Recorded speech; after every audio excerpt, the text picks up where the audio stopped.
Chapter 76. Through Lara's judgment and her own analysis, she finally made up her mind. She took out a document and added Thea Quinn after Bruce Wayne's name at the beginning of the document. The mission of the Heavenly Eye Society was to be responsible for the safety of the entire human race. Its full name was the Advanced Superhuman Joint Research Group. It was originally created by Air Force Colonel Steve Trevor, but as time passed and the relationship between Steve and Wonder Woman grew, the organization became more and more hostile to the government and financial groups. Amanda, this shrewd and ruthless woman, entered the eyes of the upper echelons at this time. Using all kinds of righteous excuses, she diverted a lot of resources from Steve.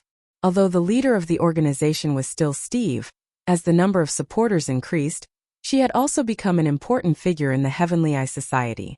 As a newcomer without any background or experience, Amanda had to constantly strengthen her authority to obtain more resources. She urgently needed more contributions to reach the highest point of the Heaven's Eye Society.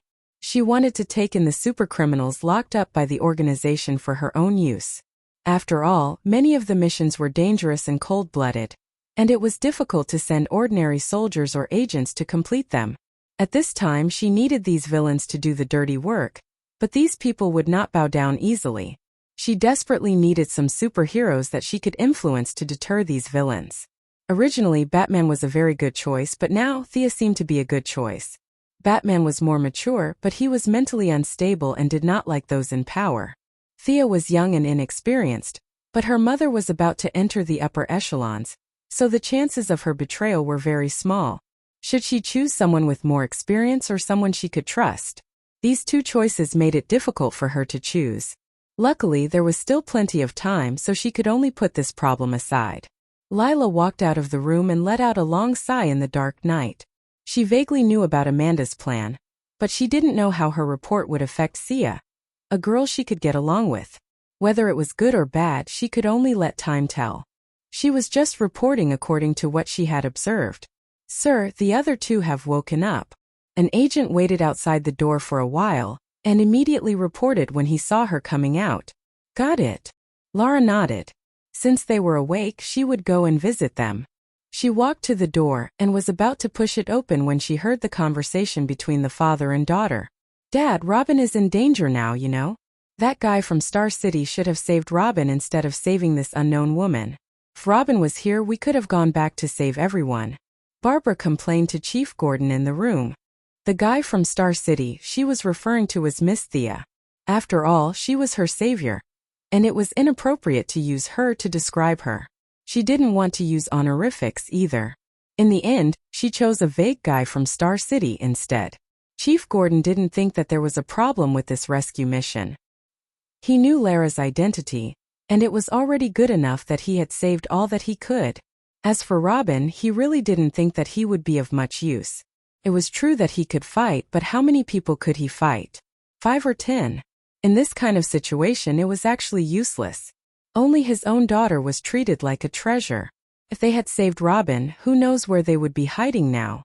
How could there be such a spacious villa for them to rest in, with 6 or 7 medical staff busily taking care of them? However, for the sake of his daughter, he didn't say anything. Just because he didn't say anything didn't mean that Lara wouldn't say anything.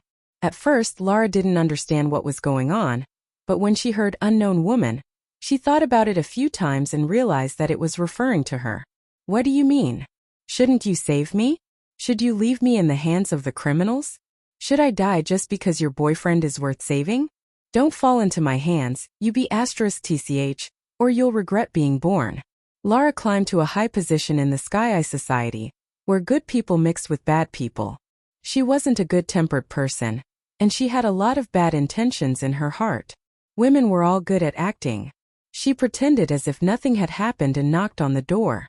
She expressed her concern to Gordon and his daughter before leaving. When she returned to her room, she took out a report and started writing. This document was her original purpose, which was to evaluate the abilities, personalities, and preferences of Batman's team members. When she drew Barbara's piece of paper, Lara sneered and started writing without thinking.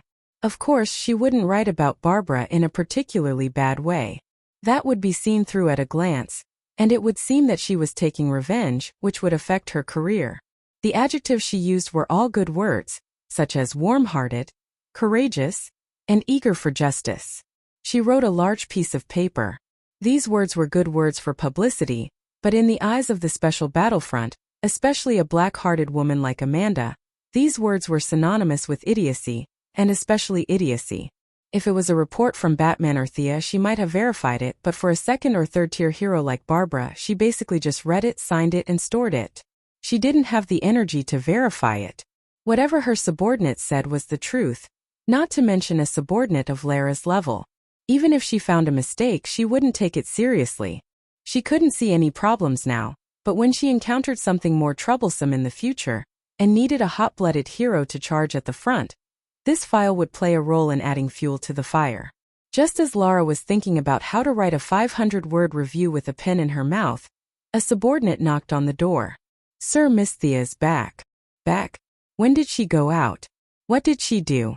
This was the bad thing about this group of heroes. They were too independent.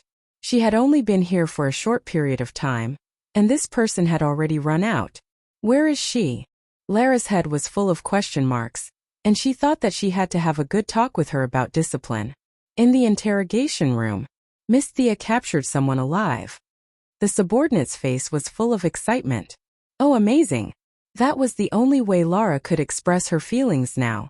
It hadn't even been 20 minutes, and she had killed another round? What a fierce woman. What kind of grudge do you have with this group of criminals? You've killed 3 rounds in one night. Actually, Thea wasn't as fierce as she thought. She just felt that she was basically invincible in the air, so she flew over boldly. Before she left, she specially went to get a gas mask that was said to have the strongest effect in the Heaven's Eye Association. Although it wasn't targeted, it was better in terms of overall protection. However, it was different this time.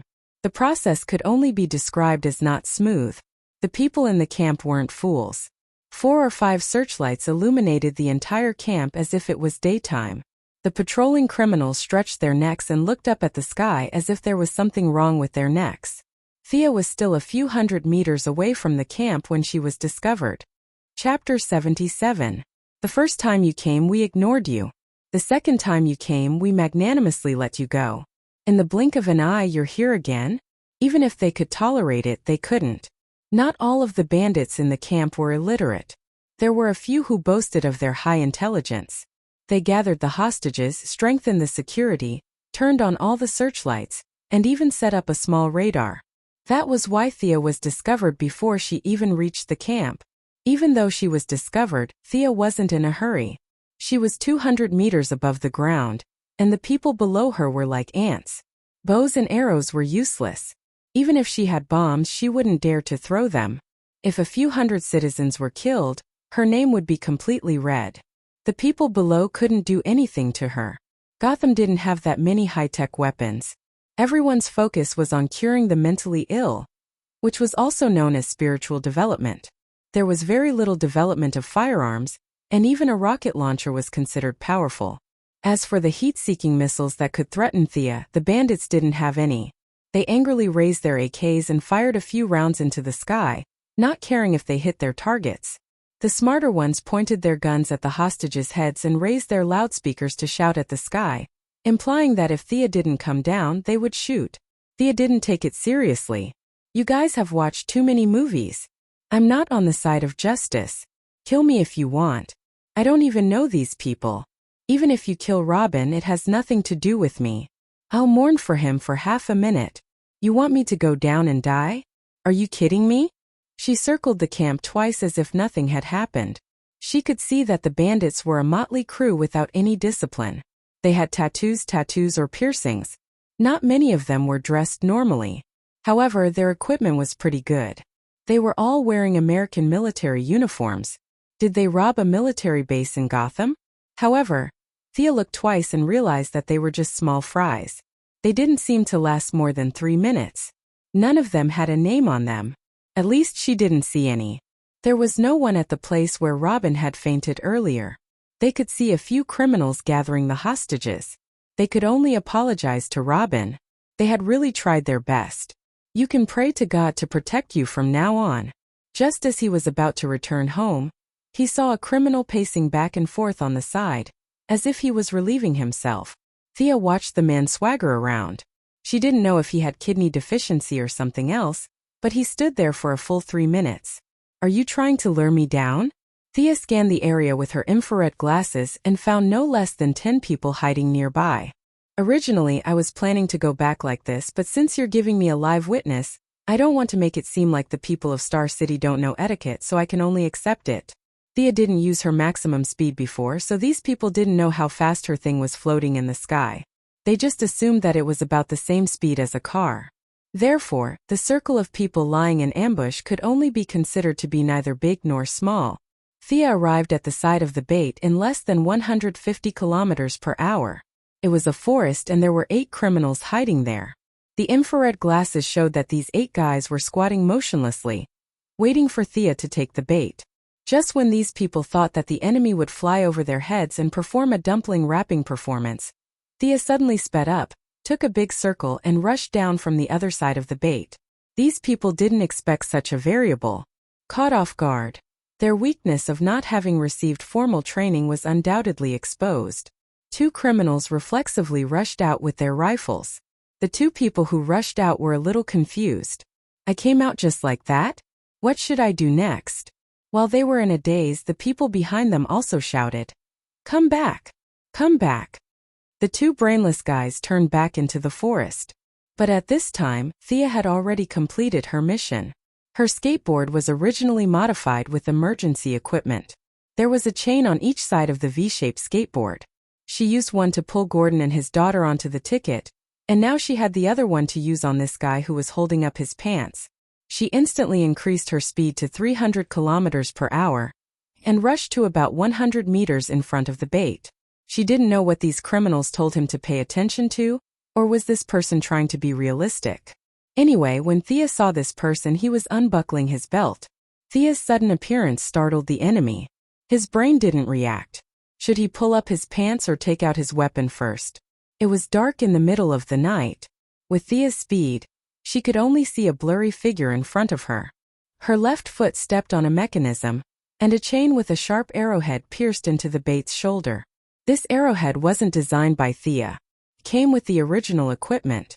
Its purpose was to grab onto solid objects such as rock walls and tree trunks, and use the chain to create a passage in the air. The arrowhead was made of special steel. When it nailed the target, 3 small claws would automatically pop out from the inside to ensure that it wouldn't fall off. Even a rock could pierce through his body, let alone a living person.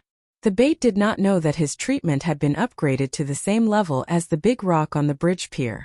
When the arrowhead, which was as thick as an arm, pierced through his body, he fainted without making a sound. Thea felt that his body was probably not as strong as a rock. Before he fainted, she circled around him again. Then, under the shocked gazes of the others, she left with the captive in her hand. Out of caution, she didn't want to expose Lara's base. Relying on her speed, she flew half a circle around Gotham before returning to the base with the captive in her hand. When she returned to the base, she took off the gas mask. The mask was quite powerful. This time, she wasn't affected by the poisonous gas at all. Unfortunately, it was said that the production cost was very high. Even with Heaven's Eye Society's wealth, they could only make a few of them. The number that was distributed to the base was even fewer. She got off the skateboard and threw the captive to the agents. "This is the one we captured alive. See if you can get anything out of him." The agents looked at the captive. Half of his body was dyed red. Fortunately, he was flying at high altitude at night. The cold air froze most of his wounds, so he was dragged back alive. In addition, when he fainted, his body automatically went into protective mode. All his bodily functions were at an extremely low level. That was why he wasn't killed by the pressure of 300 kilometers per hour. This was the scene that Lara saw when she entered the base. She had been in the army for many years and had seen worse than this. She didn't think much of it. She immediately ordered for a cardiac stimulant and epinephrine injection. She wanted the captive's confession immediately. She didn't care whether he was dead or alive. Sia felt uncomfortable about being plotted against, so she had to add an update. After all, Sia was someone who lived on campus, so she wasn't innocent. She was just unjustly implicated, and she was inexplicably knocked down. She would be lying if she said she wasn't angry. This captive didn't look like a strong-willed person. It wasn't that she couldn't get anything out of him with a whip or an iron clamp. However, she didn't have time to waste. She ordered her men to prepare 2 pounds of sodium thiopental, also known as the truth serum. She didn't believe that he wouldn't talk. Chapter 78. Before the captive regained consciousness, Gordon, Garen, and Felicity slowly walked over. It was not that they did not want to walk, but they did not have the stamina to do so. "Hey, are you okay?" Thea patted Felicity's little face. "I'm fine, just a little swollen. Do you know why the robbers hit my face?" Felicity's eyes were filled with confusion. Thea glanced at her face from the corner of her eyes. It was probably a little red and swollen. She swore that she did it out of kindness, but in order to save her, she had rubbed her face until it was swollen. She could not tell the truth, so she could only blame it on the robbers. She quickly shook her head. "I don't know, it was already like this when I saved you." "Oh right, apply this on your face, it's quite effective." Then, she took out a bottle of ointment that Madame Shiva had given her and tossed it over. Turning her head, she saw Barbara's side profile. Her forehead was swollen like the golden-horned kings from afar. "Did I do this too?" Feeling a little guilty, she tossed another bottle over. "This is for you. The swelling will go down quickly after applying it." Barbara had been listening to her the whole time, so she caught the bottle when she saw what Felicity had tossed to her. It was fine for her to say weird things behind her back without anyone noticing, but she had to be polite in front of her. After all, she was the savior of her father and her. Thank you for saving us," Barbara said politely. "You went back to school again? Did you see Robin?" Thea sighed. "I didn't see him, the security was too tight, I couldn't get in alone, I'm sorry." Actually, her apology was not sincere, it was just her habit to say nice things. This was because no one would blame her. Even Barbara couldn't find fault with her for rushing in 3 times in one night without any support or protective equipment. After all, she had been lying down the entire night. The only difference was that she was a captive before, and now she was a free person. However, she didn't contribute a single cent of her strength. Seeing that she did not say anything, Thea ignored her and turned to Felicity. "Can the drone still be used? I haven't seen Catwoman, go look for her." "Ah, Catwoman, she probably hasn't returned to campus. She's been outside all this time. I'll contact her immediately."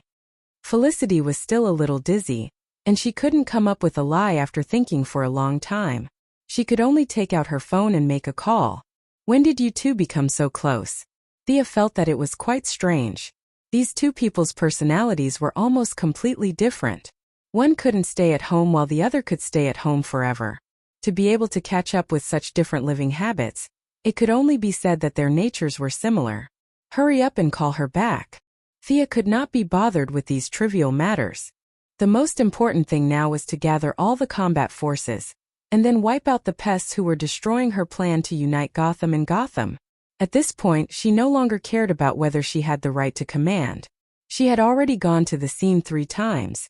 She was the only one who understood the situation the best, and she did not ask for the opinions of the others. "Chief Gordon, how many police officers can you gather now? I need to be at the scene in half an hour." Thea looked at the old chief with a deep voice. "You still want to go?" Chief Gordon was shocked by her desperation. How many times had she done this tonight? However, when he thought about how an outsider like her was so enthusiastic as a Gotham citizen, he could not fall behind. He calculated in his mind. About 20. That's enough. Help Felicity command them and get them to the campus directly. The old chief's combat strength might have been good when he was young, but now, he was not even as good as a normal person. It was best for him to provide support from the rear. "Babla, recover your strength in 20 minutes and change into your combat uniform. We're going to save people." "Felicity, have you contacted Catwoman? Tell her to come back quickly." "Agent Lila." Thea was having fun commanding when she suddenly realized that she could not command this agent. She stopped mid-sentence. "I'll go with you. Including me, there are 5 agents. I can also send a military helicopter over, but there are too many civilians there. It can only be used as a deterrent," Lila said quickly and expressed her support for Thea's arrangement. No one had any objections. The old chief and the others were used to following Batman's orders. It was a habit that could not be changed in a short period of time. Now it was just a different person. Moreover, Thea had saved his life, so he did not feel that there was anything wrong with letting her command. Babla only wanted to save her boyfriend. She did not have any objections to anyone's command. Even though she was still staggering, she still changed into her combat uniform as instructed. In fact, she had left her clothes at the campus, so she could only find a whip and a mask. Thea began to discuss the distribution of firepower with the chief. Midway, Lila joined in. Due to the limited number of gas masks, only 5 of them could provide complete protection. The rest were just ordinary ones. As for whether they could provide effective protection, a few technicians said that there was too little data to determine. The only thing they could do now was to let the police officers wear ordinary masks to provide cover. The actual work would still be done by a few heroes. This was probably the theme of this world. Even though Thea could not figure out why they were back to the old path of individual heroism, this was the only thing she could do in this situation. Moreover, looking at the ugly faces of the people around her, it seemed like she had to be the main force. She had become the main force after helping out. This was similar to the time when Brock helped to kill the soldiers and ended up chopping down Sargeras with his axe in the end. "Sir, it's all out." This time it was the Scarecrow who spread the fear gas to attack the camp. A plain-looking agent quickly reported. F***CK Scarecrow. How could it be this guy? Her whole group of people was defeated by this second-rate guy so easily? Thea felt that she could no longer hold back her anger. She felt like she was fully equipped to fight a tiger in the mountains, but in the end she was bitten by a wild dog when she did not see the tiger. This was really intolerable. Perhaps her gaze was a little frightening, because the agent who came to report took a step back subconsciously.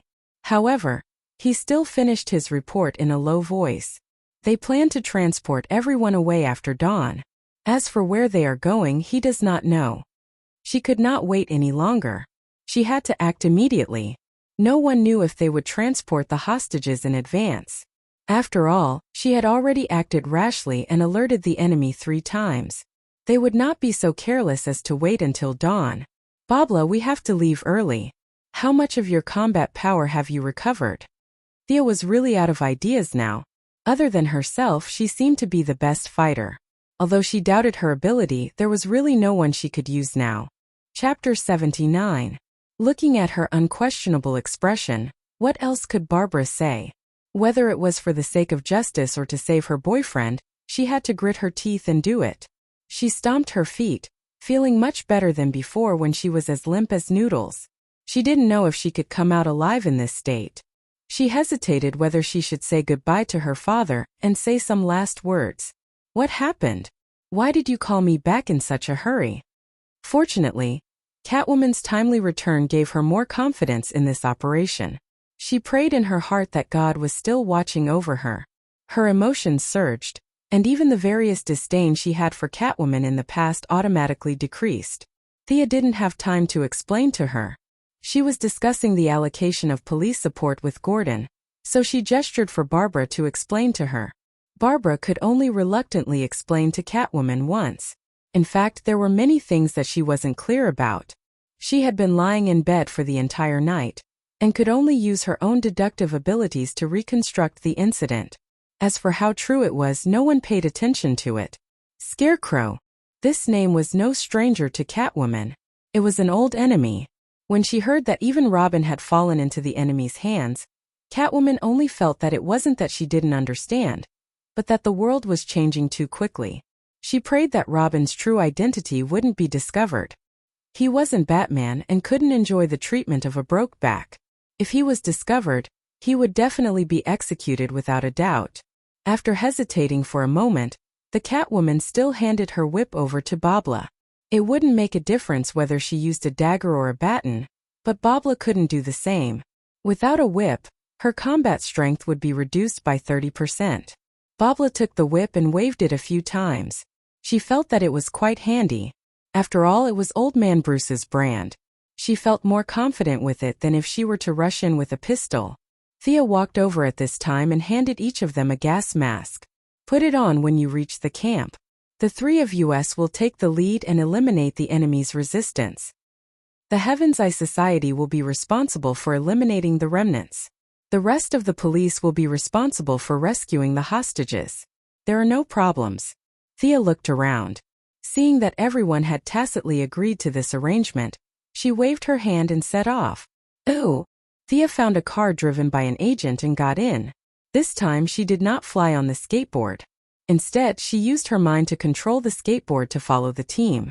She was afraid that she would rush in with the 2 remaining female members of the Bat Squad and find that backup was still on the way. That would be a joke. On the other hand, she also needed to recover some of her strength. Although she had the physique of being awake at night and sleepy during the day, she had still been tormented by the night. In the other car, Barbara and Catwoman were also trying their best to recover their strength. Seeing that Thea was so enthusiastic about eliminating the bandits, they had no choice but to seize every minute and second to adjust themselves to their best condition. Everyone stop. Felicity released the surveillance footage from the drones. When they were about a mile away from the camp, Thea saw that the light in the distance was as bright as day and hurriedly ordered the convoy to stop. When he arrived at Lara's command vehicle, the real-time image was transmitted. They have begun to evacuate. We can't wait any longer. Catwoman took a quick glance and said with an anxious expression, yes, because of Thea's constant harassment throughout the night, the bandits were finally forced to evacuate. From the image, there were about 40 to 50 soldiers wearing black hoods. Occasionally, there would be a few guys in American military uniforms mixed in. They were transporting the unconscious citizens to the rear in groups of 2. However, they did not blindly choose their targets. They only chose the strong men and young women. What about Robin? Is Robin in danger? Barbara was a step slower than Catwoman due to her lack of strength. She only saw the scene of the bandits transporting the people after she got on the command vehicle. Her heart jumped to her throat, and she asked with a panicked expression. Thea wanted to say that they were transporting people, not lining up to be shot. Besides, they only chose the strong ones. What danger could Robin be in after being squeezed dry by them? However, considering that Barbara had been upgraded to a powerful combatant, she could only resist the urge to complain. Putting away her frivolous thoughts, she said seriously, "Don't worry. Felicity is looking for their transport vehicles. I'll intercept them in a bit." As long as they were not crazy bandits, Thea was not afraid at all. These people did not know how to open a portal, so it would not be easy for them to escape. "Thea, I found them. There are 3 trucks full of unconscious citizens leaving the camp. There are too many people. I can't see if Robin is here." Felicity was not as strong as them. Even though she was a little lightheaded, she still followed them into the command vehicle. At this time, she had already pulled up the images of the vehicles from the drone. In order to make the images clearer, she did not care about the people around them and hacked into the satellites of some unknown country. Lara pretended not to see anything. The rest of the agents were exchanging glances, wondering if they should arrest this guy after this matter was over. This guy was too unscrupulous. She did this in front of us? We're public servants after all. I'll intercept them. The rest of you will follow our plan. Agent Lara, tell your military helicopter to attract attention from the front. Thea then started to pack her equipment. She was afraid that she would not have enough arrows. She even took a submachine gun from one of the agents. Catwoman and Barbara did not usually use guns. Batman kept a close eye on this, but now that they were far away, they could not care less. They carried their weapons and got out of the command vehicle. With a rumbling sound, a huge military helicopter appeared in their field of vision, and under their gazes, it quickly drove towards the camp. "I'm going to. You two be careful." Thea turned around and told the 2 girls. "You be careful too." Barbara, who had always been at odds with her, also said something. She smiled and nodded. She flew onto the skateboard and flew towards the other side of the road according to Felicity's instructions. By then the sky was starting to brighten. Without realizing it, the whole night had passed. Sia really felt that living in Gotham required a big heart. She was exhausted from the whole night, and Master Bat had not gone crazy after guarding her for so many years. It must have been hard on him. The light was getting brighter and the visibility was getting better. It was a good thing for Thea to search for the target on the ground, but it was also good for the criminals on the ground. Even though Sia was high up in the sky and could not hear what the people below were saying, When she saw the 3 large trucks passing through the road in a single file, and many people pointing at her from the back of the trucks, she knew that they were up to no good. She had not rested for the entire night, which meant that she was very tired. They could only say that it was even more tiring for them to keep staring at the sky all the time with a fighting style that came out of nowhere. The people below rubbed their eyes to make sure that their eyes weren't playing tricks on them. That guy who could fly had caught up to them again. A few of them were so tired that they took out their pistols and rifles. They didn't care if they were in range or not and started firing at the sky. Chapter 80. Thea ignored their provocation. She sped up, overtook a few trucks, and disappeared from everyone's sight. Did she give up? Of course that was impossible. After all, this was near the university, and the traffic was relatively developed. Thea planned to find a narrow road according to their route and cut off all the cars. Gas station? No, it was a little dangerous here. She didn't want to be shot by someone with bad eyesight. It wouldn't be good if she was hit by a large-scale AoE. Give up. Crossroads? That was even worse. If she stopped one car, what would happen if the other 2 cars split up? She didn't know how to use shadow clone technique. Give up again. She searched and searched. Suddenly she saw a road. The 4-lane road was inexplicably blocked. Needless to say, it was the work of the city's thugs. Were they setting up roadblocks to collect tolls? Am I the one who started this road? Was this God's will? She could save a lot of trouble this time. This was it. Thea increased her altitude and looked at the 3 trucks at the end of the road in the distance. She thought disdainfully, these idiots. They didn't even send someone to scout if they wanted to take this road. They rushed out in such a hurry. What a bunch of idiots. They don't even know how to spell the word death. In fact, she had wronged them. No one was stupid. Scarecrow was a university professor. He was able to live well under the shadow of Batman, so his IQ was still up. He had ordered his men to check the road before, but after being tortured by Thea for an entire night, they had long forgotten about the order. At this time, the driver in the car was trembling nervously. He felt that he must be the enemy's first target. He was so flustered that he couldn't even differentiate between the accelerator and the brakes. The speed of the car was sometimes fast and sometimes slow. It couldn't be helped. Under such conditions, the death rate of the driver was as high as 90%. At least in the movies, the enemy's target was the driver of the first car. The rest of the people didn't feel so much pressure, but they still held their rifles and were ready to fight the enemy at any time. Just as the driver of the first car was wondering if an arrow would fly towards his eye socket or a rocket would blow him up into the sky, he saw that someone had set up a roadblock in front of him. A man with a big beard waved at him fiercely and waved at him to stop. Who was this? As the leader of the Scarecrow team, he was quite capable, but the sudden appearance of the bearded man confused him. Although he couldn't tell the gender of the enemy flying in the sky, judging from the size of the body, it shouldn't be this person, right? Moreover, looking at this person's appearance, his hair was unkempt and his face was dirty. His face was so dark that one couldn't even tell the color of his skin. When he opened his mouth, one could see a mouthful of big yellow teeth. This was Gotham's tramp outfit. Why did the flying enemy send this guy here? His heart was filled with confusion, but he didn't know if it was to find out more about the enemy, or to relieve his own stress. He slowly stopped the car and stuck his neck out. What's the matter? The tramp's mouth twitched, but he didn't reply. Instead, he placed his left hand in his mouth and blew. Woo! Following the whistle, all sorts of people with strange outfits emerged from the surroundings. These people wore all sorts of clothes, men and women, old and young. All of a sudden, more than 20 people jumped out, armed with pistols. This time they also held iron rods in their hands. Give us half of the things in your car.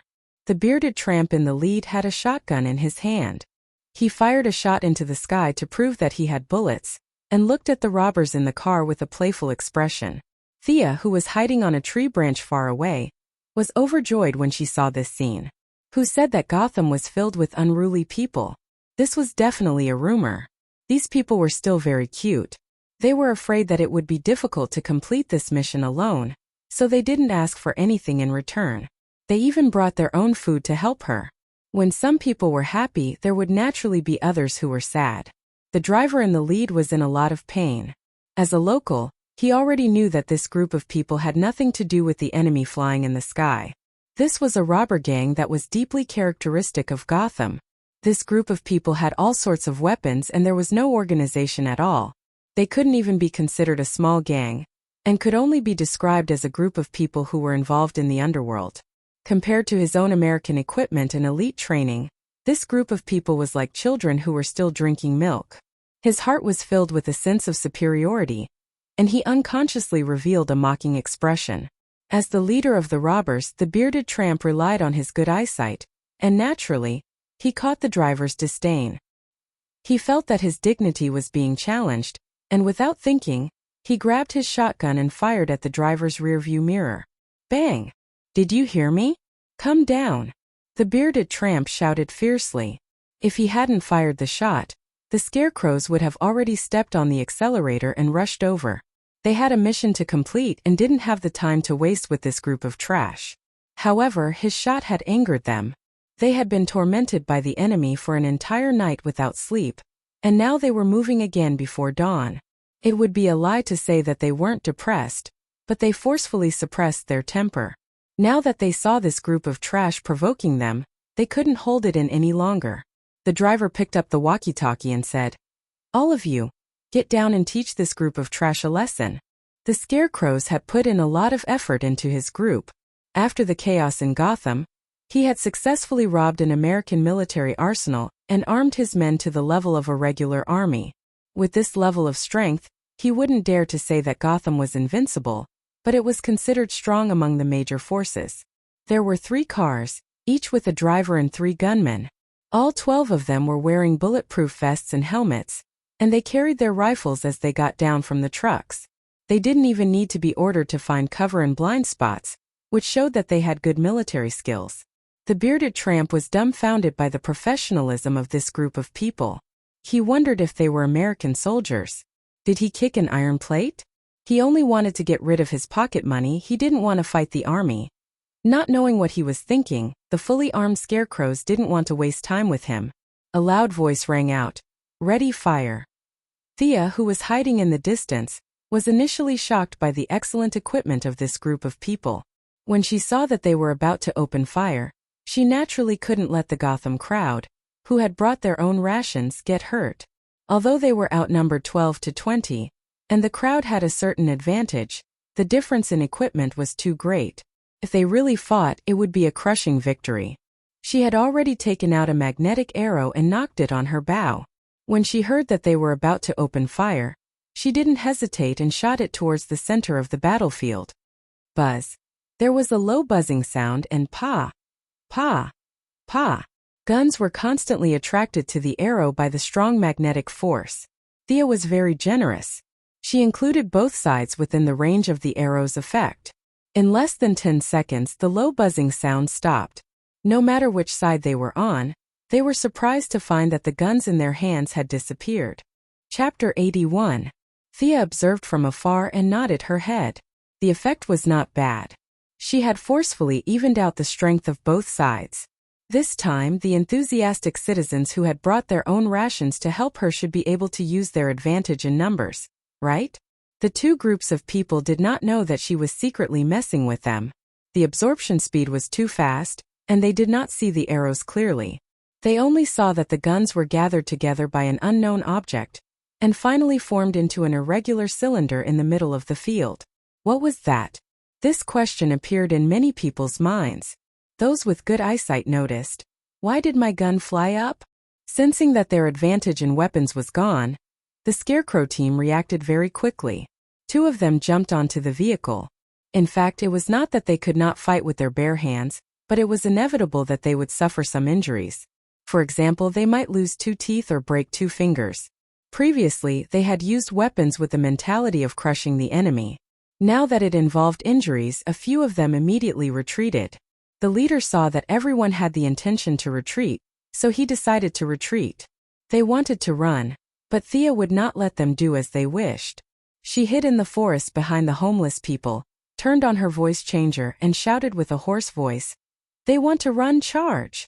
After that, she took out a normal arrow, aimed at the fastest person on the opposite side, and shot an arrow from afar.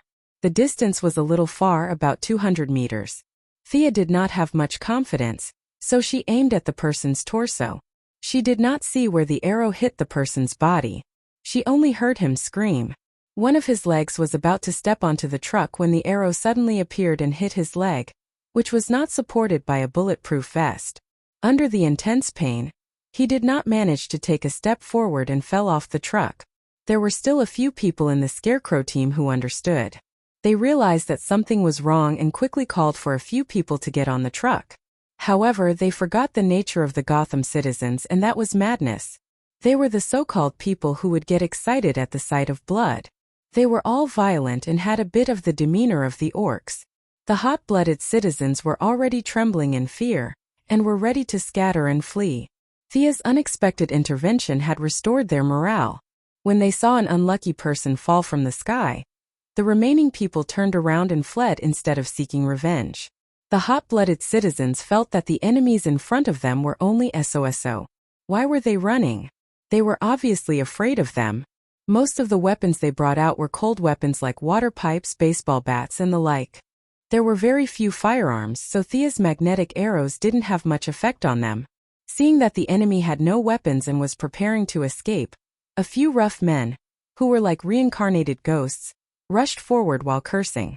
The Scarecrows, who had the intention to retreat, couldn't take it anymore when they saw the fists and clubs right in front of them. It wasn't like they couldn't beat them. Since they were so stubborn about wanting to die, they would fulfill their wishes. Many of them took out the daggers they carried with them and stabbed at the hot-blooded citizens. As the sounds of and rang out, Thea realized that the combat strength of this group of people wasn't bad. She might not be able to take down these 11 people with her bare hands. Yes, there were only 11 people left. The person who was shot by her earlier was panting on the ground. She wasn't sure if he had suffered a second injury from the fall. This wouldn't do.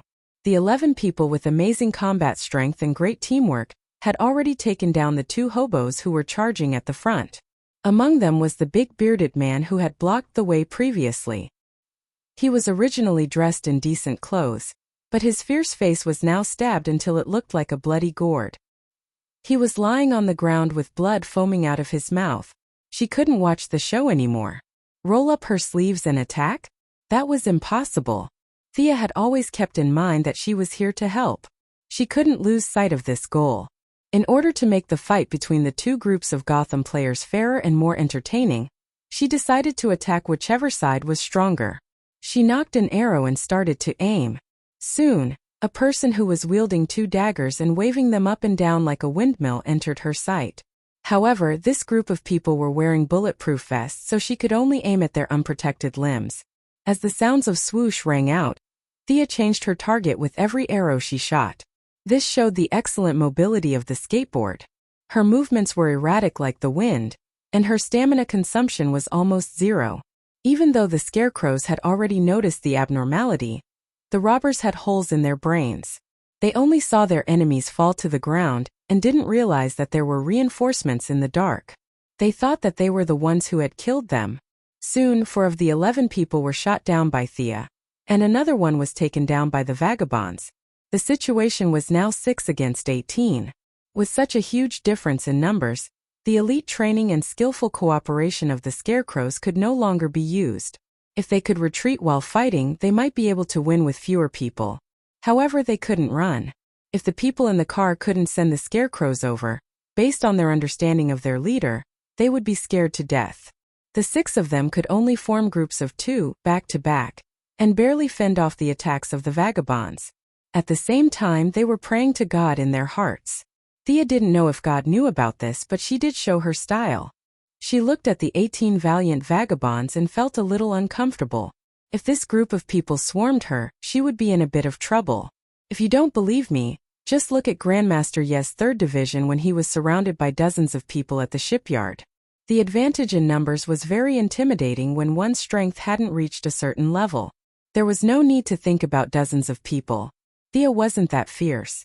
It wouldn't be easy for her to deal with this group of people. Fortunately, there was a ready-made meat shield. This time she decided to help the Scarecrows and aimed her evil bow at the warm-hearted citizens of Gotham. The process of dealing with these people who didn't have bulletproof vests could only be described as easy and pleasant. In less than half a minute, she had shot down another 8 vagabonds. The situation was once again balanced. 6 against 10. At this time, no matter how stupid these people were, they knew that there was an enemy hiding nearby. They couldn't possibly think that the arrows on their companions were self-inflicted wounds. The burly man who had drunk a lot of hamburgers and cola stopped attacking the scarecrows and looked around with his mouth wide open. Thea couldn't let them stop. If the vagabonds found her and beat her up, she would have to spend a lot of effort to chase after the scarecrows and the others. Now was the best time to wipe them all out. She took out an arrow and knocked it on the bow. This arrow wasn't one of her special arrowheads. It was a modified arrowhead that she had modified using the smoke grenade provided by Batman's team. She hadn't had a chance to test the specific data, but she would use it today to see the effect. Whoosh! The arrowhead stabbed into the ground. With a slight vibration, it triggered the mechanism in the arrowhead. A burst of white smoke instantly enveloped the area. Chapter 82. Before Sia, who had shot the arrow, made any expression, the people in the smoke-shrouded area had already spontaneously reported the results of the arrow to her. It's Batman's smokescreen. Run, Batman is here. The people in the smokescreen were clamoring like they were in a wet market. Thea was speechless. Did they make a mistake? How could they be so scared just from the smell of the arrow? Sia was very worried about how Master Bruce had been bullying the citizens of Gotham City for so many years. Wouldn't the uncured illness worsen if he kept scaring them like that? Since they had misunderstood, then let it be. Thea couldn't just stand out and introduce herself. Just pretend that it was Master Bruce who attacked them. She put on her infrared glasses, aimed at the red figures in the smokescreen, and started shooting indiscriminately.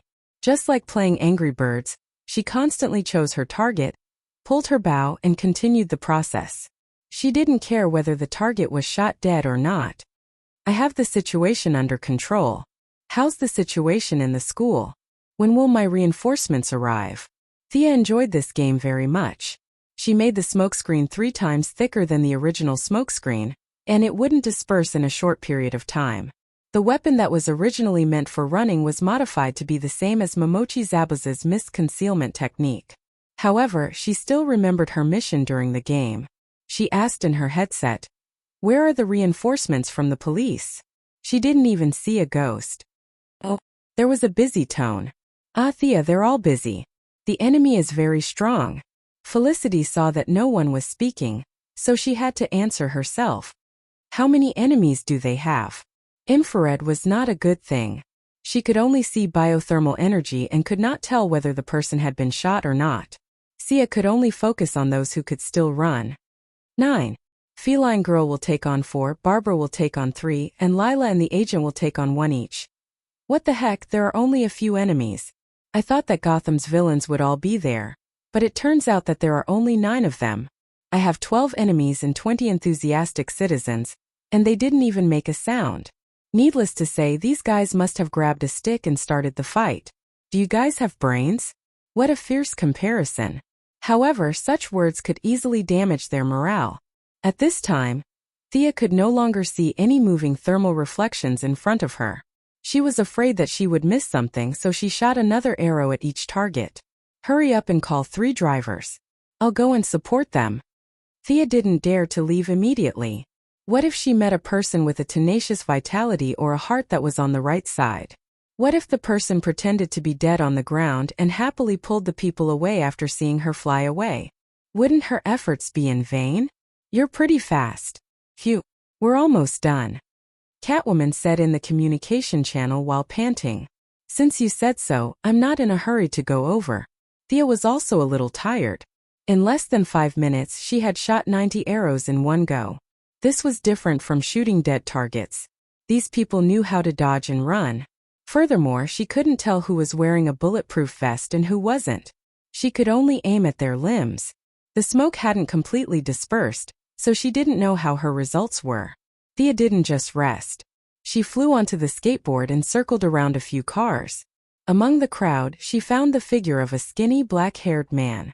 "Hey guys, I saw Robin. He's sleeping very soundly." "That's great. Thank you, Thea." Barbara was relieved when she heard that her boyfriend was fine. She was in a good mood and her potential was unleashed. She finished off an opponent in a few punches and kicks. Just as Thea was thinking about whether to wake Robin up or tie him to the skateboard while unconscious, the Gotham police arrived. Although she only called 3 of them, they were still very enthusiastic.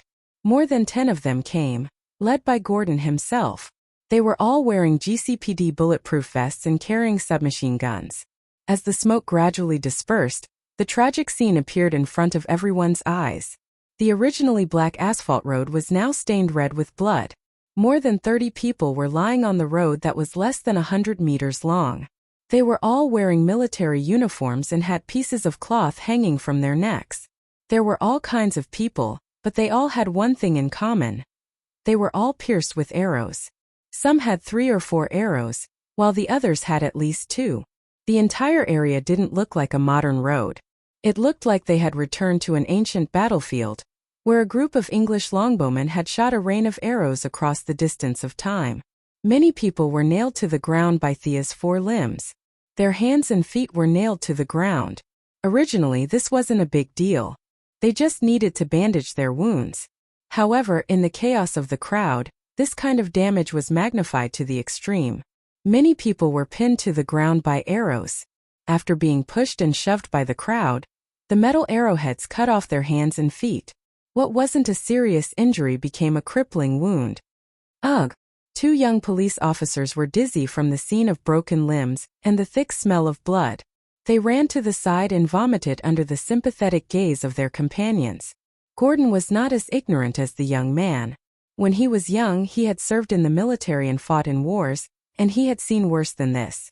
However, after so many years at Gotham, he had not seen such a large-scale bloodbath before, and he was disgusted by it.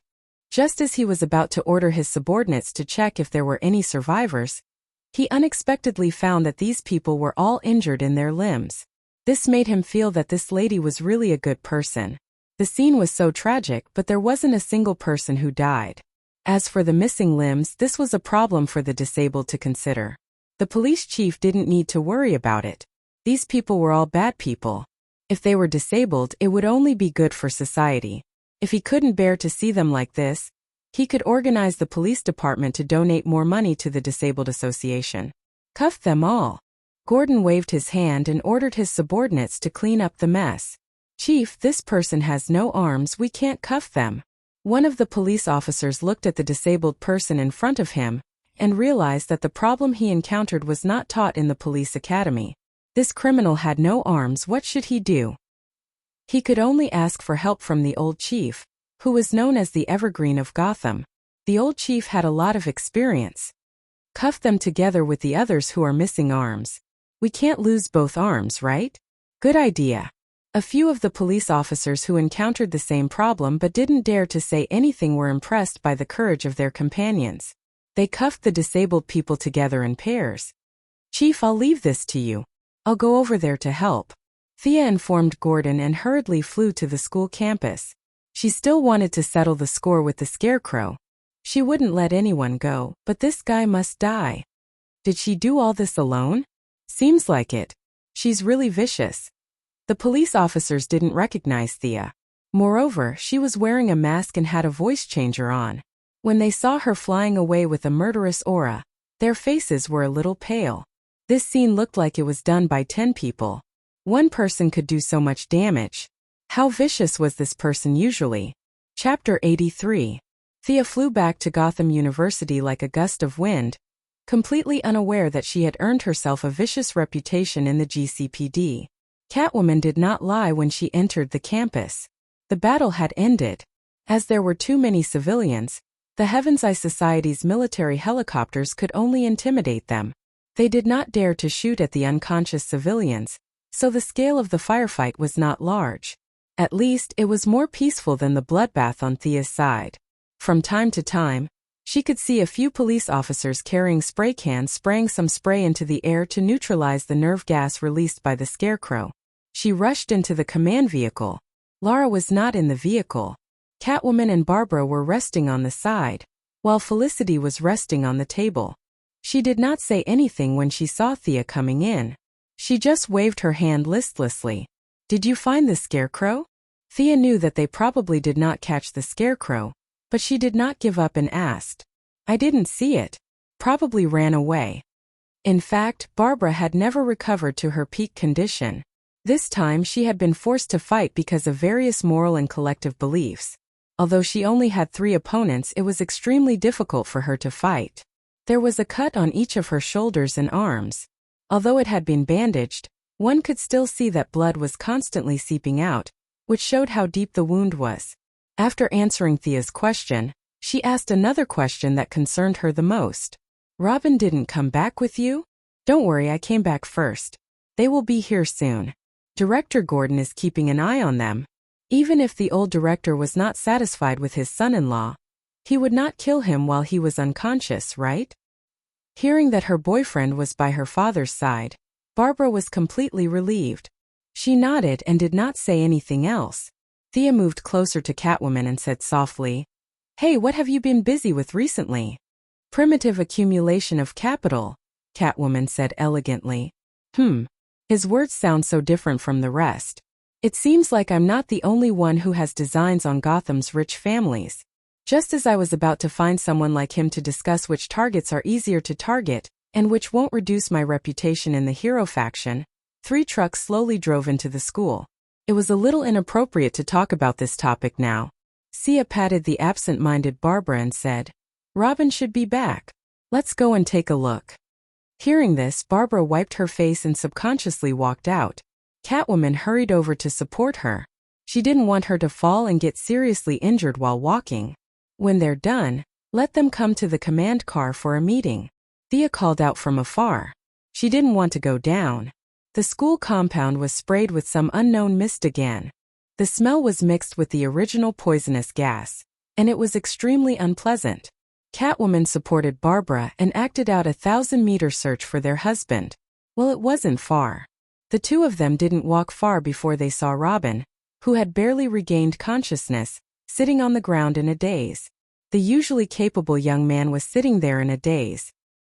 His physique was stronger than the girls, and Director Gordon was the first to inject him with the antidote. He could be said to be the first to wake up other than the few people Thea saved, although he didn't want to be the first to embarrass himself. When he saw Barbara rush over, he subconsciously hugged her.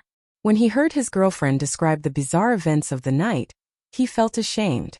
He didn't do anything and instead became a burden. This made him, who had a strong self-esteem, a little unable to accept it. Catwoman saw the 2 of them together, and naturally, she couldn't go up to them.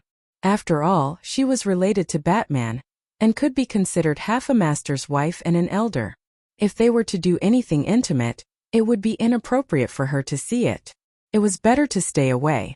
At this moment, she saw 2 police officers carrying a guy with 3 arrows stuck in his body out of the car. Oh, this must be Thea's doing, right? Although she had never seen her seriously shoot an arrow, she was the only person in the entire world who used a bow in a fight, let alone Gotham. Since she had nothing to do, she might as well take a look at her results. The clothes of the wounded were very familiar. It was the standard bulletproof vest and helmet of the Scarecrow team. These bulletproof vests had caused her and Barbara a lot of trouble. Catwoman had used all her strength to take down 4 of them, while Barbara had taken down 3 at the cost of her own injuries. Although she wasn't injured, her stamina was greatly depleted, and it would take at least half a day for her to fully recover.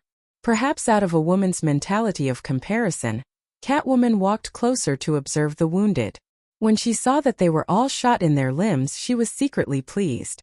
It seemed that Thea was also tormented by these people's defensive capabilities. However, her archery skills were indeed good. Catwoman looked at the wounds on a few people. These weren't the high-tech arrowheads from before. This was pure archery. Her long-range attacks were a little weak. Could she learn it? Catwoman quickly gave up on the idea. Her fighting style had already been formed, and learning archery wouldn't help her much. Moreover, she didn't know how to shoot an arrow.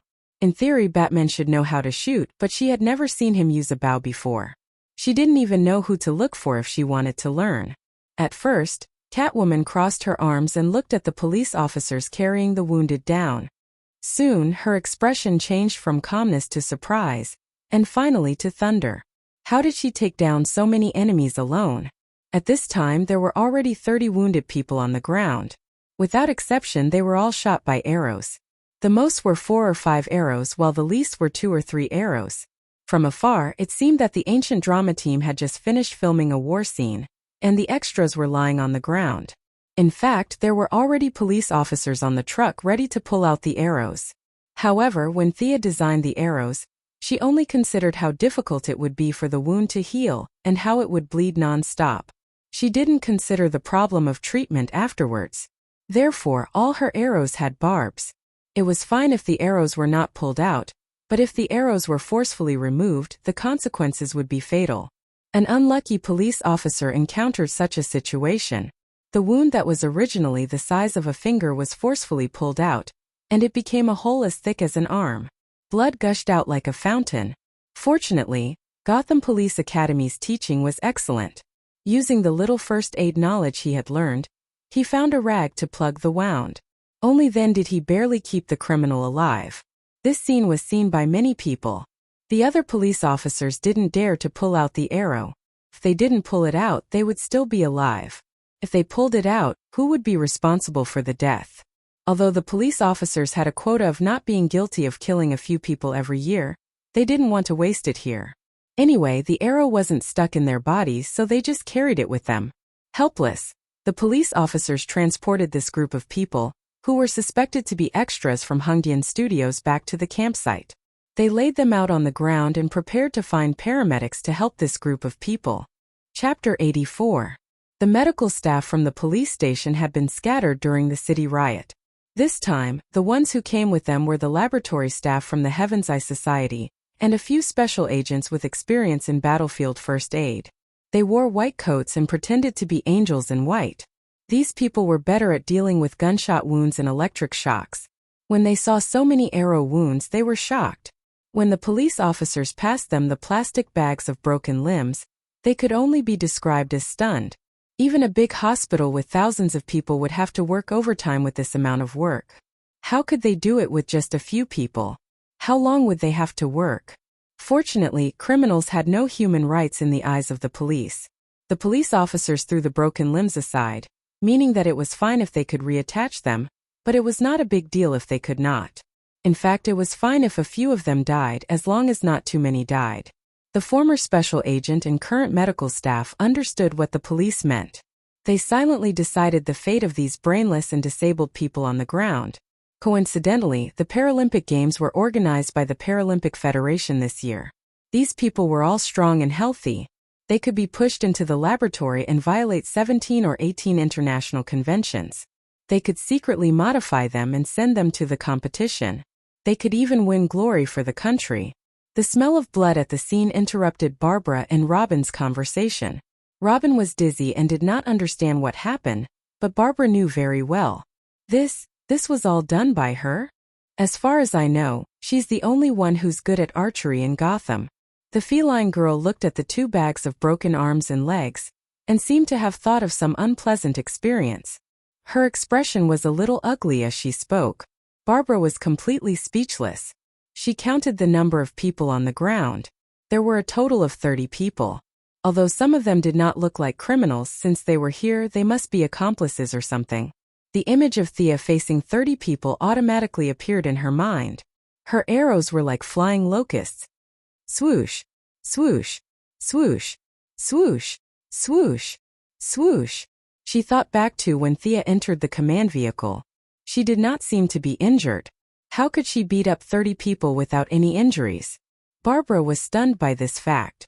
She wasn't in her best condition today. Although it was difficult for her to fight 3 people, her limit was 5. Batman was probably the only one who could deal with 30 people swarming her. Perhaps his strength was really not that great? Thea didn't know that Barbara's confidence had been shaken by the results of this battle. But she quickly pulled herself together. Since she wasn't as good as others, she would work hard to catch up. When Batman returned, she would definitely train well.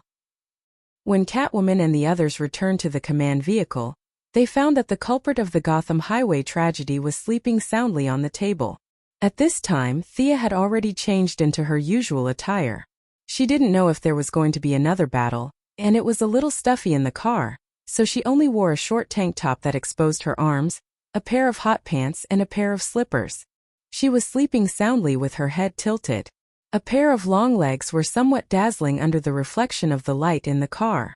Robin hadn't fully recovered yet, and his resistance was surprisingly weak. He couldn't help but take a few more glances. Ahem ahem. Babla glared at her boyfriend. At the same time, she wondered if this guy was really that much more powerful than her.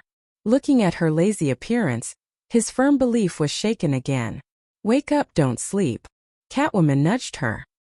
Who is it? Leave the meeting documents on my table. I'll sign them later, Thea said in a daze. She didn't even look at them before her head fell back down. Oh, they all thought. This was most likely how she worked in Star City. This was the typical style of a capitalist. Her subordinates were running around in the sun and wind, and her leader was sleeping soundly at home. The heavens really didn't have eyes for her company to not go bankrupt. Don't sleep, we still have to discuss the follow-up. Catwoman once again played the role of an alarm clock. This time she didn't push but shook Thea's shoulder. At this time, Thea had just dreamt of wearing the anti-Hulk armor, punching Superman, stepping on Neptune, and shocking the Justice League. Suddenly she felt the ground shake. After a while, she realized that it wasn't an earthquake, but someone was shaking her. Selena, stop messing around. Thea rubbed her eyes and looked at them listlessly. Tell me. Before she could finish, she suddenly saw Robin. Only then did she realize that there was a man here. She didn't wear many clothes, so didn't he see her naked? Previously, the team was mostly made up of women. The old director was so old that he was automatically excluded from the men's team. She subconsciously felt that the surroundings were safe, so she wore skimpy clothes. Now that she saw Robin, she immediately had the urge to explode. I want to change my clothes, you get out. These words came out of her mouth almost word by word. As for who she meant by you, it was too easy to understand. In fact, the two women also felt uncomfortable with half of their clothes covered in blood and mud. Seeing that Thea had changed into casual clothes, they were a little tempted. At the same time, they stared at Robin with bright eyes. Get out. Poor Robin still didn't understand what was going on. He was forced out of the command vehicle by the three women's gorgeous gazes. Subconsciously, he walked out of the vehicle and wondered, how did I end up outside? When the three women saw that the eyesore was out of their sight, they immediately started to change their clothes. Naturally, they compared their figures with each other. Everyone was changing their clothes as if nothing had happened, but in fact, their eyes were focused on the other two. Her skin is so good. She's so big. Following the silent comparison between the three women, the three of them had seen through the other two without batting an eyelid. As for the process, it was too erotic and involved many parts that were not easy to describe. Everyone with lofty ideals can make their own associations, so I won't introduce the details here. Thea was dressed more formally this time. She wore a short-sleeved shirt, three-quarter pants, and a pair of flats. Her long brown hair was casually spread over her shoulders. Catwoman and Catwoman also changed into casual clothes. Among them, Catwoman's style was the most daring. She wore a tight top that made Thea feel suffocated. She couldn't help but think, don't you feel uncomfortable when you wear something like this? It's supposed to be comfortable clothes. What's the point of wearing something like this? However, it was a person's freedom to dress and eat. She had no right to interfere with other people's dressing. She sighed and took out her phone to contact the old director, Laura, and the others. She also called Felicity, who felt uncomfortable sleeping here and went to another RV to rest. They came quickly. As they entered the RV, Robin, who had been acting as a security guard outside the door, felt that there was no danger, so he carefully followed them into the RV. Thea, the camp is still missing more than 100 people. The old director had been counting the number of people. When they recovered 1/3 of the city, there were a few hundred people living in the campus. Every day there were people moving in and out. It was hard to calculate the number, so the old director had to compare it 3 times to come up with this number. Chapter 85. Thea pondered for a moment and said to Felicity, check the surveillance cameras in the school and the surveillance cameras in the surrounding streets. It didn't take long for them to track them down. 3 trucks drove out of the campus at 3:15 p.m. last night. They passed by 6th Street and drove north. I couldn't see them after that. Felicity was still a little lethargic, but she still managed to find some clues. There were more than 100 people. Thea rubbed her head. She wanted to tell them to just let them take them away. Maybe they invited them to dinner, but how could that be possible? If they kidnapped more than 100 people from her place, would they kidnap more people from other places as well? It was inevitable that they would kidnap her. The kidnappers were after something big, and she had no choice but to accept the challenge. She thought for a moment and said, "First of all, Chief Gordon, please send the elites of the police department to the last location to look for tire tracks, witnesses, and any other clues." Thea looked at the old chief. They were professionals in this field, and she didn't need to guide them. "Next, please ask the researchers of the Heavens Eye Society to test the substance in the gas masks. This substance should be able to absorb the nerve gas in the air and extract it. Then it can be used to measure the concentration of nerve gas in the air.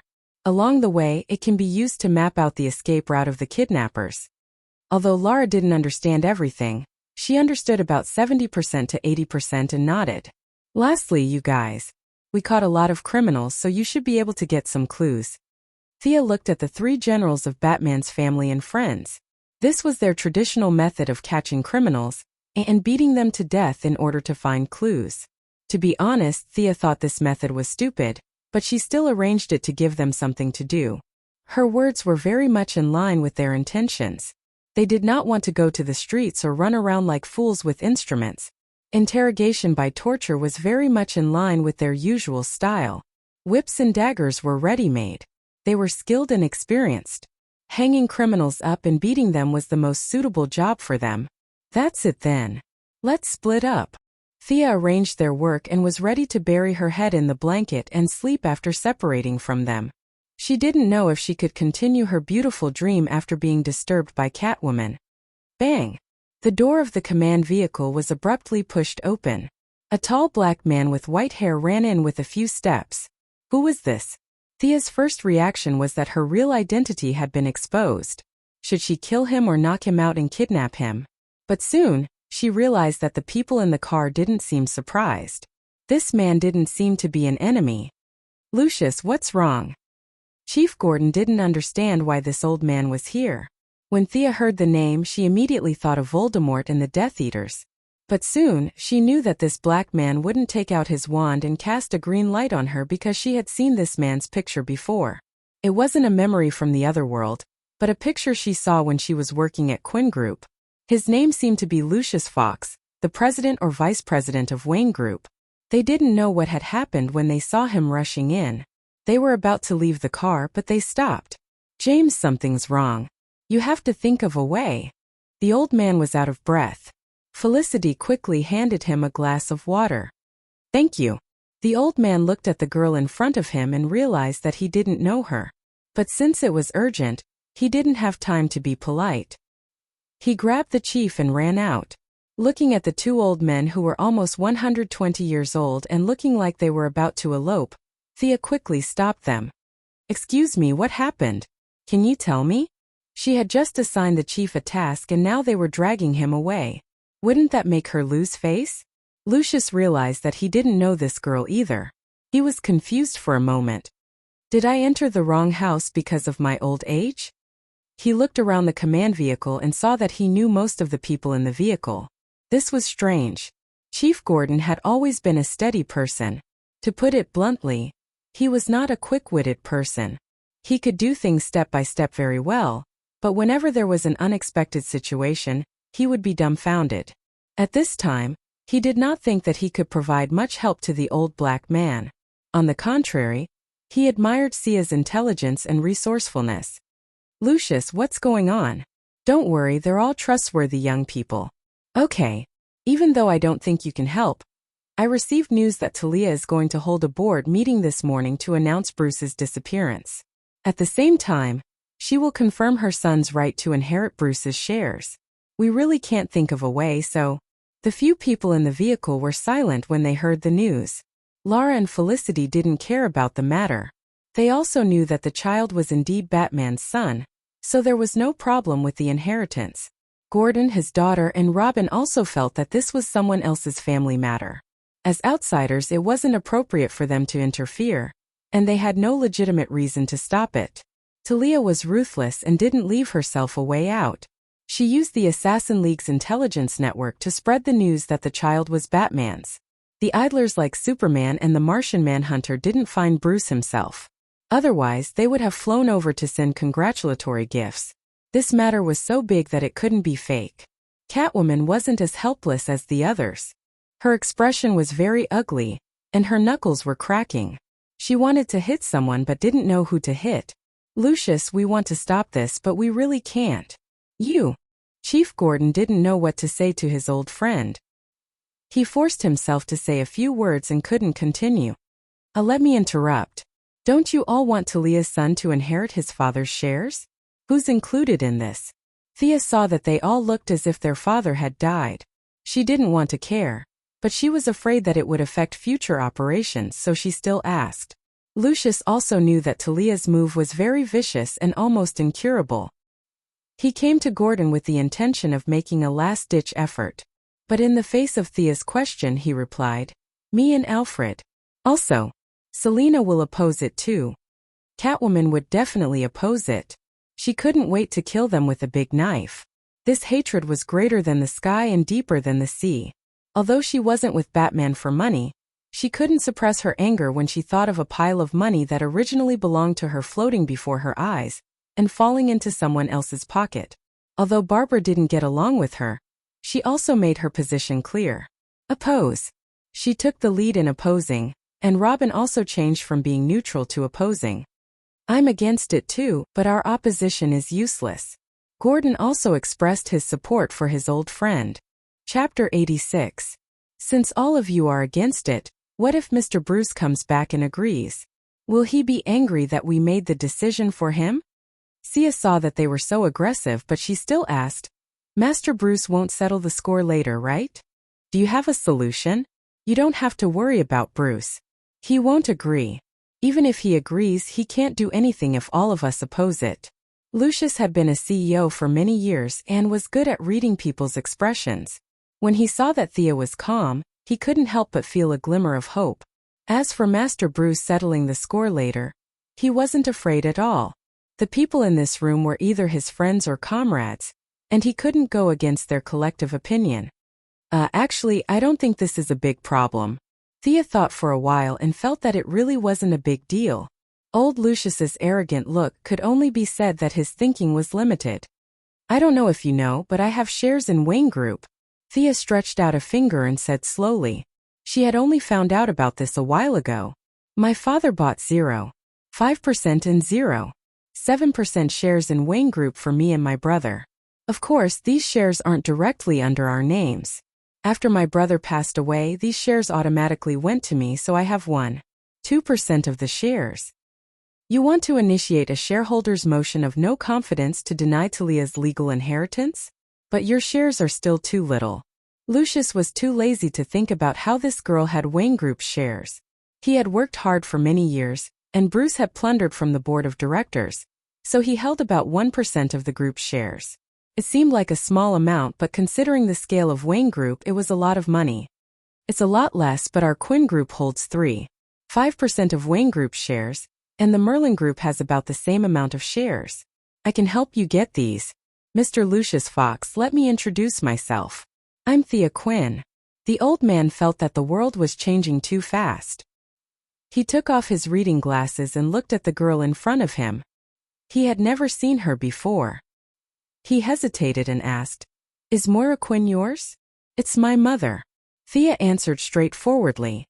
This was something that everyone on Earth knew. "Oh, I've met both your mother and Mr. Steele. I didn't expect." Lucius and Moira were just acquaintances, but he had a good relationship with Steele, the black man who almost became Thea's stepfather. Perhaps it was because black people had a common language. Towards him acting like an elder, Thea couldn't say anything.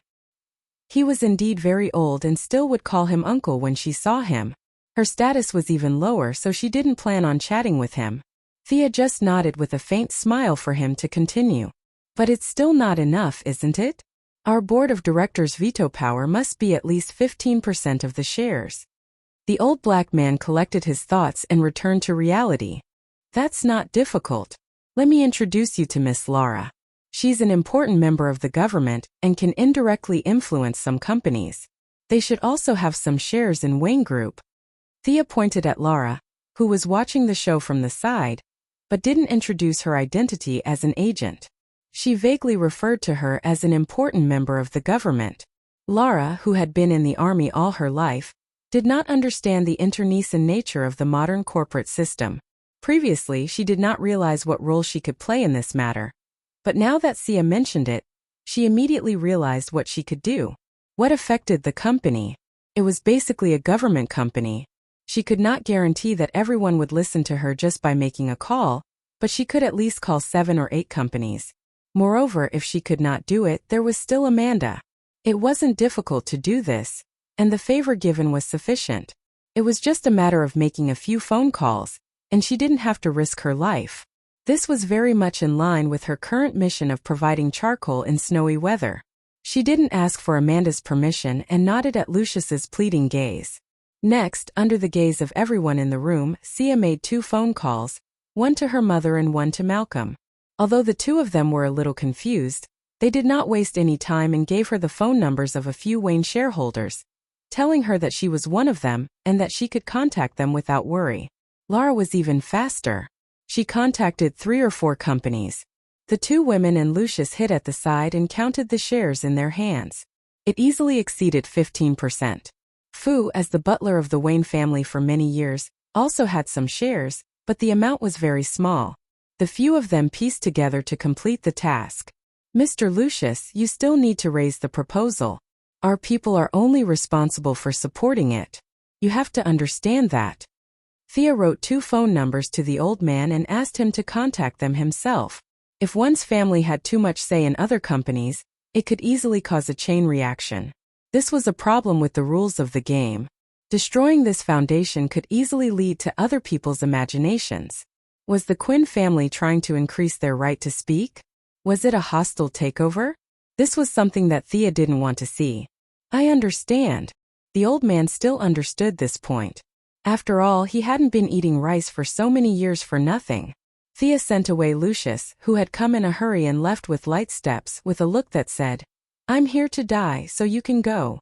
Everyone in the room watched as she casually solved the previous big problem in less than 10 minutes. Everyone looked at her as if they were looking at a rich person. Why are you looking at me? Isn't this normal? Our national situation is like this. Mr. Bruce also has shares in our Quinn Group. Don't just stand there, get to work.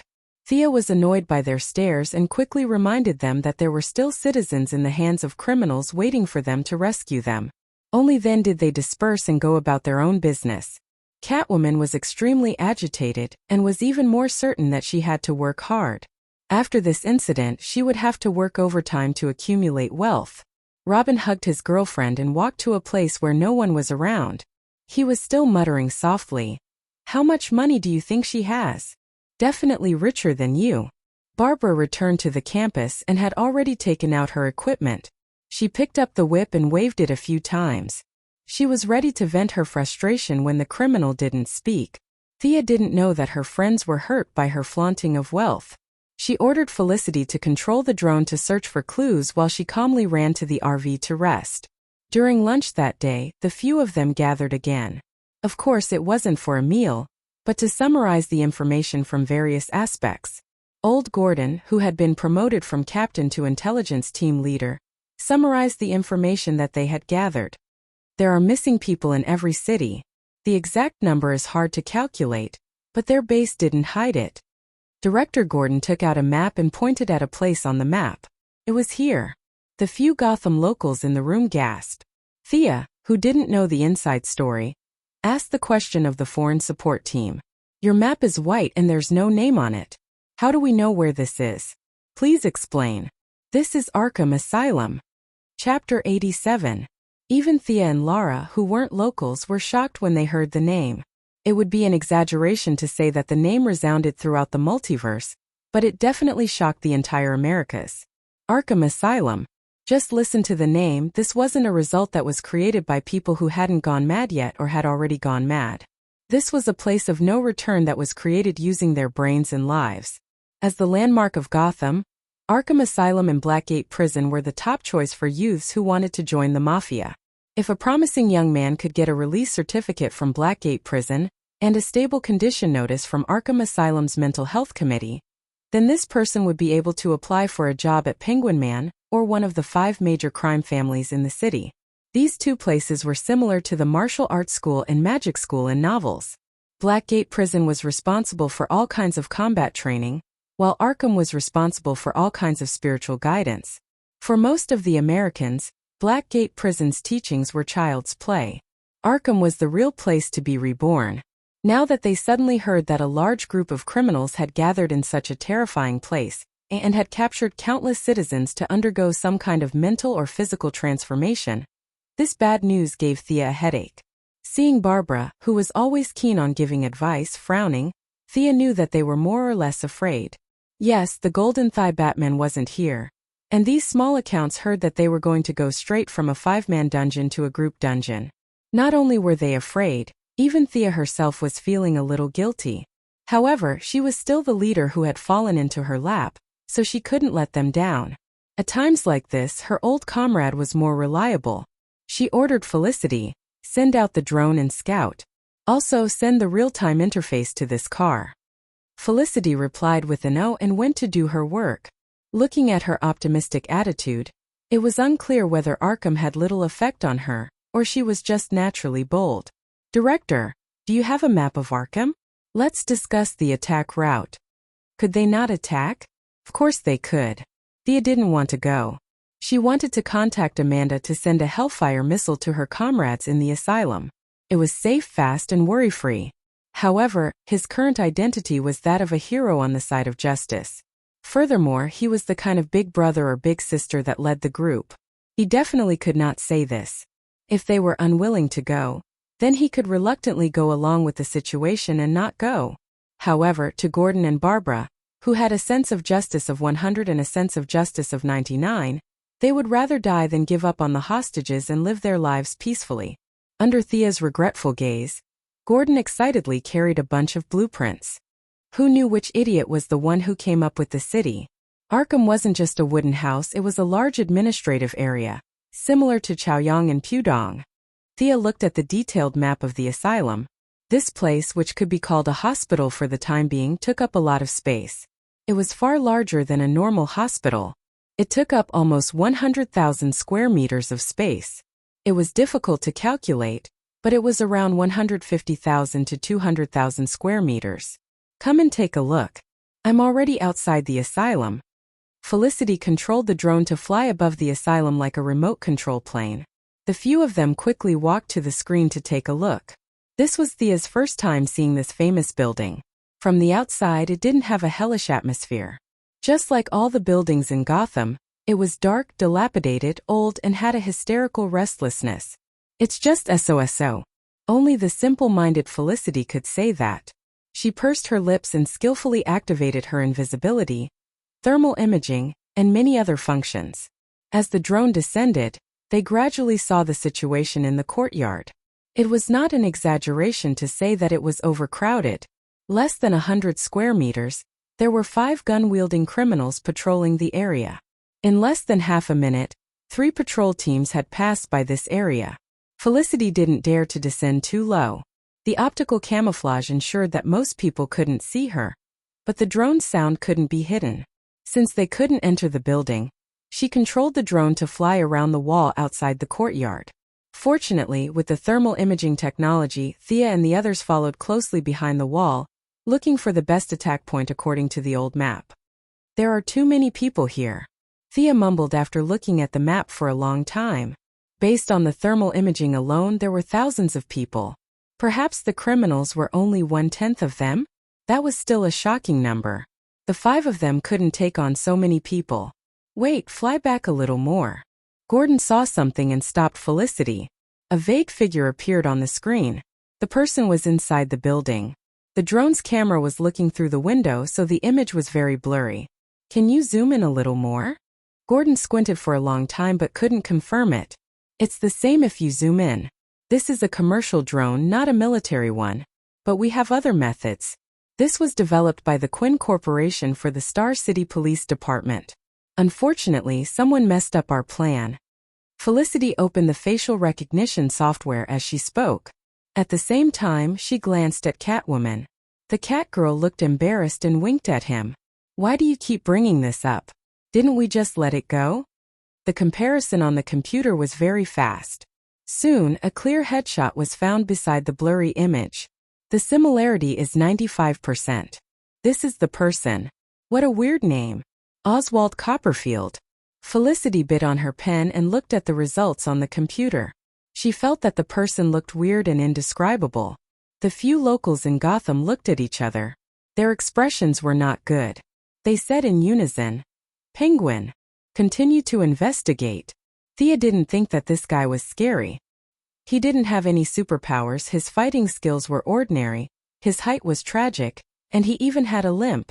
What were they afraid of? Thea felt that she was bullying someone like him. As they continued to patrol in the sky, they had a rough idea of the outer guards. It was worth mentioning that there were not only the Scarecrow elites, but also many gang members. According to Gordon, they were all subordinates of Penguin. He had once unified Gotham's underground forces. Although it wasn't as powerful as before, he still had many loyal followers. Chapter 88. Just by looking at the periphery of the asylum, one could see that there were many different types of criminals here. There were elites in American equipment, hooligans in singlets and shorts holding axes, and many abnormal people who were foolishly laughing at the trees. Felicity turned on the thermal imaging system and operated the drone as if she was playing a game. She carefully avoided all heat sources and kept sending information to the command vehicle. Dang! The screen shook for a while. What did he bump into? Before they could understand what was going on, a man in armor that looked like a spacesuit appeared in front of the camera. He was holding a huge gun that looked like it came straight out of a sci-fi movie. The strange man was stunned for a moment before he understood what was going on.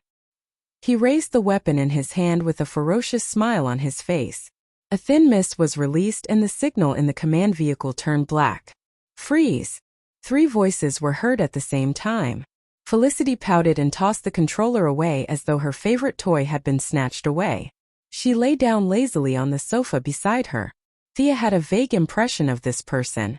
She only remembered that he was a scientist who was trying to save his wife. She did not say anything as she looked at the people from Gotham and waited for them to explain. Director Gordon had already pulled out a large amount of hair in such a short time. Facing the questioning eyes of the duo from Star City, he still pondered for a moment.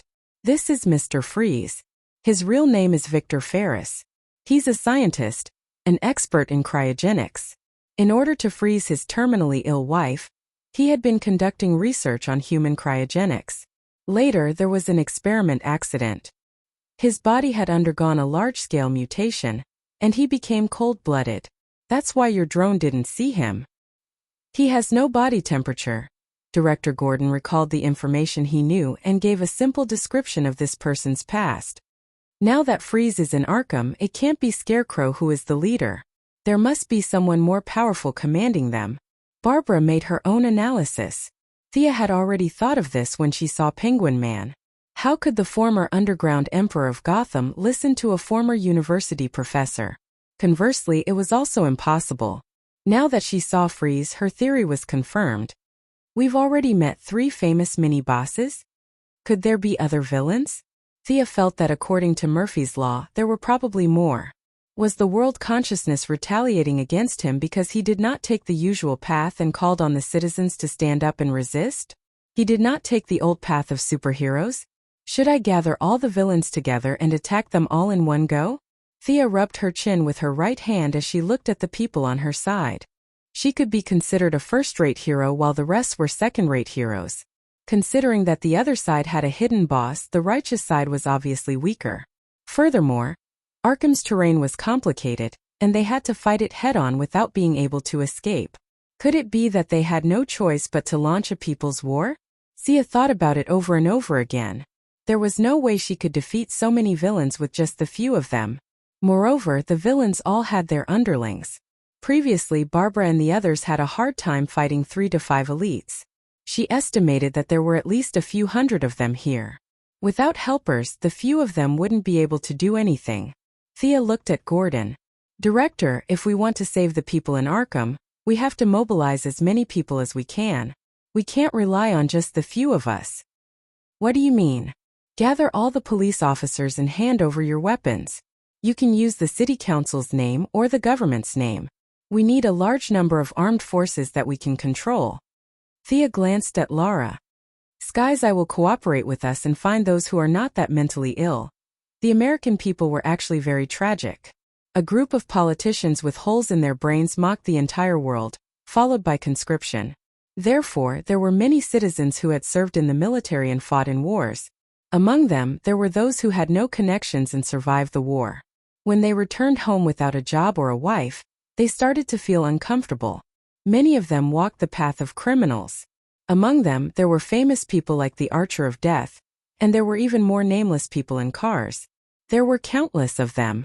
Thea did not dare to arm these people. They were already suffering from the war, and with the atmosphere in Gotham, it would be a miracle if they did not go crazy. She had always used the police officers as the main force and a few of the citizens as support. This time, she had no choice but to use them as cannon fodder. She also ordered Felicity to make a speech about the mayor, calling on the hot-blooded citizens to stand up for justice and protect the truth. She also called for the American dream to be broadcasted over the entire city. What? The mayor was still in Bane's hands? Of course Thea knew, but didn't the citizens not know? As a former hacker, it was too easy for her to make some video clips. As for whether Bane would make use of the mayor to create a propaganda station, Felicity, who had control over many of Gotham's satellites, was not afraid. Even though Bane was known for his resourcefulness, his intelligence was more focused on plotting and scheming than on the internet. Sia believed that Felicity could take on 100 Banes on the internet. They did not have any objections to her bold and false propaganda. After all, the mayor was not a good person. Whether he was killed by Bane or impeached by the Senate, it had nothing to do with them. They could pull as many cannon fodder as they could, but the main force was still a little weak. Thea looked at Batman's friends and family. Can you find any more allies? Barbara and Robin were both newbies in the industry, and they were not as fresh as Sia. They both shook their heads, indicating that they only had each other and could not tolerate any outsiders. Catwoman was a little hesitant. I'll try to find a few friends, but the chances are not high. She was right. If she had friends all over the world, why would she invite Thea from so far away? Most of her friends were used, and almost none of them helped her. Sia nodded. She didn't have much hope for her so-called friends. She didn't have much hope for them. Seeing that the few of them went out to do their own things, Thea and Lara walked to the side. Miss Lara, thank you for your help. Without your help, I really don't know what to do. Lara could tell that she was just being polite. She smiled and did not say anything, waiting for her to continue.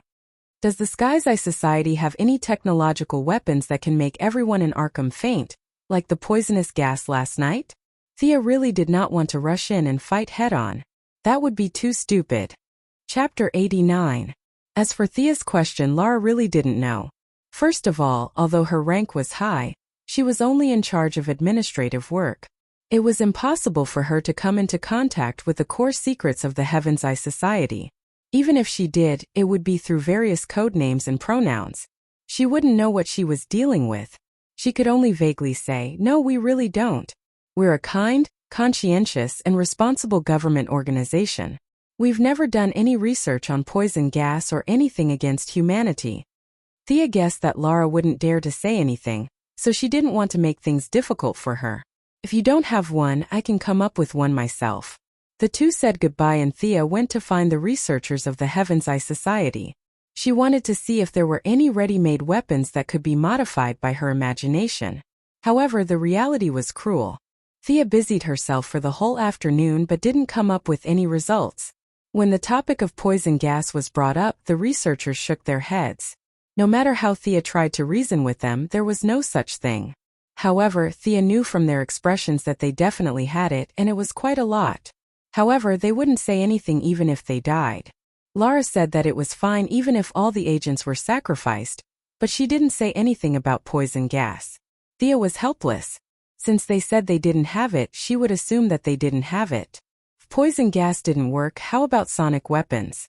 The few of them studied the outer walls and various partitions of the asylum, and came to a conclusion. When it was first built, it was definitely built with sufficient materials. The walls were extremely thick. The C4 that could blow their command vehicle up into the sky might only be able to blow up half of the walls in Arkham.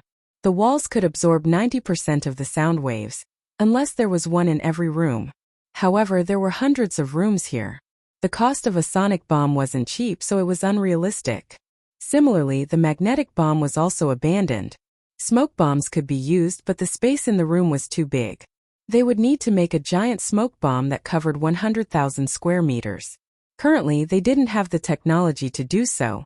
Thea thought until her head hurt, but she couldn't come up with any good ideas. She went back to her room in a daze and planned to brainstorm them tomorrow.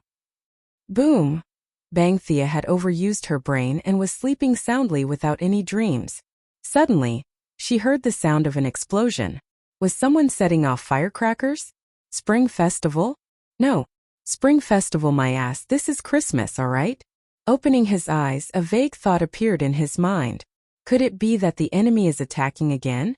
Last night, he had tormented himself the entire night. He cursed Chief Gordon in his heart. This lousy place you found is attacked every 2 or 3 days. I really have to hand it to you. He hurriedly put on his uniform and looked out of the window. From time to time there would be flames. The school had evacuated all the civilians in the afternoon, so there was no chaotic scene. Thea left the room and went outside. All the important people were here. This made her feel more at ease. She was afraid that she would be taken away again.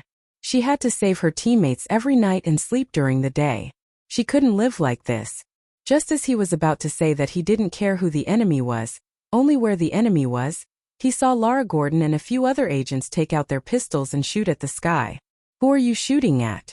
Thea quickly looked up at the sky and saw a purple figure swaying in the sky. From time to time it would shoot some unknown green substance to the ground. Who is this? Thea's first thought was that it was a small boss from Arkham. After all, looking at its appearance and equipment, it must be a famous guy.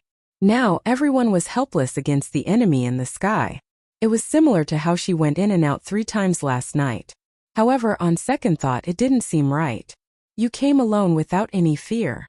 Aren't you afraid of being surrounded? She was very careful last night. Could it be that Gotham's boss was so fierce? Thea was too lazy to ask for the name. After a rough observation, this guy wasn't difficult to deal with. She called out to everyone. Stop shooting, I'll take care of him. She jumped on the skateboard and flew towards the unknown target in the sky. When she got closer, Thea saw that the person was wearing a purple striped shirt. He was holding a strange gun and was constantly shooting green mucus on the ground. Disgusting. Thea clenched her teeth. You Gotham people sure have character. You don't care about the city's appearance and come out to do bad things. She didn't notice it when she was on the ground, but when she was in the sky, she noticed that this person wasn't floating like Thea. Instead, he was carrying something like a flamethrower. Every few seconds, he would shoot at the air and use the reaction force to stay in the air for a short time. This person was jumping. Each time he shot, he would jump 20 meters. After the kinetic energy was used up, he would shoot again and jump again. She didn't know what fuel his flamethrowers were using. The exhaust gas was black, and every time he jumped, he would shoot out a large amount of black smoke. Thea felt that the PM2.5 around here must have been exceeded by this guy. It was such an ugly way of flying, but this person was still laughing foolishly. What the hell was he laughing at? Thea felt that this guy had unknowingly pulled down the average technological hero or villain. Look at Mr. Freeze from before. No matter how evil he was and how many people he killed, his equipment was beautiful and sci-fi. This guy was purely embarrassing, and he still dared to take it out in broad daylight. She didn't sleep well, and she almost vomited her dinner because of this guy. Thea was ready to teach him a lesson that he would never forget. She increased her altitude and flew above the guy's head. She had no choice. This guy's butt was smoking, and his front was spraying green water. Who knew if it was poisonous? Thea didn't want to be stained by it as a souvenir. While he was jumping, she quietly came to the back of his head. It was a waste to use arrows to deal with this guy. In fact, it was difficult to aim at an airborne target. Thea found an opportunity and quickly rushed over when he was spraying green water at the people on the ground. Who's there? The guy finally realized that something was wrong when Thea was less than 100 meters away. He was still thinking about how Gotham had a hero who could fly. Then he saw two beams of white light rushing towards him. Thea didn't know if Batman's team could beat this guy, but she was too lazy to ask. Her own method was more suitable for her. She didn't use arrows this time. When she was 100 meters behind him, she stepped on the mechanism with both feet. From both sides of the skateboard, iron chains as thick as a child's arm shot out. There were special alloy arrowheads at the ends of the chains. Poof! Poof! The sharp arrowheads pierced the guy's thigh and shoulder. The arrowheads quickly split into 3 smaller arrowheads and firmly grabbed the target. Ah! Before the guy could finish screaming, he was forced back into his mouth by the high-speed wind. Don't you like to fly? Seeing how happy you were flying just now, Sia decided to be a good person and help you out. Sister will fly with you. Chapter 90. Thea looked at the enemy who had been pierced by the chains from front to back, so he probably wouldn't fall. She didn't care if he was dead or alive. She raised the skateboard to a height of 500 meters and flew around Gotham at full speed. 150 kilometers per hour, 200 kilometers per hour, 300 kilometers per hour. When her speed reached 350 kilometers per hour, she felt a little dizzy and slowed down. This was faster than the highest speed she could reach during the test.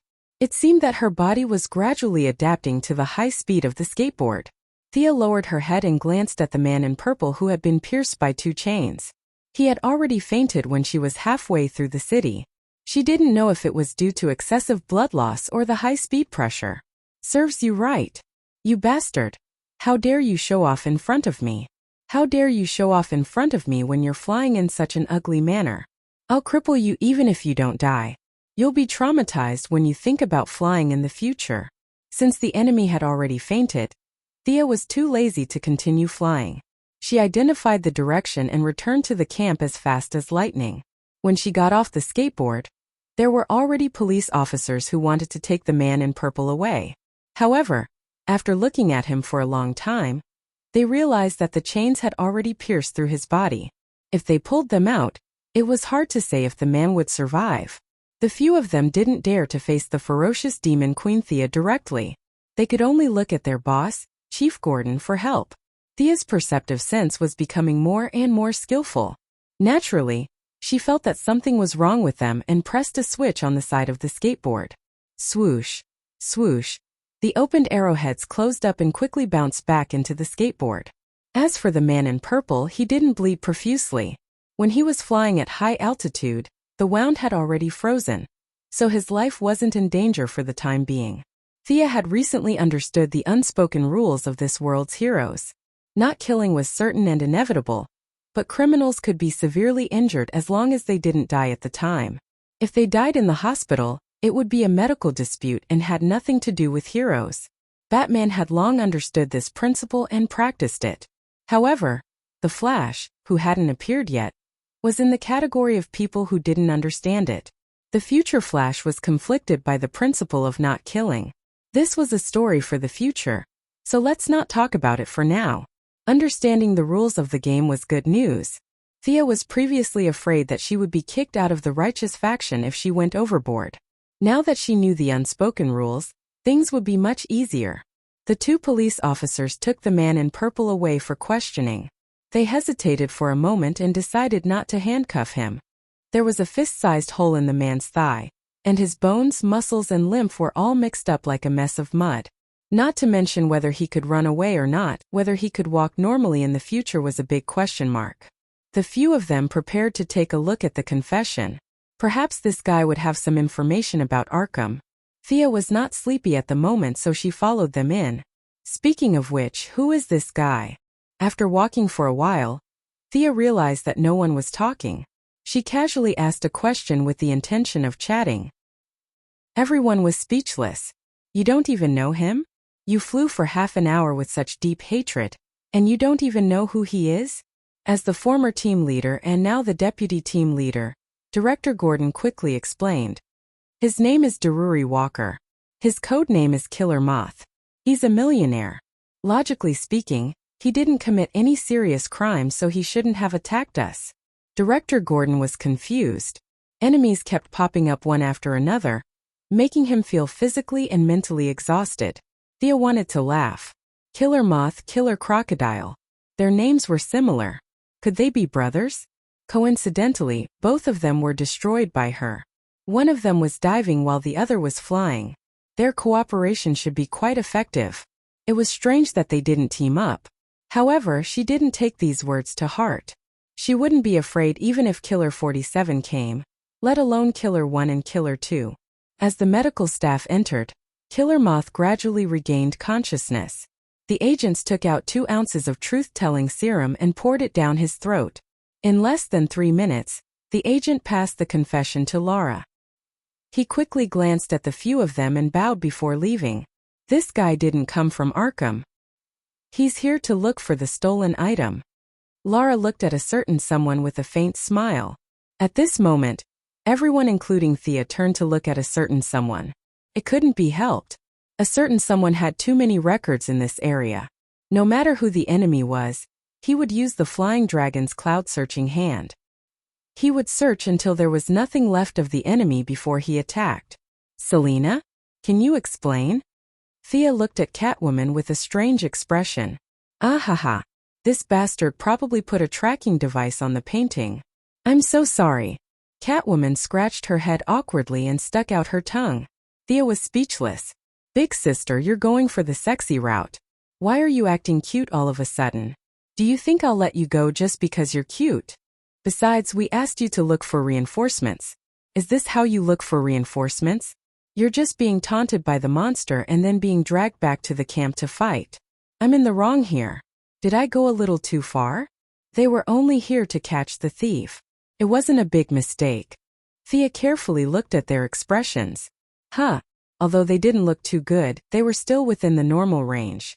Thea instantly understood. This wasn't the first time something like this had happened. It seemed like Master Bruce had dealt with this before. Then she wouldn't have any psychological burden. Director Gordon calmly ordered the officers to continue the interrogation. The truth-telling serum was still effective.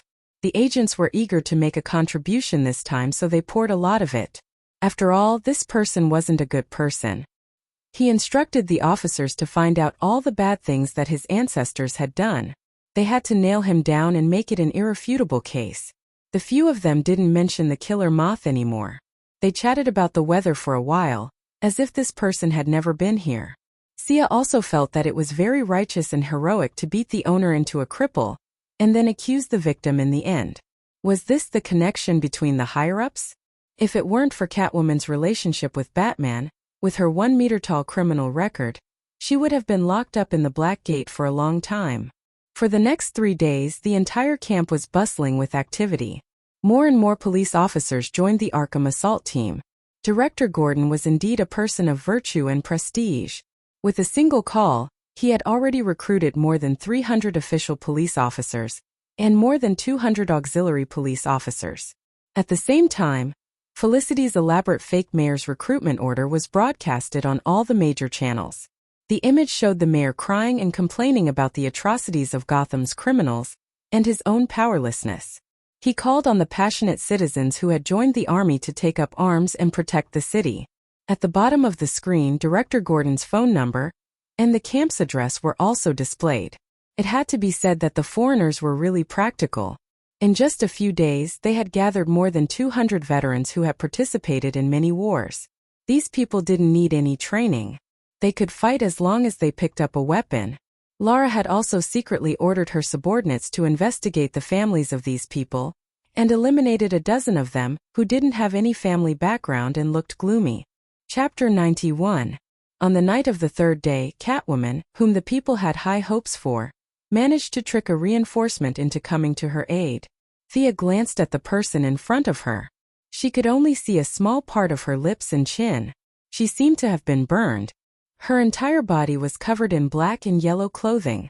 She carried a large can on her back and held a strange-looking gun in her hand. Was that a flamethrower? Thea could tell that the person was a woman from the 2 lumps on her chest. At least, she did not remember any man in DC with such things on his clothes. Before she could ask, Feline Girl had already started the introduction. Of course it was for Sia and the others. All the locals knew each other.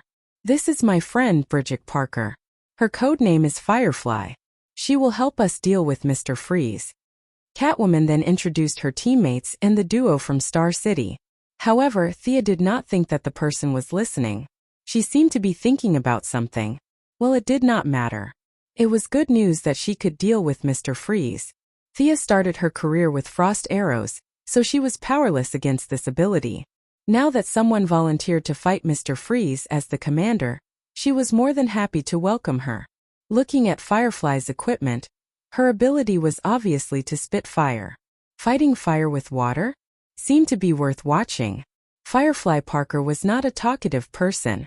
She listened to Catwoman's introduction with a blank face. Just when Thea thought that she could not speak, she said with a hoarse voice, "Mr. Freeze is mine."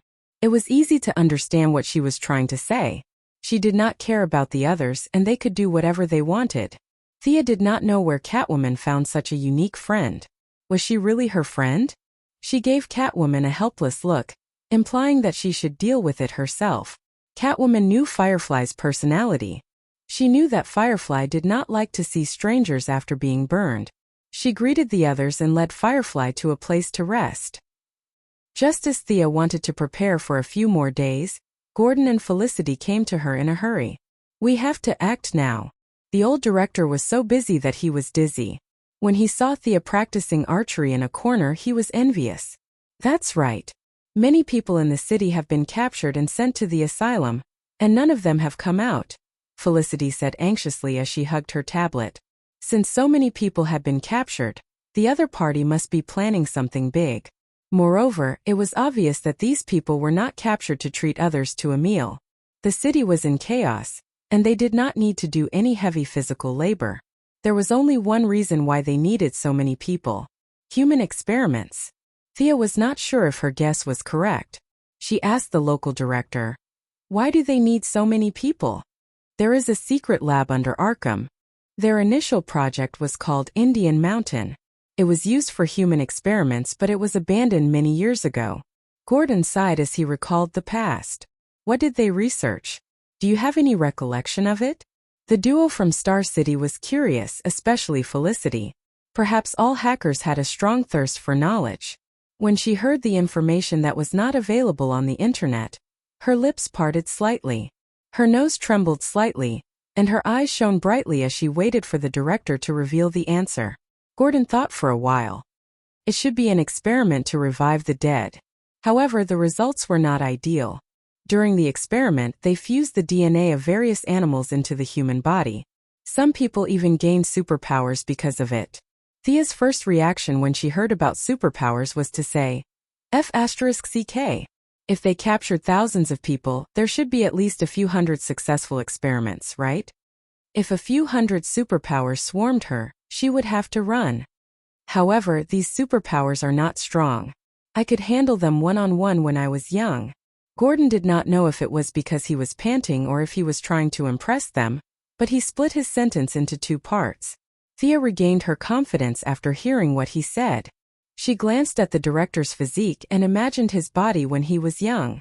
Although it was a little offensive, it seemed like he could take on 7 or 8 people at once. If that was the extent of his combat power, it was indeed not that impressive. However, it had been 20 years since then. Who knew how much technology these people had developed? For safety's sake, it was better to send out the troops as soon as possible. All right, gather the others. We will depart today. Although it was quick, it took them a whole hour to gather everyone. Thea naturally retreated behind the scenes and left all the work to Director Gordon, who was not afraid of death or exposing his identity. It was impossible to hide such a large-scale mobilization from the enemy, and Thea did not intend to hide it either. There was no brilliant plan, just relying on the number of people to push through the enemy. There were more than 300 fully armed official police officers, more than 180 veterans and a few enthusiastic citizens, and finally, there were 10 elite agents from the Heaven's Eye Society. The director looked at the crowd below him and felt a little excited. However, he knew that this was not the right time.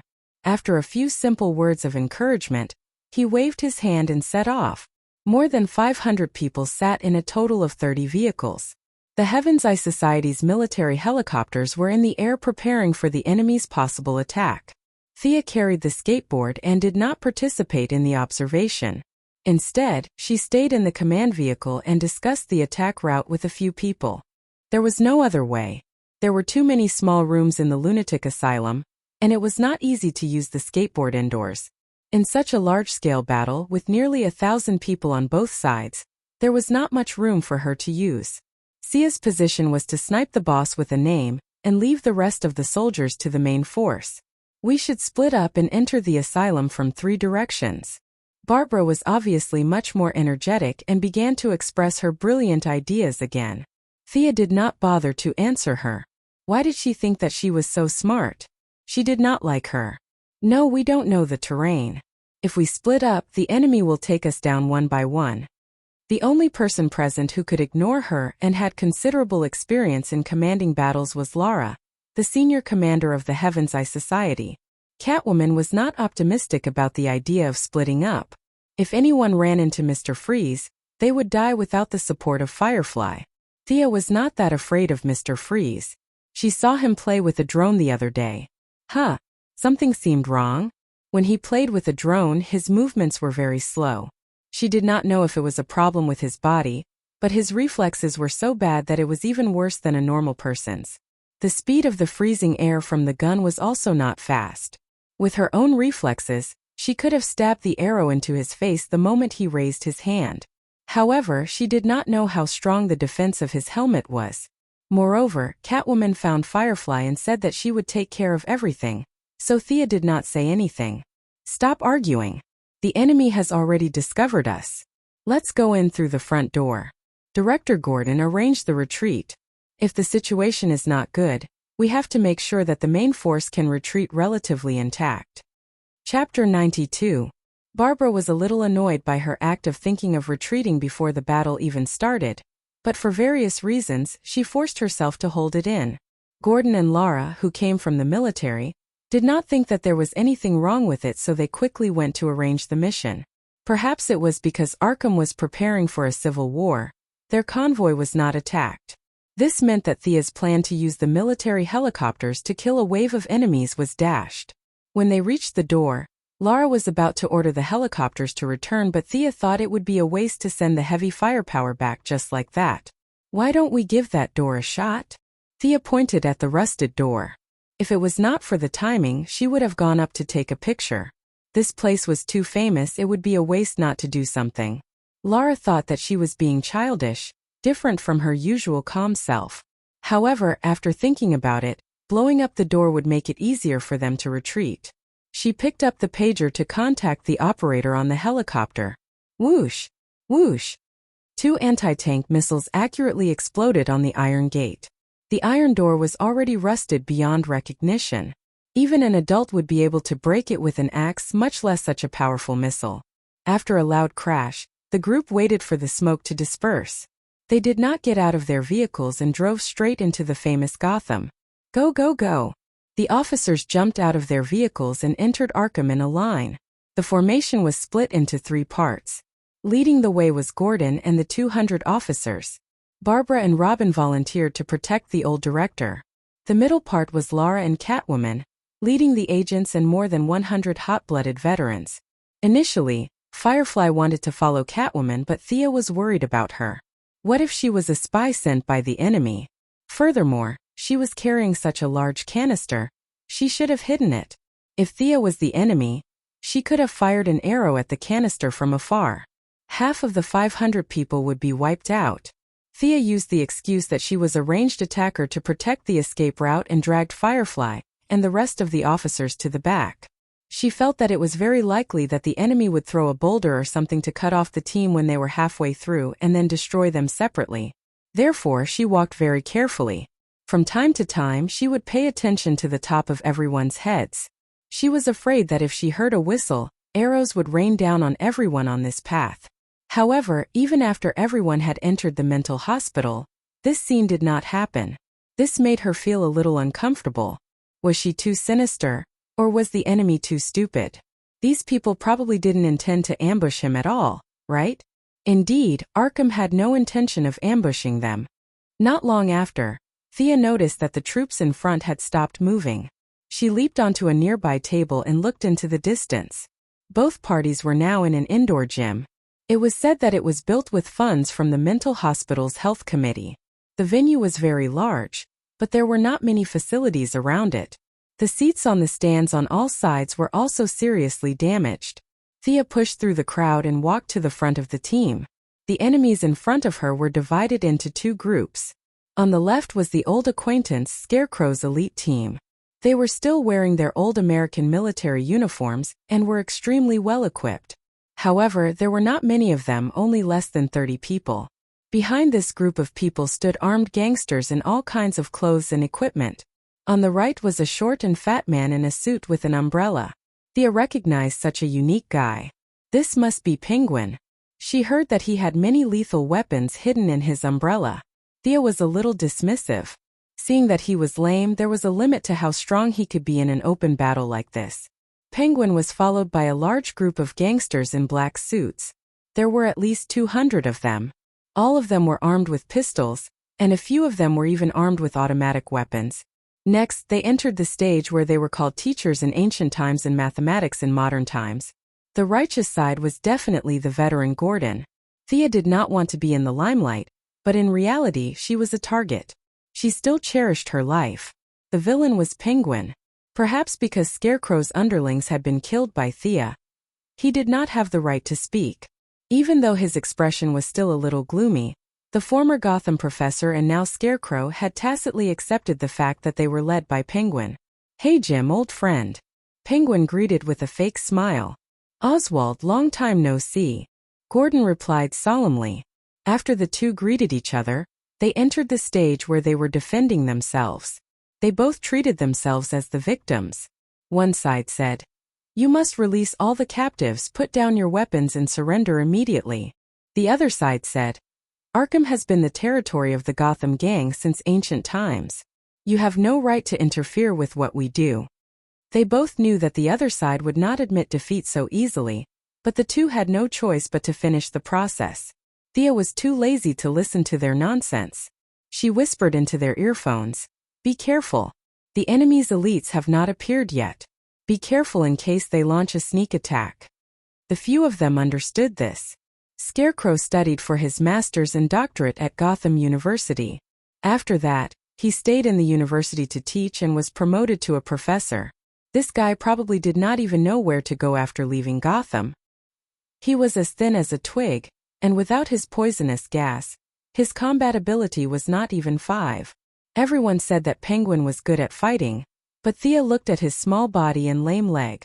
She really did not think that he was that good.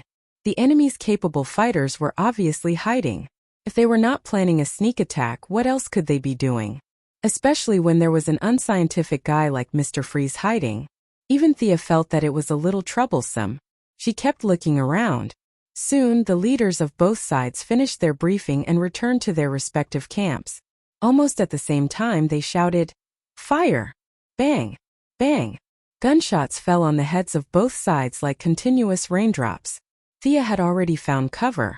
She hid in a corner and observed the situation. She fired a few shots from time to time. Yes, her marksmanship was not bad. After practicing archery for so long, her long-range specialization was very high. Although she could not say that she could fire 100 shots, she was at the level of an elite. She turned around and was about to call her teammates, but what she saw almost made her nose crooked. She saw Catwoman and Robin at the side. The two of them were looking around with sticks in their hands. This group of people was too inexperienced in group battles. At the very least, they should be armed with a gun to boost their morale. Barbara was very good at this. She knew that she had to bring a gun when she came out to kill and set fire. Even though she didn't hit many enemies, she didn't stop firing. "Thea, should we use magnetic arrows?" Felicity, who was hiding in the camp, looked at the live broadcast and suggested. Thea observed the situation and shook her head. "No need for now. We have the advantage. The veterans are very strong. Those gang members are no match for them." Just when she thought that her side had the upper hand and was about to call a few of her friends to join the battle to increase the victory. "I am Azrael, the Angel of Death." A tall and thin man wearing a red and black leather jacket and a hood with a long sword in his hand rushed into the line of police officers like a whirlwind. He slashed horizontally and vertically, and with a raise of his hand he killed 3 police officers. Chapter 93. The tall and skinny man was surrounded by enemies alone, but he was not afraid at all. He slashed left and right with his sword, instantly killing 2 police officers and cutting off the wrist of a veteran. Thea saw that the few of them did not react, and she was a little far away, so she could only aim at the fierce man with her bow. Whoosh! Whoosh! 2 arrows were aimed at the man's face and shoulder. The guy who called himself the Angel of Death was really good. He kicked the police officer beside him and used the reaction force to dodge Thea's 2 arrows. This was the first time in Thea's career that an official enemy could dodge her arrows. Although her archery skills were only so-so, this person's reaction speed was much faster than an ordinary elite. Who is this person? Thea quickly asked her companions, implying that if they had a strategy, they should quickly read it out. He is the former mayor of Gotham, Theo Galvin. However, this person should have died many years ago. If I'm not mistaken, he is a clone left behind. Gordon, who was holding a pistol at the back, knew that the young people did not know who he was, so he quickly introduced him. Oh, Thea let out a long oh. When she first heard that he was the mayor, she was shocked. Were all mayors so fierce? Did they mean that it was impossible to survive without a similar level of martial arts? In just a short while, this person's clothes were red from killing. From the side of his hood, she could see that he had an old face and a short, needle-like beard. Every time he killed an enemy, he would roar. The surrounding police officers were shocked by his bravery and unconsciously opened up an empty space for him. However, he did not let them go. His footsteps constantly moved, chasing after the slowest people and slashing at them. Thea carefully observed him. This person's martial arts were very high, especially his fearless aura. The clothes on his body should have a certain degree of bulletproof effect. The police officers and veterans constantly fired at him, but he only dodged the fatal parts. When the other bullets hit him, it was as if he had no reaction. It seemed that she could only save the situation. Robin and the others had already found their own opponents, and they might not be able to beat this guy. She sighed. She knew that once she revealed her skills, her happy days as a bystander would be over. Get out of the way. Thea yelled at the crowd. Since it was a clone, it should be fine to kill it, right? Of course, she wouldn't rush forward in a hurry. Taking advantage of the fact that there was still some distance between them, she used her rapid-fire technique. She pulled out 3 arrows at a time and changed her angle of attack from time to time. At the same time, she moved quickly towards the Angel of Death. Pa! Pa! This clone of the former mayor had an unusually sharp intuition for danger. Even though Thea was constantly changing her position, he could still react and either slash with his sword or dodge to the side, causing Thea's first 6 arrows to miss. Seeing his stance, Thea knew that she would not be able to take him down using normal means. She took out the bat darts that she had taken from Barbara. Many members of the bat family had used these darts before. However, the weight of each dart was different depending on the strength of the individual. Thea was now using Barbara's bat darts. The size and weight were quite suitable. She first threw out a dart, then flew up and shot another arrow at the back of the Angel of Death's head. The darts were light, and Thea had little strength. Although she shot first, due to the acceleration of the bowstring, the 2 darts almost arrived in front of the enemy at the same time. The Angel of Death knew that he had no time to dodge. He could only choose the lesser of 2 evils. If the arrow hit the back of his head, he would not be able to survive. He swung his sword to break the arrow and at the same time, tried to dodge the dart. However, Thea had calculated the angle, so how could he dodge it so easily? Poof! The sharp bat dart pierced his left arm, and the leather clothes on his body did not help at all. Clang! He pulled out the dart and glared at Thea fiercely. You are guilty. Thea almost laughed. Do you think you are acting in a hot-blooded anime? You are really into the role. At this time, the distance between the two was only 5 meters. She put away the bow and arrow, pulled out the katana and dagger that she had not used for a long time, and attacked quickly. She had seen this guy's swordsmanship before. It had some shadow of the European palace swordsmanship, mixed with many modern fencing techniques. The long sword in his hand was not a 2-handed sword commonly used on the battlefield. Instead, it was more like a combination of a Swiss longsword and an Italian longsword.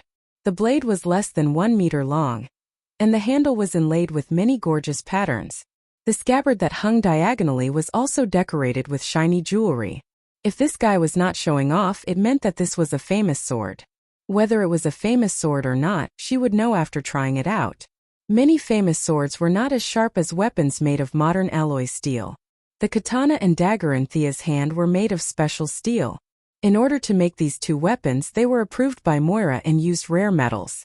Sia took advantage of his injured left arm and hurriedly attacked. The dagger in her left hand slashed his cheek from bottom to top. When he retreated to dodge, the katana in her right hand slashed straight at his abdomen with an Iato slash. The Angel of Death held the sword with both hands and stabbed it straight into the ground. On one hand he blocked Thea's horizontal cut, and on the other hand he stopped his rapid retreat. Thea really did not expect this strange move. When the two swords collided, she only felt the katana in her hand inexplicably stagnate. Thea knew that she was in trouble. The opponent was indeed holding a sword, but in such a passive way, the katana in her hand had already become chipped.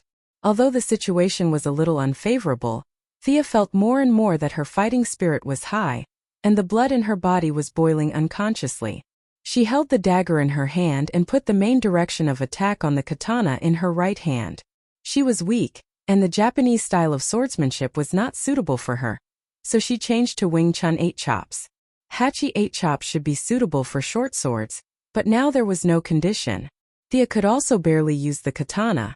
Hachi 8 chops was completely opposite to Wing Chun 4 chops. Boxing pursued to hit the enemy, and the target was the person. Hachi 8 chops was another way. Its target was the opponent's weapon, which was very suitable for this situation. Thea then used the advantage of her slightly longer weapon to attack the opponent's wrist and fingers. Picking, stabbing, cutting, and chopping, the essence of Hachi 8 chops was vividly displayed. The Angel of Death had really never seen this kind of move. He was very aggrieved and anxious. The unfavorable situation made his mind begin to become anxious, and he kept shouting, "Sinner! You will be purified by the fire of heaven. Watch my judgment. Crusader strike." As the Angel of Death kept shouting, Thea was a little confused. What was the meaning of this guy? Why was he shouting the name of the move while fighting? He had taken off his hood, and his hair was disheveled, and he was spitting at her like a madman. This idiot really had the characteristics of Gotham. Chapter 94. Even though the Angel of Death's roar was deafening, Judgment was just a vertical slash from head to toe, and Cross Army Strike was just a horizontal slash with a diagonal slash. There were no exaggerated scenes like the Angel of Death's golden aura. Thea could only make a stupid judgment about his bad habits. Is this the side effect of cloning, or is this guy really that Shinibu? Thea did not have the time now, otherwise she would definitely ask him about it. But regardless of whether this person was mentally ill or not, his attack power was undeniable. He didn't have any golden sparkle, but his long sword was constantly slashing left and right, which made Sia, who was exhausted from dealing with him, very vexed. Because he did not defend himself at all, the two fought for 3 minutes and Thea had already slashed him twice with the long sword in her hand. In addition to the dart that hit him previously, blood was gushing out of his body. However, he did not seem to feel it as he continued to attack tirelessly. King Hell. Thea, who thought of herself as an honest little beauty, was so anxious that she wanted to curse. If this guy was a normal person, she would have taken him down long ago. His brain was not working well, and he would be distracted intermittently, which led to a lot of flaws in his moves. However, because he was not afraid of death, he was able to equalize the situation. The person behind the cloning of the Angel of Death must have noticed that there was something wrong with his brain. So he artificially lowered his neurologic transmission and compensated for his insanity with madness. How amazing! If Thea did not care about her own injuries, she could have taken him down. However, she would have to be stupid to trade injuries with the clone. It was not worth it. After Thea slashed him from the side again, the Angel of Death, who had lost too much blood, was in a daze. His attacks weakened a little, and the volume of his shouts was also much lower. Thank goodness you're finally not shouting so loudly. You've made Sia so annoyed that I feel like I'm bullying a handicapped person. It was a mistake for me to get excited when I saw him. Next time I'll just leave this job to Robin and the others. I won't fight him even if I'm beaten to death. It's too annoying. Thinking of Robin, Thea wondered how the fight was going. She forced the Angel of Death back with 2 moves and looked at the situation. Under the circumstances, both sides still had the advantage of having 6 on their side and 4 on the other side. The gangsters were being beaten back by the joint forces of the police officers and veterans. It was only a matter of time before they won. However, the fight between the heroes and the villains wasn't so beautiful. Without Batman, his team's combat power was subconsciously weakened. Furthermore, Thea was entangled with this lunatic. The situation wasn't as expected. Catwoman was dealing with the Penguin Man and a burly man wearing a pig mask. Could only be said that it was a draw. On the other side, Barbara was surrounded by 6 to 7 elite scarecrows. The few of them were in full swing, and Barbara was using all her firepower. Her whip danced wildly and darts flew everywhere, accompanied by her pistol firing from time to time. Although she had the advantage, her stamina was greatly depleted. The duel between Firefly and Mr. Freeze that he had imagined did not happen. That was good news. These 2 guys were too powerful for normal people. Where's Robin? Thea looked around the arena. Not there. She didn't believe it and looked around again. Finally, she found Robin in the stands far away from her, surrounded by 2 people. Both of them were wearing black suits and owl masks. One of them was holding a pair of rods, and the other was holding a long sword. The 2 of them were very skilled and coordinated very well. They were probably not weaker than Robin in a one-on-one. Now, the 2 of them were working together to beat Robin to the point that he could only parry and not fight back. What was this? The claws of the Court of Owls. Thea was a little shocked this time. This was Gotham's hidden boss. It wasn't just 1 or 2 people. This group of people was the union of the oldest families in Gotham. They had been silently watching this city for 200 years. How did they provoke this group of people? He and the others still didn't have enough information. If it was the Owl Court that was going against them, everything would make sense. They had broken into the camp without anyone noticing, conducted human experiments and made clones. They had enough influence to recruit these unruly villains. Thea had a bad feeling in her heart. This operation was most likely going to fail. The enemy definitely didn't gather so many villains for her to kill them all at once. They must be hiding something. She silently thought about what the enemy was going to do to break out of this situation. No matter what, she and the others had the advantage. Even if the heroes were no match for them, as long as they could hold back a few of the enemies who could fight, the villains could only wait for death when the main force finished the battle. It was useless against hundreds of guns. Just as she was thinking hard, her hand movements naturally decreased a little. The crazy Angel of Death charged forward again with a mouthful of nonsense. Thea was really sick of this dogskin plaster, but she couldn't not fight. She could only stop thinking and continue to play the game of dodging 10 slashes. When Thea blocked another slash from the Angel of Death, she felt that the katana in her hand couldn't take the burden anymore. It was seriously damaged from multiple slashes and was about to break. Optimistically, she estimated that she could only slash twice more. This special alloy weapon that had accompanied her for more than a year would have to say goodbye to it. F***CK. I've been helping to fight the monster and my equipment is about to break. Can Gotham compensate me? Is it too late for me to buy insurance now? While she was pondering whether she should grab a baton from the officer next to her and use it to deal with the situation, a gangster with a common face under the Penguin Gang saw Thea constantly retreating into the crowd. He thought that she was exhausted and was about to lose, so he hurriedly rushed up with a dagger in his hand, ready to assist her. Thea was stunned by the sudden appearance of this guy. She wanted to say that this was against the rules of the underworld, but when she saw his expression as if he was bullying a pushover, she thought, "Are you sure you want me? Do you think I'm Garfield if the tiger doesn't roar? Besides, what kind of eyes do you have?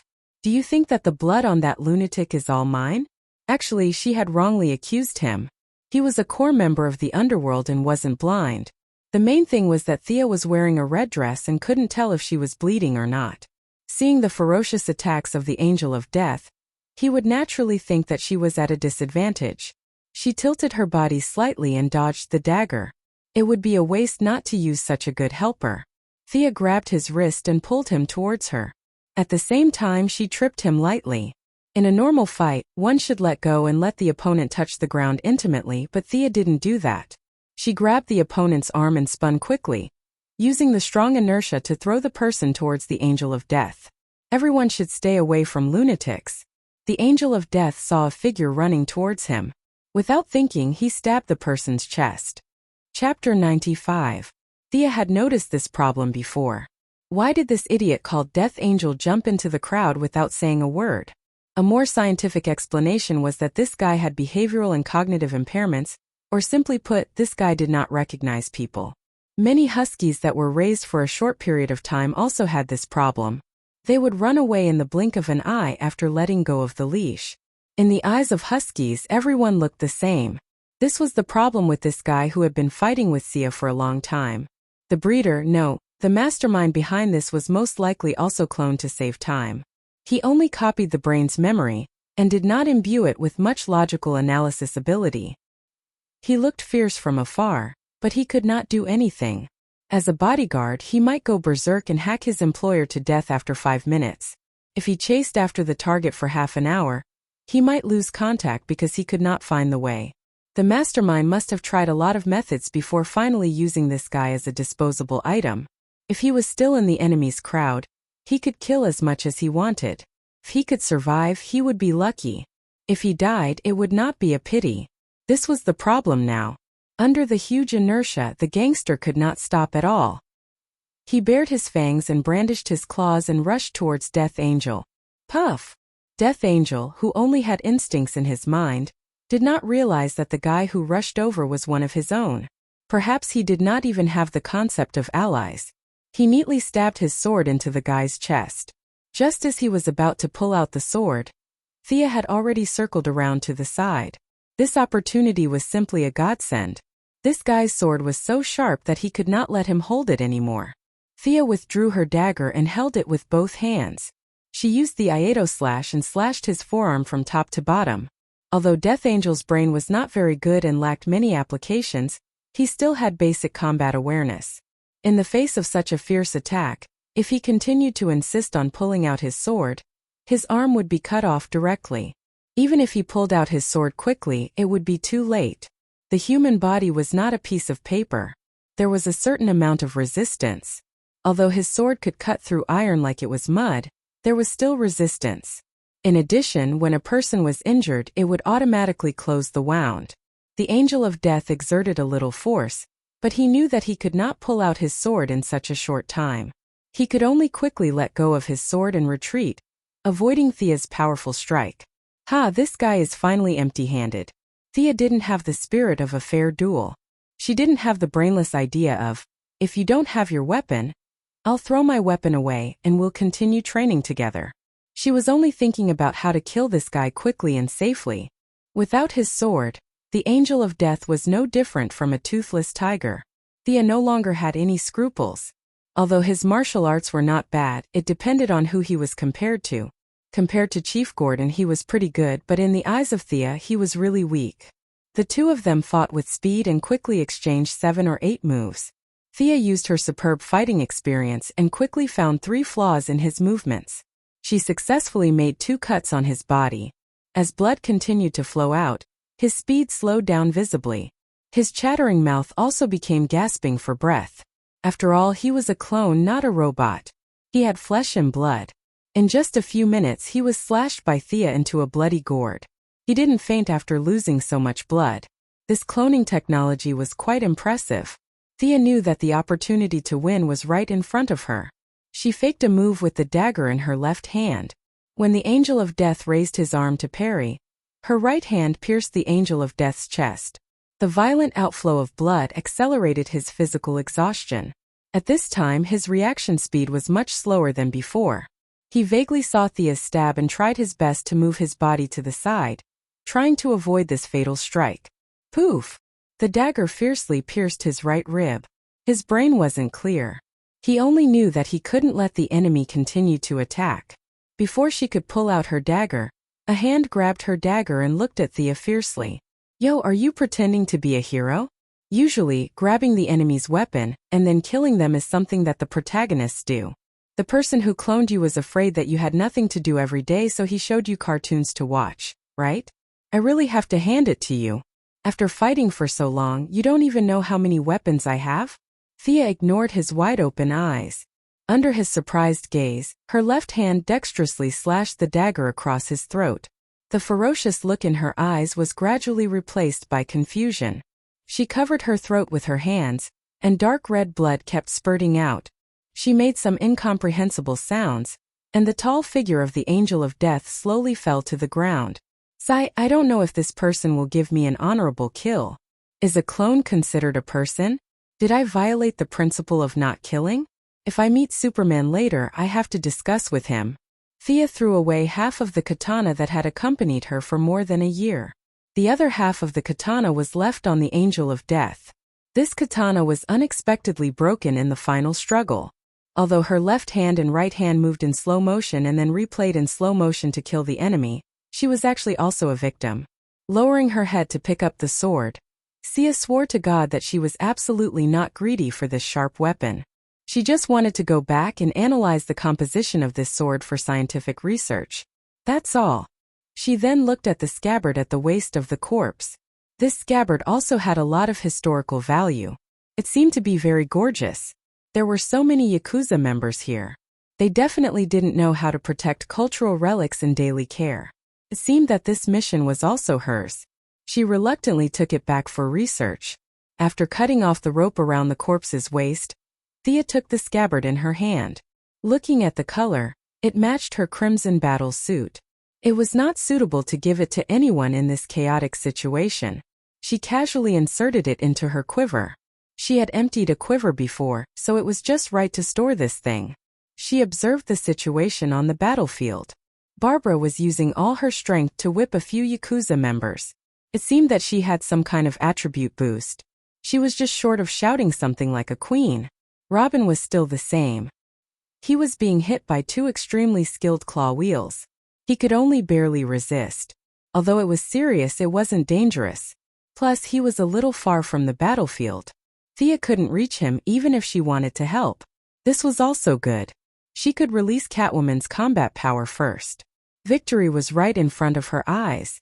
Thea took out an arrow and aimed at the penguin guy who was holding a broken umbrella and happily fighting with Catwoman. This guy was also a character. The key was that he had the most subordinates. As long as he died, his subordinates' morale would immediately plummet. In this way, her side would win. Chapter 96. She adjusted her breathing and pulled the bowstring to the maximum. Then she aimed at the penguin man's distinctive sharp nose and shot an arrow. The arrow was like a meteor chasing after the moon. It was extremely fast and landed accurately. If nothing went wrong, the sharp arrow would open up a large hole in the penguin man's face. His trusted subordinates would happily attend their boss's memorial service tomorrow, and a new leader would be chosen the day after tomorrow. However, when the arrow was less than 20 centimeters away from his ugly face, a figure flashed past from the side. A dark green glove quickly grabbed the arrow. It wasn't surprising that her arrow was blocked. After all, her archery skills weren't at the peak yet. The lunatic death angel could also block arrows, but catching an arrow flying at high speed with her bare hands wasn't something an ordinary person could do. People with great strength and dynamic vision could do it, but the person in front of him was obviously not that type of person. She was familiar with his archery skills, and she was using the special skill of the ninja masters. He also knew this skill, but he didn't expect that he would encounter a woman who used it against him today, because he didn't have the chance to use it. Talia. Thea looked at the woman not far away in a low voice. Who are you? Talia Al Ghul was wearing a dark green leather jacket. She carried a bow on her back, held a recurved bow, and had a long sword at her waist. She looked at Thea and wondered who this person was. Her martial arts and archery skills were obviously passed down from the ninja master. Could she be from the Alliance? Thea didn't know how to answer her question. There was a complicated story behind this, so she couldn't go into too much detail. Besides, she didn't plan to tell the story in front of so many people. Looking at her face, which was full of mixed blood characteristics, different from the fair skin of European and American people, there were some characteristics of the Arab world and East Asian people. Her thick black hair set off her amber eyes, exuding a strange and dangerous charm. Beat me first. Thea also wanted to see how different she was from the daughter of the ninja master, the future leader of the Green Arrow. She quickly drew an arrow and shot it at Talia. You still need to practice your archery skills. Talia skillfully swatted away the arrow with her bow. Although she spoke contemptuously, her movements were not slow either. She drew her bow at the same speed as Thea and deflected an arrow. However, under Thea's powerful perception, this arrow was as eye-catching as the sun in the sky. She gently moved 2 steps to the left to avoid the arrow's trajectory, while continuing to shoot back at Talia. Following that, the two of them continued to draw their bows as if they were performing a show. Arrows of almost the same size and weight constantly intersected in the air. While the two of them were shooting at each other, they also needed to dodge each other's arrows. Occasionally, they would even use the classic scene of 2 arrows colliding in the air. For a while, the two of them shot out 20 arrows from their quivers, but neither of them could do anything to the other. Talia's archery skills were indeed superb, but Thea's powerful perception could also make up for her lack of archery skills. After the intense rapid shooting, it consumed a lot of stamina and mental strength. The two of them did not have outstanding physiques, so they both stopped attacking at the same time. They adjusted their breathing and stared at each other, preparing for the next round of competition. At this point, Talia was completely sure that the person opposite her was using the archery skills of a ninja master. After all, Old Ma was not a master of his generation and did not have the ability to innovate. He taught Thea exactly how others taught him, and this archery style was displayed in front of Talia. If she could not see this, it would only mean that she was blind. After careful observation, looking at the opponent's various movements, strength, speed, and other data, she could still determine that the opponent was a woman, and a young woman at that. Talia pondered for a while. Who could it be? Her first thought was her sister, Nissa El Ghul. She had left Nandarbart for many years, and did not know what level her sister's martial arts had reached. However, she felt that it should be about the same level as the person in front of her. Moreover, the two of them were very similar in age. There was a slight age gap between the two sisters, and their relationship was not good. She had also left home early with her child, so they were not close. Did her sister know that she had appeared in Gotham and rushed over to deal with her? Was her father, the ninja master, also nearby? She felt a little uneasy and ordered her subordinates to continue lying in ambush and not reveal themselves. Fortunately, Thea could not read minds. Otherwise, if she knew that she had mistaken her for her sister, she would definitely shout, "What kind of taste do you have? No matter if it's my figure or my looks, I'm much better than your sister." At this time, Thea was a little troubled. This person was the mother of Batman's son. It was not appropriate for her to fight. Furthermore, she would be an important person to enlighten Oliver in the future. Without her guidance, there would be no Green Arrow. She did not want to ruin this important opportunity for her brother. Furthermore, the interpersonal relationships in this world were very strange. In the future, Green Arrow would marry Nissa. Regardless of whether they were husband and wife in name, she was Green Arrow's sister, and Talia was Nissa's sister. The two of them were very cliché relatives. They could pretend that they did not know each other and eat together during Chinese New Year. Furthermore, since she had appeared here, would Bane be far away? Thea did not know how to fight this guy whose strength was measured in tons. Even an Iron Man would not be able to withstand a fist the size of a casserole combined with 2 tons of strength. Talia was afraid that the ninja master would jump out to deal with her, and Thea was also afraid that Bane would come out from the bushes. The two of them were afraid of both sides, so they both retreated to their respective groups. "Director Gordon, how's the situation on your side?" Thea connected to the headset and asked about the situation on her side. "It's going well, but these people are resisting very tenaciously. To be honest, I think they are plotting something." The old director's gunshots were endless, and it sounded like they were in Afghanistan. He was not the only one who felt that there was a conspiracy. Thea also had a bad feeling. With Alcourt, Talia, and Bane hiding somewhere, they were at a disadvantage in terms of high-end combat power. Thea made a prompt decision and gave the order to retreat. "Director, go to the back and arrange for backup. We will slowly retreat from the asylum. Agent Lara, order your snipers to shoot and bring Robin back. Catwoman Barbara, prepare your smoke grenades. Also, Catwoman, ask Firefly to help cover the retreat." Firefly did not enter their private channel. On one hand, Thea was worried about her. On the other hand, she was not very fond of Batman's team. Following Chief Gordon's order in the police channel, the large force began to consciously shrink their formation. Bang! Bang! 2 sniper shots rang out. The 2 sharp claw members besieging Robin had very high intuition. The moment the bullets got close to them, they retreated and dodged, allowing Robin to smoothly withdraw to the large force. Chapter 97. Putting aside Robin's skills for the time being, his tenacity was indeed commendable. Anyway, Sia saw him running back to the crowd in a sorry state. His face was bruised and swollen, and there were 2 big holes in his battle suit. Blood seeped out from his clothes from time to time. He was seriously injured, but he still held on and did not call for backup. He was really a tough guy. My pager is broken. Thank God you guys helped me. Thea knew she had misinterpreted Robin's expression when he opened his mouth. However, she did not laugh at him when she thought about how powerful his claws were. Instead, she ordered him to retreat to the back of the group. Nominally it was to hold the line, but in reality it was to let him rest. Thea, be careful. There's a lot of thermal activity in the side room.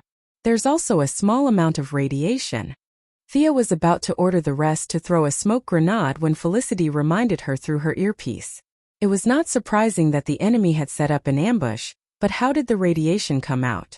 Just as she was thinking, the metal door on the right side of the gym was slammed open. A few burly men rushed out.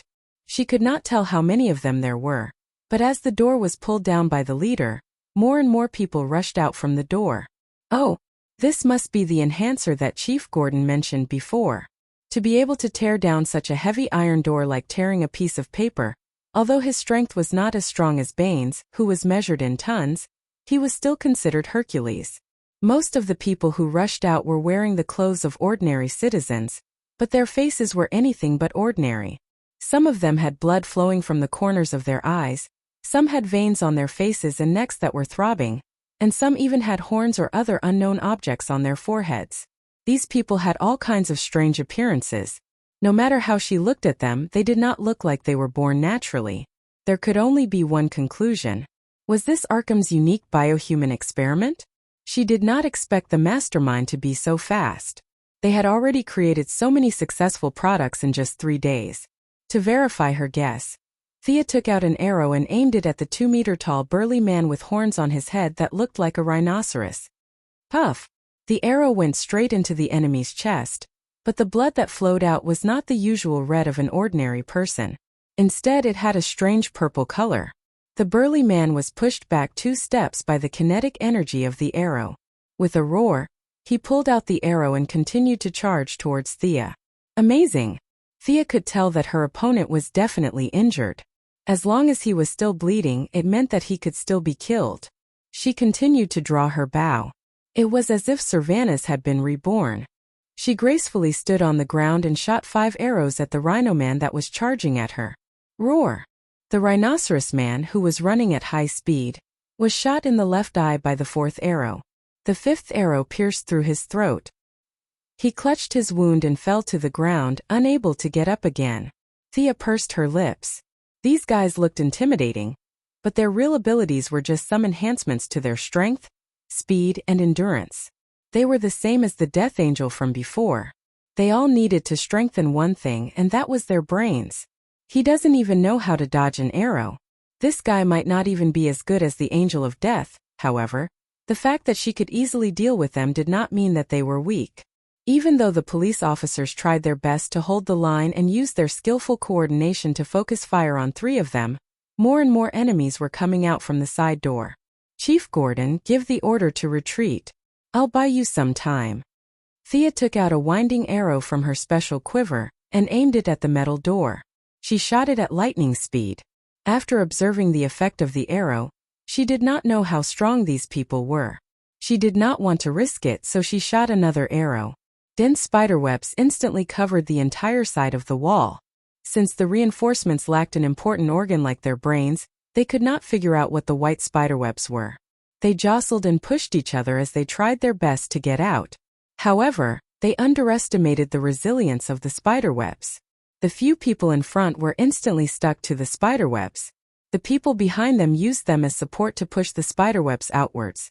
From an outsider's point of view, it looked like the spiderwebs were being pushed up by the reinforcements from time to time. Then the spiderwebs would fall silent and bulge out again. Thea was not very confident about her double-winding arrow.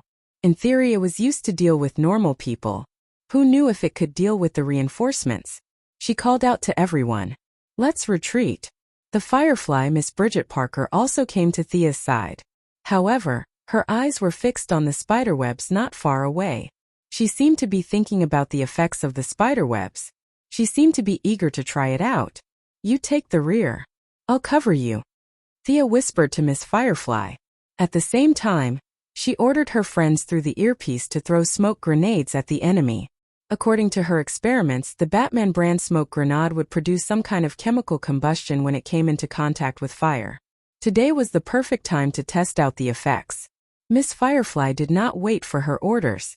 Seeing that most of the people had retreated, she opened up the nozzle of the flamethrower and fired at the Arkham Union Army. Her flame was different from the flames of everyday life. It was more like a mixture of some chemical substance and kerosene. It was fully ignited in the air, and then through the pressure nozzles in the combustion canister, it was shot at the heads of the gang members. That's a strong ability, Thea thought to herself. I'll make a note of it later. The best way to deal with her is to shoot her kerosene flamethrower from afar. Close combat is too dangerous. Or should I add fireproof paint to my clothes? I wonder how hot her flames are. I'll have to test it out next time. When Barbara and the rest saw the fire, they threw out a few smoke grenades to cover the retreat of the reinforcements. When Thea smelled something sour in the air, she knew that the fire and smoke had a strange chemical reaction. She grabbed Miss Firefly, who was having fun setting the fire. "Let's retreat too." However, before the two of them could take a few steps, a bone-chilling cold came from the opposite side. The temperature in the air dropped rapidly, and the light that was distorted by the high temperature also returned to normal. Freezing. X2 Sia and Miss Firefly noticed the intruder at the same time. The two of them slowly retreated. Sia pulled out a special titanium alloy arrowhead with Teflon coating. This coating was specially used by the Quinn Group for machining high-speed cutting tools. Sia used it to strengthen the armor-piercing property of the titanium alloy. Someone who had difficulty naming it simply called it armor-piercing arrow. Miss Firefly was also focused on the opposite side, and from time to time, she would spit out some kerosene to stop the enemy's advance. "Let's retreat." Catwoman Barbara came to Thea's side. The girls. It was really a group of girls this time. 1, 2, 3 for a total of 4 girls. The only male, Robin, was already offline. The 4 of them relied on Miss Firefly's continuous spitting of kerosene and slowly retreated from the asylum. Chapter 98. In the distance, Mr. Freeze, who was wearing a very flashy and unique armor, smirked when he saw that they were about to retreat. He raised his frost gun and pulled the trigger. A large amount of frost mist rushed towards the girls. Not to be outdone, Miss Firefly also raised her flamethrower and shot a string of fireballs at him. The two of them did not say a word during the battle, but anyone with eyes could see that the two of them were not on good terms. It was as if there was only one of them left. The frozen mist kept colliding with the kerosene in the air. A large amount of mist turned into water in the air, and then quickly evaporated into gas. The kerosene was also constantly being consumed by the frozen air. Neither of them could do anything to the other, and the situation entered a stalemate. "Can we go up and help?" Barbara was quite loyal. Even though she had never spoken to Miss Firefly, she still automatically categorized her as a member of her camp. The person she asked was Thea, who was experienced in technological weapons. Thea was still very curious about this guy who used frost gas. She heard that his gun used the principle of low-temperature ammonia to cool, which was somewhat similar to her frost arrow. She used liquid nitrogen. In fact, the cooling effect of the two of them was similar. It was hard to say who was more advanced. Her nitrogen temperature was lower, so the cooling effect was stronger. However, the loss of energy in the air was greater. His ammonia could be shot after a certain reaction in the gun, so the loss of energy was relatively lower. However, he could continuously extract ammonia from the canister behind him and shoot it. Her arrows were one less arrow after another. In comparison, she was still a little inferior. However, if she was asked to carry a chemical canister to fight monsters, she would never do it. It was too dangerous. The way to deal with this guy and Miss Firefly was very simple. As long as she found their canister, she could happily go up and loot their corpses from afar. In the face of Barbara's question, Thea answered with certainty. Of course, watch me kill him. Her tone was full of confidence because she had already seen the protrusion behind the Frostman. This guy had some brains and knew to use armor to protect the gas tank. This was much better than the careless Miss Firefly beside her, who had no protection at all. Aiming at such a large target was not difficult. Thea was only worried that her arrows would not be able to penetrate the sci-fi-looking armor. The constant exchange of fire between the other two also caused some interference to her vision. Thea left the team and found a high platform with a better view. She aimed at Mr. Freeze, who was shooting at the fireflies. With a smug smile on his face, he loosened the bowstring. The Teflon-coated arrowhead barely completed its task.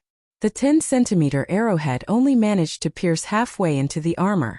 Thea waited for 2 seconds in worry. She only felt relieved when she saw cold air coming out from the gaps in his armor. Let's go. God knows if this guy's canister was pressurized, how much pressure was added, and if it would explode from the inside. She flew back to the girls and called out to Catwoman Barbara. Under Miss Firefly's puzzled gaze, the two of them ran out. Mr. Freeze was a little stunned when he saw the girls running away. He did not know why the girls who were on par with him wanted to run away. However, he did not think too much about it. He thought that her canister was out of gas, so he pulled the trigger and was ready to kill them. 2 muffled sounds were heard. The fog that should have appeared theoretically did not appear. While he was still wondering what was wrong with his gun, a violent impact knocked him out. Thea and the girls saw that the entrance of the asylum was replaced by a huge block of ice in an instant. The ice was spreading rapidly in all directions. The 4 girls wished that they had more legs. They ran as fast as they could. Thea and Catwoman, who were faster, each carried Firefly with one arm. The girl's speed was slower than a normal person's, and she was carrying a canister that weighed more than 5 kilograms. If the 2 girls did not stop her, she would have been frozen into the ice wall. Barbara also gave her a push from the back. In the end, they managed to run out of the door with much difficulty. Thea, next time you make such a big noise, you should tell us in advance. Barbara, who was running so hard that her gallbladder almost popped out of her mouth, complained. Isn't this great? Mr. Freeze is finally out of the way. Thea felt that this guy's lethality was not in vain. Barbara and Catwoman looked at each other. Barbara, who was kind, said, Mr. Freeze's body temperature is below 0 all year round because of the experiment accident. He's immune to ice. Theoretically, ice can't kill him. Immune? The 2 shiny words shocked Thea. Why does this guy have such an unscientific passive?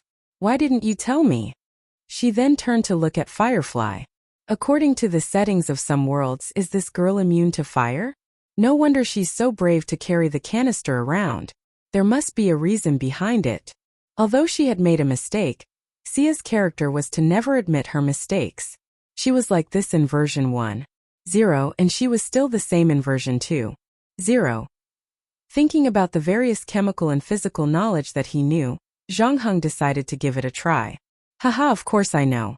We can't kill him this time, but he needs a lot of time to defrost. Plus we have to recompress the gas.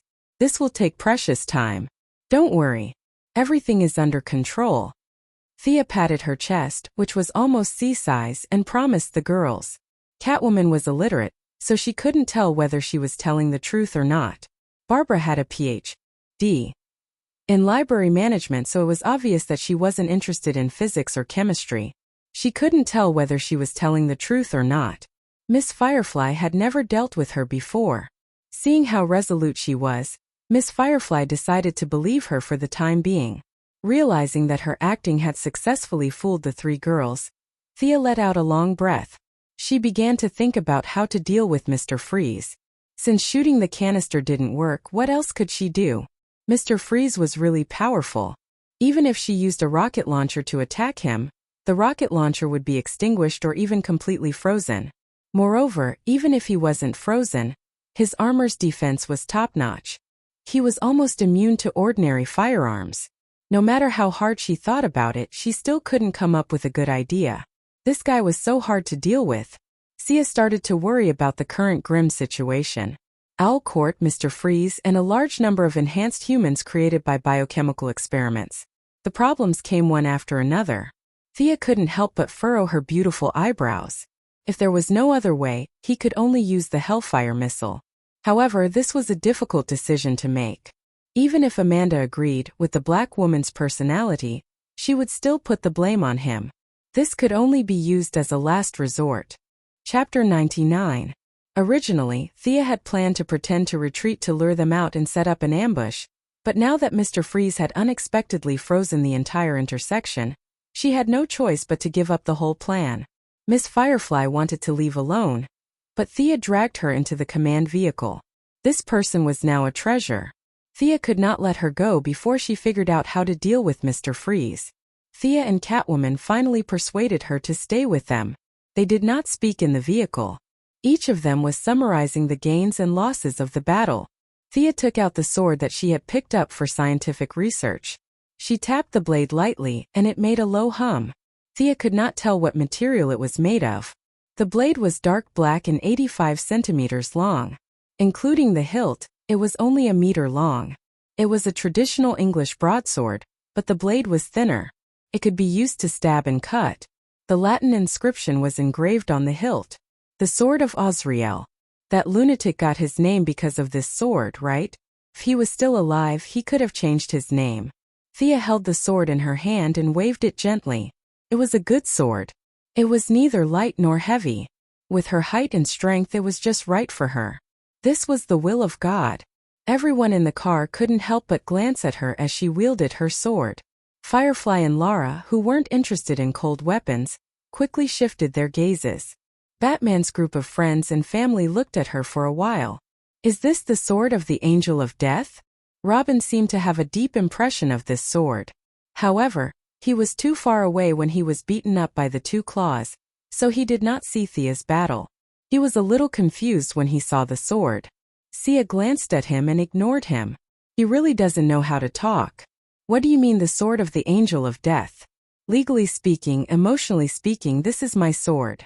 Which side is the Angel of Death on? I don't know her at all. Just as she was about to put the sword back into the scabbard, Catwoman, who had sharp eyes, saw the gorgeous scabbard. Did you get this too? Facing Catwoman's passionate eyes, Thea subconsciously took a small step back. What's wrong? Is there something wrong with the scabbard? Catwoman only felt that the gems on the scabbard were shiny and dazzling. As someone who had been in the jewelry business for more than 10 years, she immediately judged that the gems on the scabbard were real. She wanted to turn her head away, but she couldn't control her eyes. She thought to herself, I just want to take one look, one more look, one last look. Women were similar to dragons. Thea's ostentatious display of wealth had attracted the attention of the usually indifferent Miss Firefly, not to mention the other girls. Lara glanced at him from the corner of her eyes and forced herself to calm down. Barbara was from a well-to-do family, so she was more immune to jewelry. After a bout of envy and jealousy, she turned to Robin and confided in each other. However, the other two girls, who grew up in poor families, did not have such strong willpower in the face of the temptation of these colorful stones. As the most beautiful girl in Green Arrow's movie, Felicity was a woman who changed her clothes 3 times a day and wore 1 earring a day. Relying on the fact that she was on Thea's side, she grabbed the sleeves of her battle suit and stared at her with sparkling eyes. She almost shouted, "This thing is fated to be mine." Catwoman was also a little attracted to it. She kept calculating how much money she could get if she sold the scabbard. She secretly hated the Death Angel for being so useless and not being skilled in martial arts. Such a treasure from Gotham had fallen into the hands of the people of Star City, and it was openly seized. There was no reason for her to keep it. Thea naturally wouldn't say something like, "Everyone who saw it gets a share. Come, everyone take a gem." She was so poor that she didn't even have enough to eat. Whether the scabbard was for her own use or to be sold, it had nothing to do with the people of Gotham. She wouldn't give up a piece of meat that was already in her hands. In order to divert their attention, Thea wanted to ask them about their opinions on the battle today. Do you think those enhanced people are strong? Have you fought with them before? The girls, including Robin, looked at each other and shook their heads. Of course, they didn't shake their heads to show that the enhanced people weren't strong. It was just that they hadn't fought with the enhanced people before, so they couldn't make a judgment. Seeing them shake their heads, Thea knew that she had asked for nothing. Her heart sank. If there were thousands of enhanced people, she wouldn't be able to stop them. Fortunately, the experienced director, Gordon, spoke up. "I've seen them when I was young. Back then, they had all kinds of abilities. Some could cause people to age, some could control people's minds, but they all required physical contact." He pondered for a moment. "This time, I feel that they only strengthened their bodies. They didn't have any strange abilities." "Then do you know how to deal with them?" Thea was still very polite to the old man. She asked expectantly. The director was a little embarrassed. "Back then I used a stick to fight them. At that time the enhanced people were stronger than normal people, but it was limited." Thea had the urge to facepalm when she heard his words. "Look at your old arms and legs. You were so hot-tempered when you were young. You were really fierce. You didn't even have a plan. You just fought head-on. Barbara must have inherited your personality. This method was too brainless. 2 or 3 of them could fight head-on, but how could they fight hundreds of them?" Thea, who prided herself on being smart, wasn't prepared to accept such a suggestion. "You said that they emitted a small amount of radiation?" Thea turned her head and asked her friend, Felicity. "Yes, before they appeared. There was a rather strong radiation reaction." "Did they use nuclear material to strengthen themselves?" Thea's question could only be answered by the old director. After all, he had seen it before. Gordon, who was about to retire at the age of 60, tried his best to recall how the experiment was conducted. Actually, he did not care how the group of people were enhanced or what kind of enhancement they used. Once the case was solved, it was over. Gutan's case had never stopped. It had been more than 20 years since then, so how could he remember? He shook his head to show that he couldn't remember. Thea didn't have high hopes for the old man's memory. Even if he remembered after 20 years, he would definitely come up with something new. The memories from back then could at most be used as a reference. Fortunately, Thea had been thinking about weapons of mass destruction recently. As the pinnacle of human technology, nuclear weapons were the focus of her attention. She lowered her head and thought for a while. Later, install a Geiger counter on the drone and measure the amount of radiation there, Thea instructed Felicity. Then, she suddenly thought of something and turned to the Gotham people. "You have a Geiger counter, right?" "What the hell?" The people present were all normal citizens who changed their class to heroes. Who would have time to think about this? A few of them were confused and were about to shake their heads when Laura saved them. "Our Sky's Eye Association has one. I'll ask them to get one for you."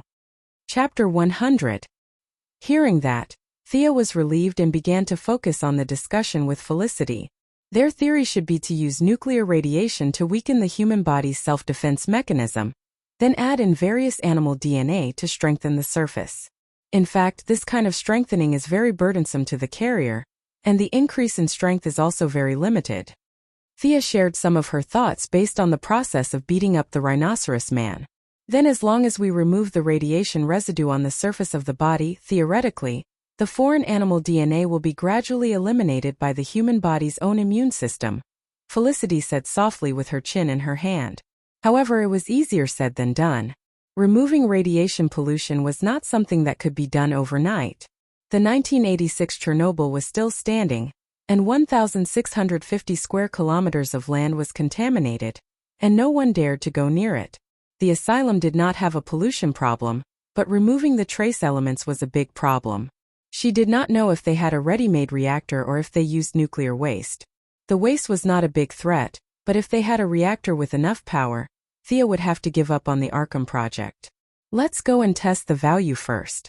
If the value is not high, we can try traditional rain and spraying boric acid." There was too little reference data, and Thea could only take one step at a time.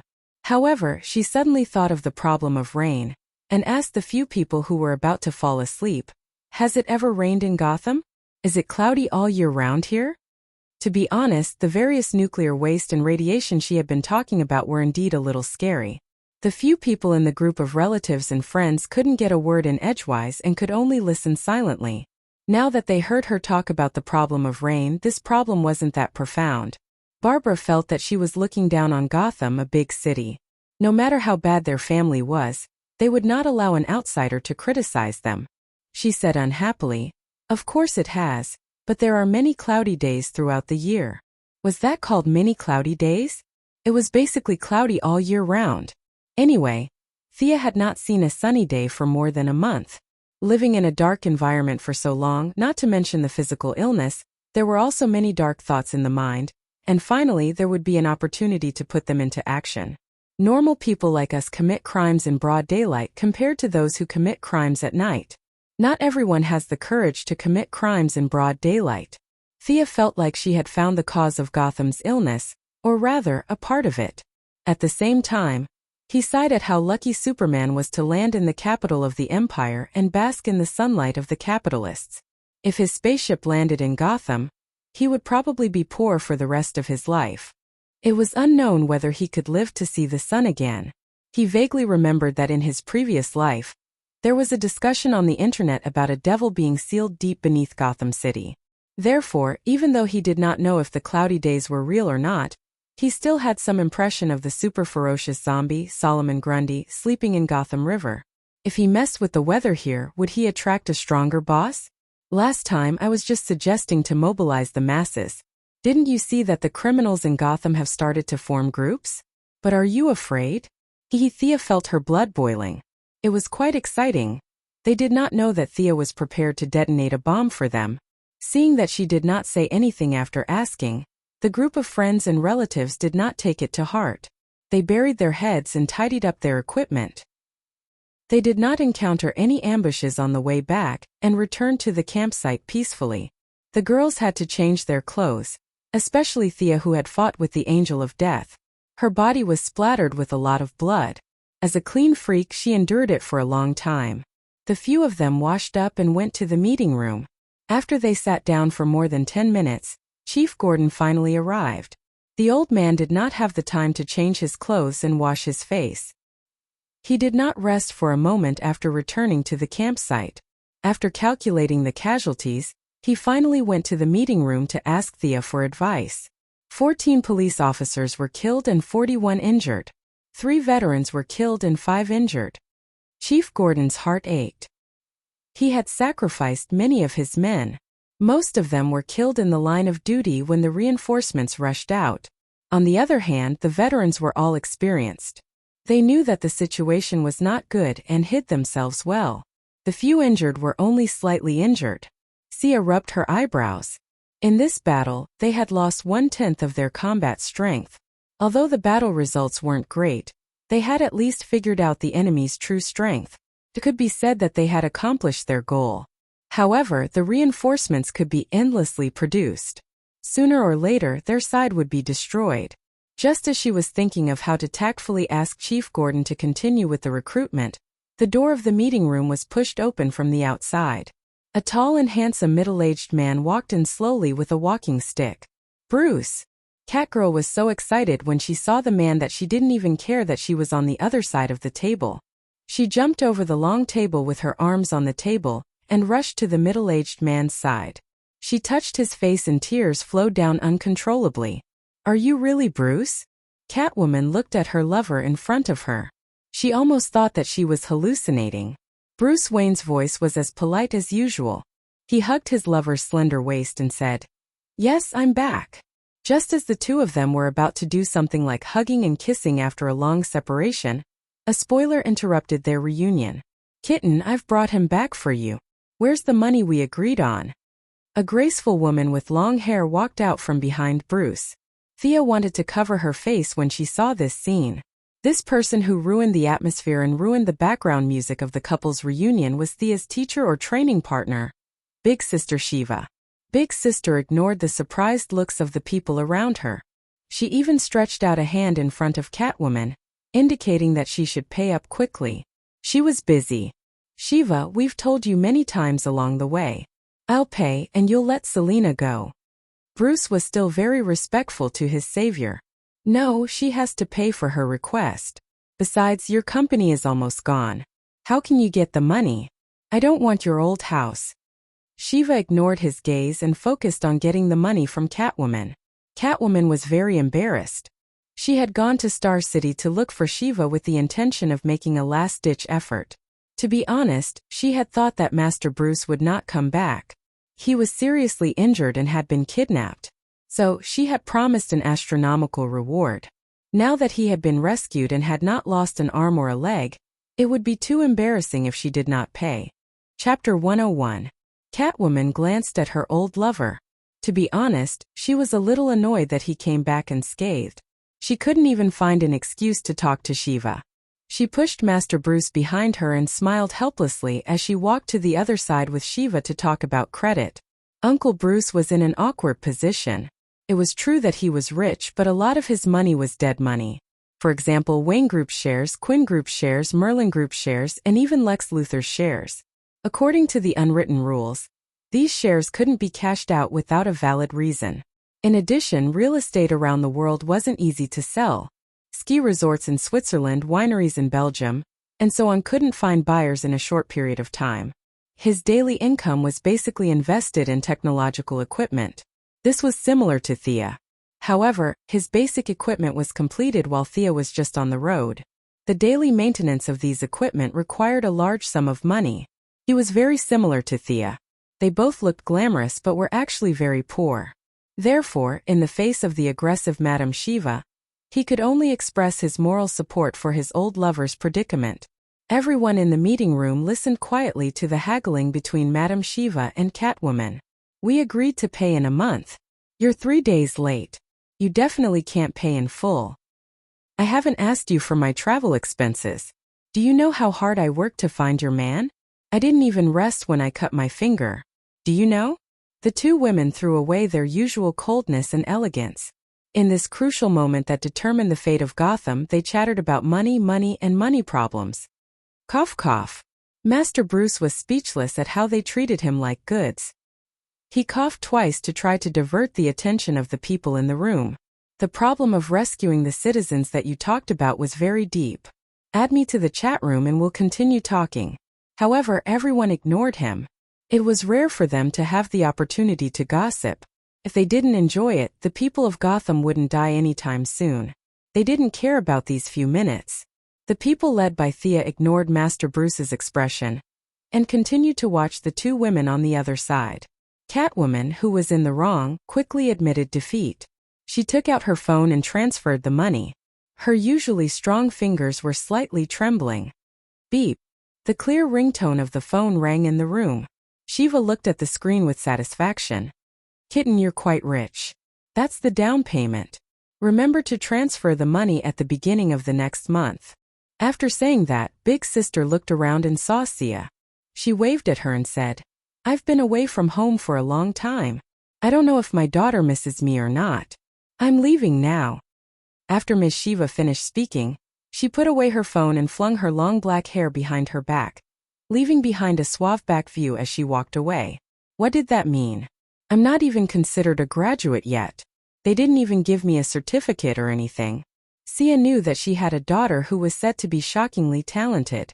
She didn't know if it was true or not, but she was still a little reluctant to part with her elder sister whom she had been with for half a year. Most importantly, she needed someone who could fight. Why did she run away? 2 more minutes and I'll get to the point. But after thinking about it carefully, he decided to just let her go. Based on what happened to the feline girl, he knew that he couldn't afford to hire this girl who only cared about money.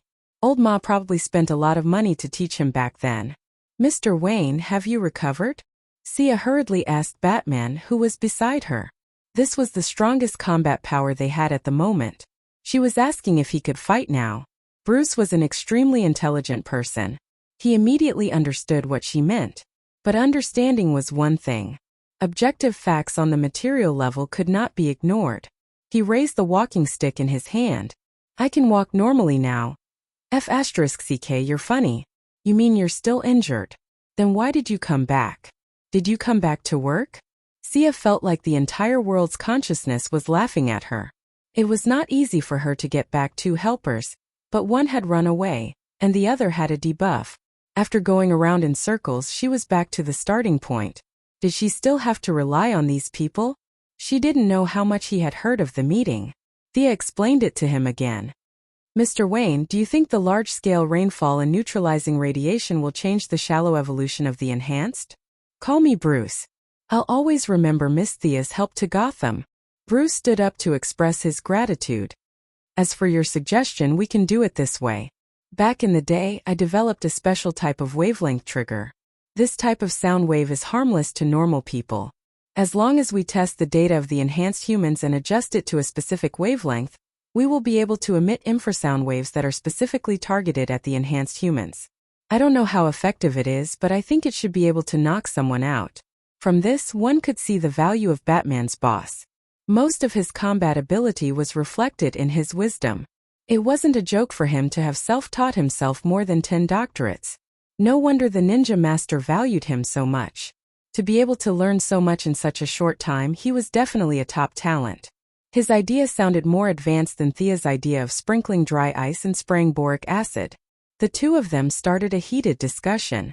Felicity was a little embarrassed when she saw her idol, but when she saw how happy they were, she happily joined in the conversation.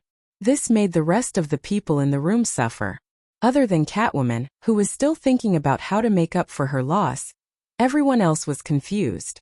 They wanted to leave, but they were afraid of the task assigned to them. They could only listen to the conversation in a daze. Batman was very happy. He had learned so much, but no one appreciated it. His only confidant was an old bastard who had lived for 800 years. Usually, he had no place to show off his knowledge. It was a very troublesome thing. Talking to these people who had graduated from a literacy class about the changes of the elements, wavelengths, and frequencies was like playing the lute to a cow. Today, he met the Star City duo and realized that the two ladies' thoughts were very clear and their reactions were very fast. Most importantly, they could understand his words. This was not easy. Batman was a little sad that he couldn't go into battle after his return. However, now that he realized that his wisdom could be put to good use, his original unhappiness turned into joy. While they were talking, he also had a good impression of Star City's education. Gotham's education standards were too low. Just look at Robin, who was about to fall asleep. Should he send him to Star City to study in the future? Robin had mentioned about going to university, and it seemed like he could do something about it. Actually, he didn't know that Thea and Felicity were self-taught and had nothing to do with Star City. Chapter 102. The next day, everyone rushed to the Gotham Meteorological Monitoring Center. This place controlled 3 nearby meteorological satellites and could monitor the changes in the nearby clouds at any time. Of course, as a big capitalist city, the monitoring center was no exception. Wayne Enterprises invested a lot of research funds into the center every year. Master Bruce still wanted to remain invisible, so the person who came forward to mediate was the old black man, Lucius. Ever since he defeated Talia at Wayne's board meeting, this black uncle, or rather the old man, had been feeling refreshed. His waist no longer hurt, and his legs were no longer sore. Wayne Enterprises' 100-story building in one breath. He still couldn't climb it. In addition, Batman had returned successfully, and the two had secretly met. Their spirits were completely different, and they even walked with the wind. When he heard that they needed to use the weather station to observe the clouds, even though he didn't know what Thea wanted to do, he personally came forward to mediate. In fact, there was nothing to talk about. Everyone in the meteorological center was given a day off, and they could use the equipment as they pleased. Thea and Master Bruce, who was disguised as a police officer, were still discussing the final plan. Ever since he heard Sia's theory about the high crime rate on cloudy days, he had to admit that Brosnan was a little touched. He was a self-taught psychologist who got a doctorate in psychology. The theory was a little shocking, but it was indeed very reasonable. It was just that he had not noticed it before. Anyway, they needed to reduce the trace amount of radiation in the air, so they had to fire a few shots. Felicity, start sprinkling dry ice. Thea sat on a high chair in the weather station and ordered her number 1 follower. The drone this time was different from the small plane from before. This was a so-called civilian drone that could be equipped with missiles. The few of them felt that this blatant use of legal loopholes was great. The drone rose above the clouds and started spraying dry ice. In fact, the effect was about the same on the ground. This trip would cost millions, but Thea didn't care if she didn't pay for it. Lucius was a worker. And he didn't even bat an eyelid when tens of millions were transferred to his account. This small amount of money might seem like a lot, but when it was divided among the shareholders it wasn't much. As a collective property it was squandered just like that. This was the beauty of modern capital operations. As for who would lose and who would gain, it was hard to say. After the drone took off, Thea realized that as a minor shareholder, she had also wasted a portion of the money on this flight. She was a little depressed, but when she saw Master Bruce looking at her as if nothing had happened, she couldn't say anything. Felicity controlled the plane to circle Gotham twice and only returned to the surveillance center after all the dry ice had been sprayed. The originally thick clouds were now even darker, and the black clouds seemed to be heavy as they hovered in the sky. It seemed like it was going to rain, but it seemed like someone was pulling it back. After a full 10 minutes, the expected rain did not fall. To be honest, the strange weather in Gotham made Thea's hair stand on end. If there were such thick clouds in other places, it would be raining cats and dogs. "Director, order your men to fire." Thea touched her chin and was prepared to fight to the death. "If you don't rain, I won't retreat." At this time, the whole of Gotham was covered by the dark clouds. The lights in the surveillance center lit up, and some of the nearby buildings also lit up. Boom! Boom! A few shots were fired. Each rain bomb was priced at $200,000. If you asked Thea how she knew, she could have said that Gordon was signing the orders. The old director had always been a man of fairness and justice. He felt that the so-called cooperation between the police and the people should not be paid by Wayne Enterprises alone. He represented the government of Gotham and signed 5 orders in one go. In less than 10 seconds, another 1 million was fired. The original black clouds were no longer visible and were replaced by darkness. The air was filled with silence, and the few people in the surveillance center were a little nervous. Just as Thea was about to fire another 5 shots, a low rumble sounded in the air. Boom! Initially, the sound was very soft and could not be heard if one did not pay attention. Soon the sound became louder. The water vapor concentration in the air has reached 179%. Felicity had been paying attention to the various data, and when she saw the number start to increase, she immediately said, "According to the surveillance station in the western suburbs, the wind has reached level 5. A common-looking agent reported. The positive charge in the updraft has exceeded 450% of the normal value," said Master Bruce, who was disguised as a police officer. With the feedback of the various data, Thea knew that rain would definitely come. However, the clouds were still brewing, and once the rain fell, it would definitely be a storm. "Babla, turn on the announcement we recorded and play it a few more times." Thea realized that the rain would not be light, so she quickly ordered Babla, who was hugging Robin tightly. Of course, she said that she recorded it for the sake of it. Actually, Felicity followed the previous idea and edited the second episode of the mayor's announcement, calling on the citizens not to leave their homes today, and to stay at home obediently. Sometimes Thea felt that if she stayed in Gotham for a few more months, this imprisoned mayor's popularity would break through a new high, and he might even be able to be re-elected. Initially, when he heard that they did not treat the mayor as an officer, the old-fashioned Batman was against it. However, when he heard that this was not the first time, he could only agree with it. Boom! The thunderous rumble finally sounded in the sky above the ancient city.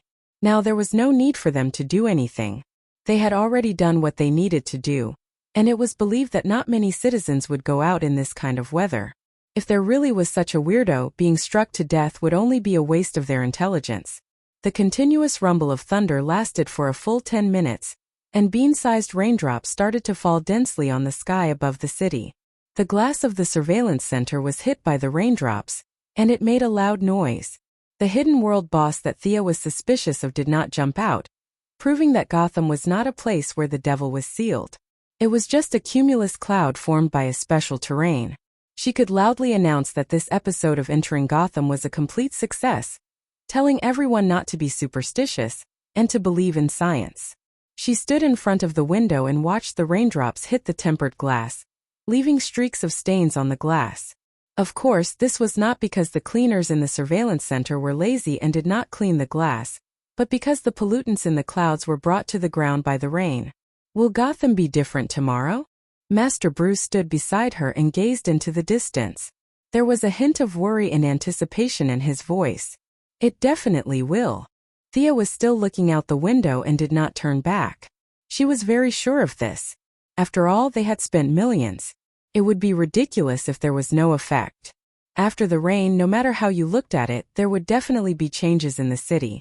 Chapter 103. The thunderstorm raged over Gotham for a day and a night.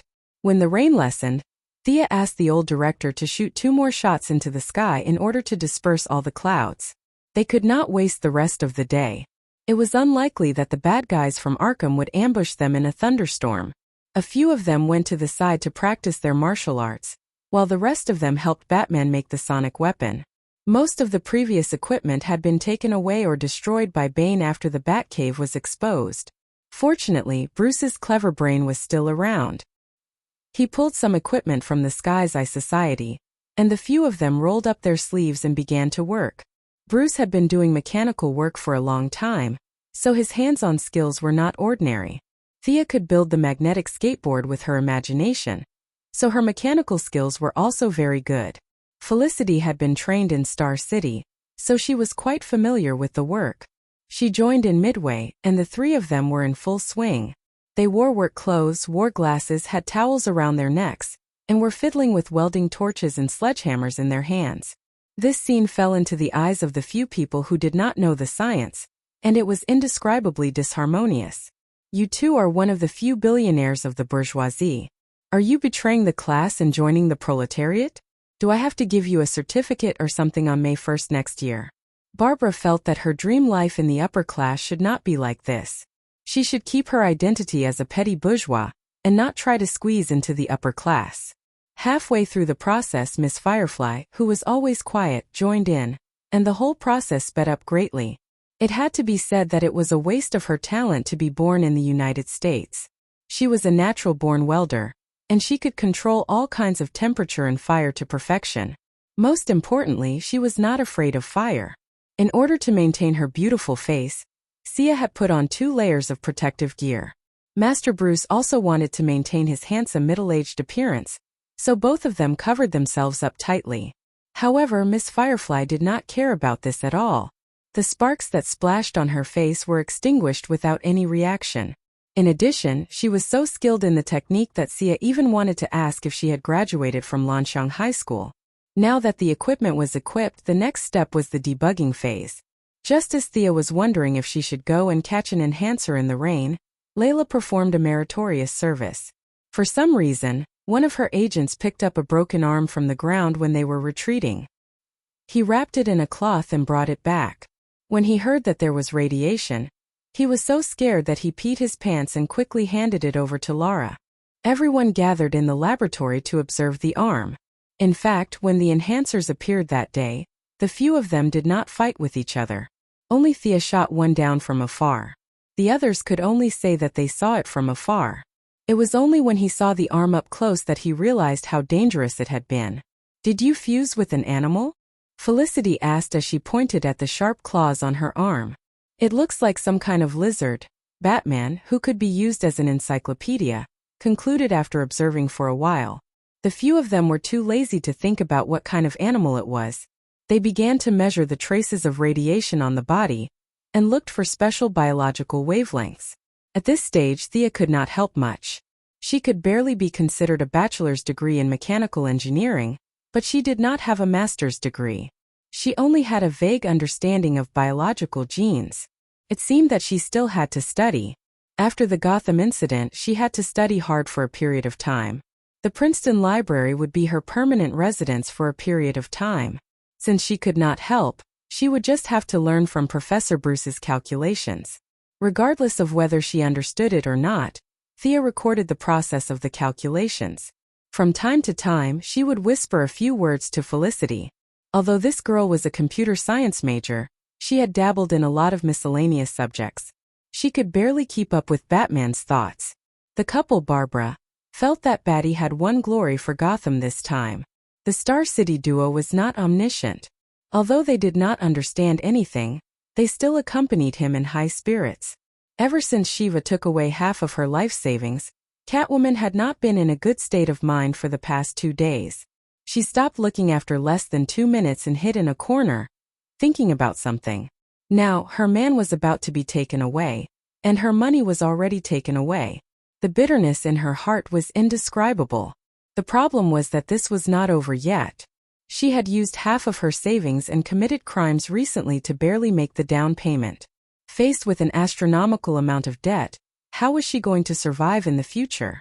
Looking at the thunderstorm outside the window, she wondered if she should take advantage of the dark and windy night to go out and commit a few more crimes.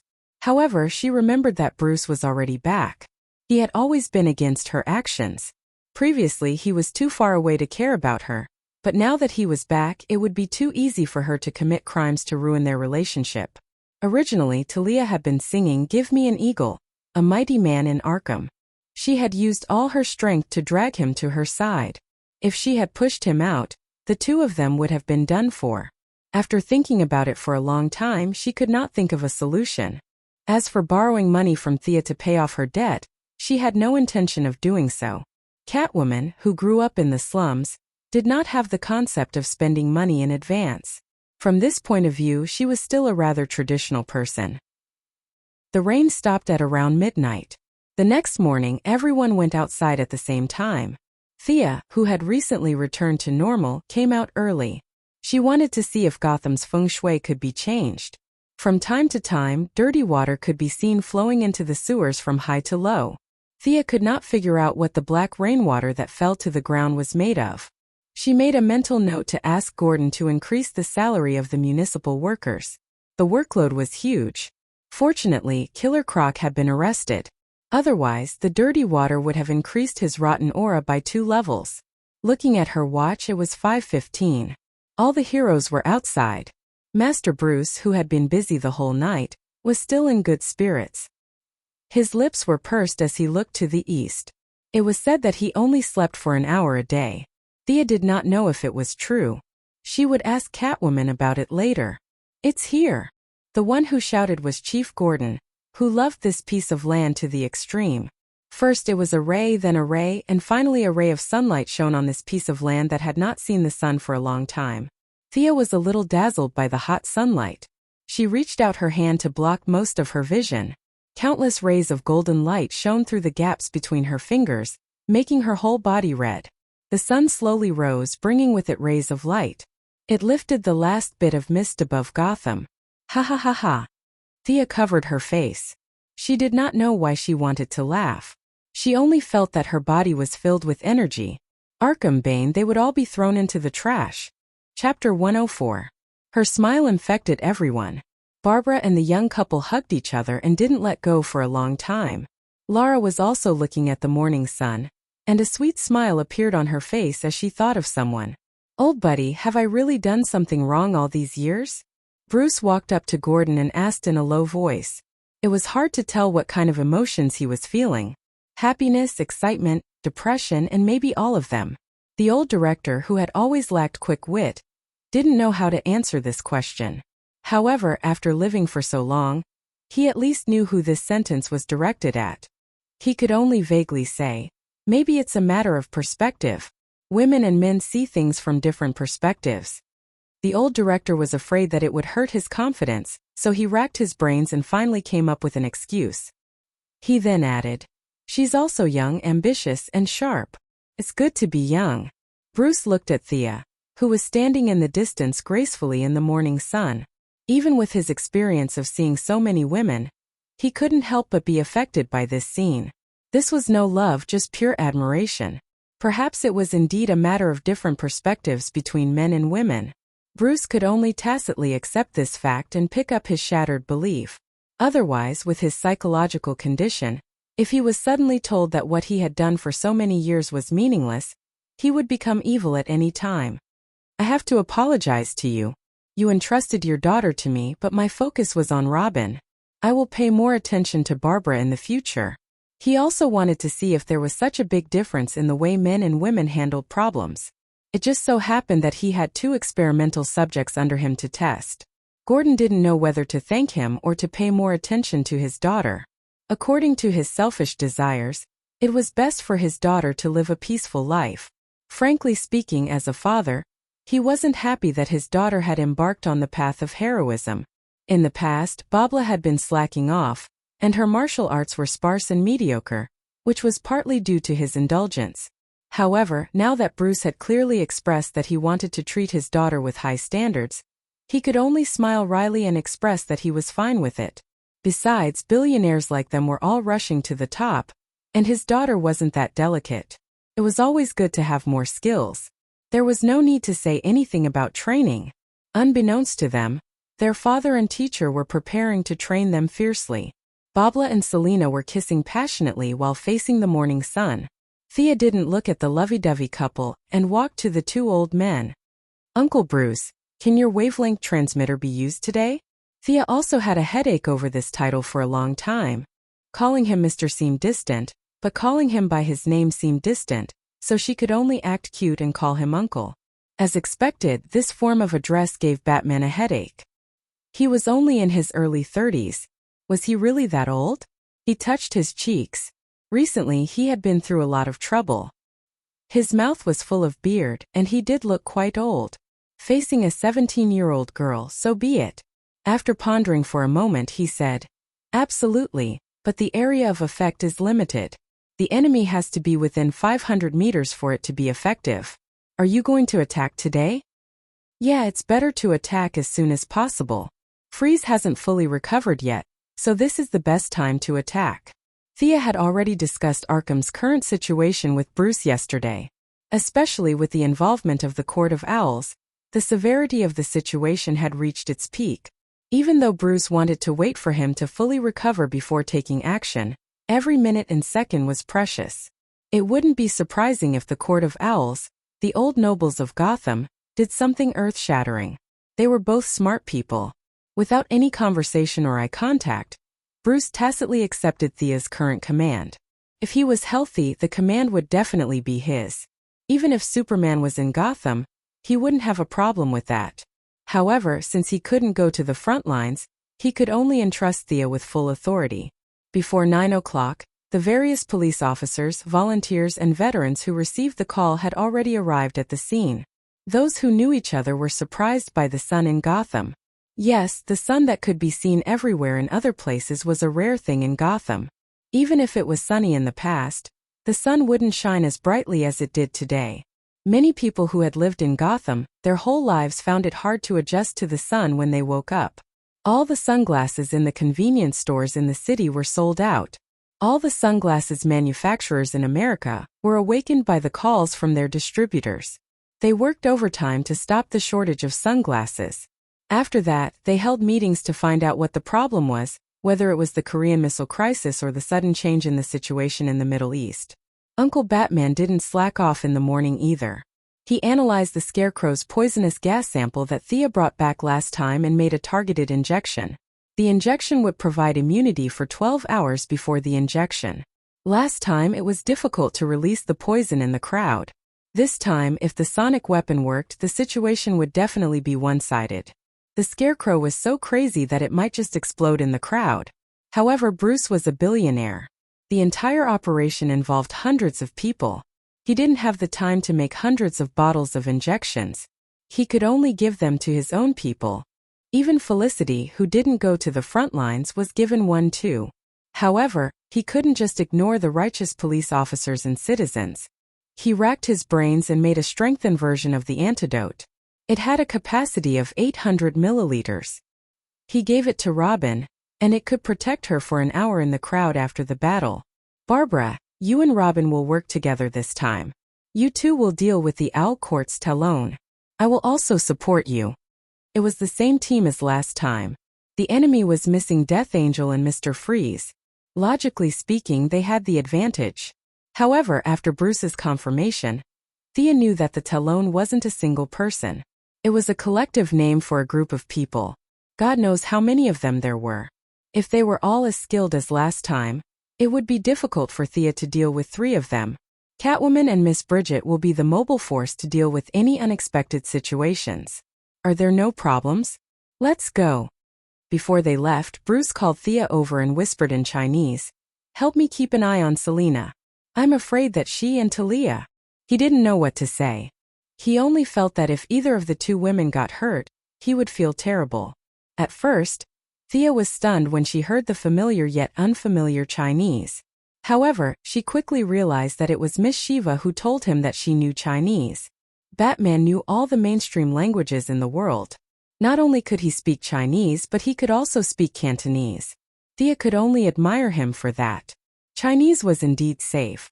He was also afraid that the people in the room would have other thoughts if they heard it. In this world, Chinese was a foreign language among foreign languages. Even though he didn't elaborate, Thea understood that he wanted her to help Talia when she was in danger. However, he was also afraid that Catwoman would think too much. Chapter 105. It seemed like he still had some feelings for Talia. It was not easy to be a good man. Thea could only reply in Mandarin, "I understand, I will take care of her." Both of them did not go into detail about who she was referring to. This time, during the Arkham invasion, Sia had reduced the number of normal arrows she brought along and brought along a lot of high-tech arrows. Last time, whether it was against the Angel of Death or Talia, it was proven that her archery skills were only good against normal people. If she did not have enough strength, she would not be fast enough. No matter how accurate her aim was, it was useless. If she still wanted to rely on her archery skills, she would have to increase her strength. Thea felt that her archery skills were no different from the future Olivier. The key was the thickness of her arm. Strength was the foundation of all physical battles. It was not easy being an archer. This time she did not bring her skateboard. She did not wear the cumbersome antiviral suit. Instead, she wore a red overcoat like she was going on an outing, carried her sword, and put on her infrared glasses. However, she regretted it the moment she reached the entrance of Arkham. If she had known, she would have brought her skateboard. This was because the group noticed that the entrance to Arkham had been repaired. The entrance was filled with people. Everyone was quiet, and the ones leading the way were the few Gotham celebrities that they had met before. Talia was sitting on top of the 5-meter-tall entrance of the asylum.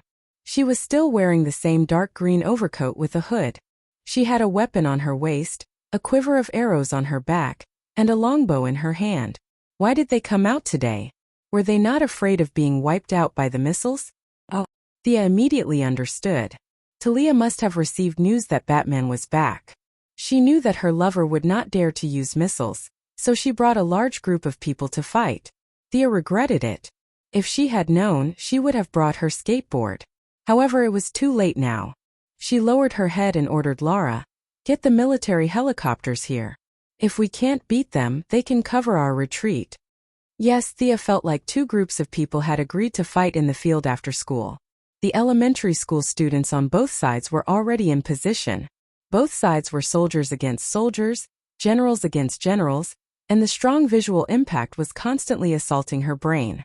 Since the other party dared to come out with such great fanfare, they must have something to rely on. He had to be careful. Seeing that both parties had arrived, Talia placed her left hand on the door and landed on the ground with a beautiful front somersault. She slowly walked out of the line and stood at the front, looking at Thea. Had she been the one behind the scenes all along? It was possible that she had both brains and subordinates. Thea saw that all the penguins and pig-faced people were standing quietly behind her. She was even more certain of her judgment. He wanted to let Gordon Sr. continue to assume the dangerous identity of the leader, but Catwoman had already taken the lead and walked out of the formation. Catwoman was fully armed today, with 3 daggers hidden under her tight black leather jacket. She held a long whip in her hand and a baton on her waist. Ever since she saw Talia, she had finally found a way to vent all her frustrations. "You're the cause of all this, right? You should know who I am. Let's have a showdown." Thea was happy to see them fight one-on-one. The two of them were about the same strength. Talia's martial arts had been learned scientifically, so her strength was stable. Catwoman's was much worse, and her level was sometimes high and sometimes low.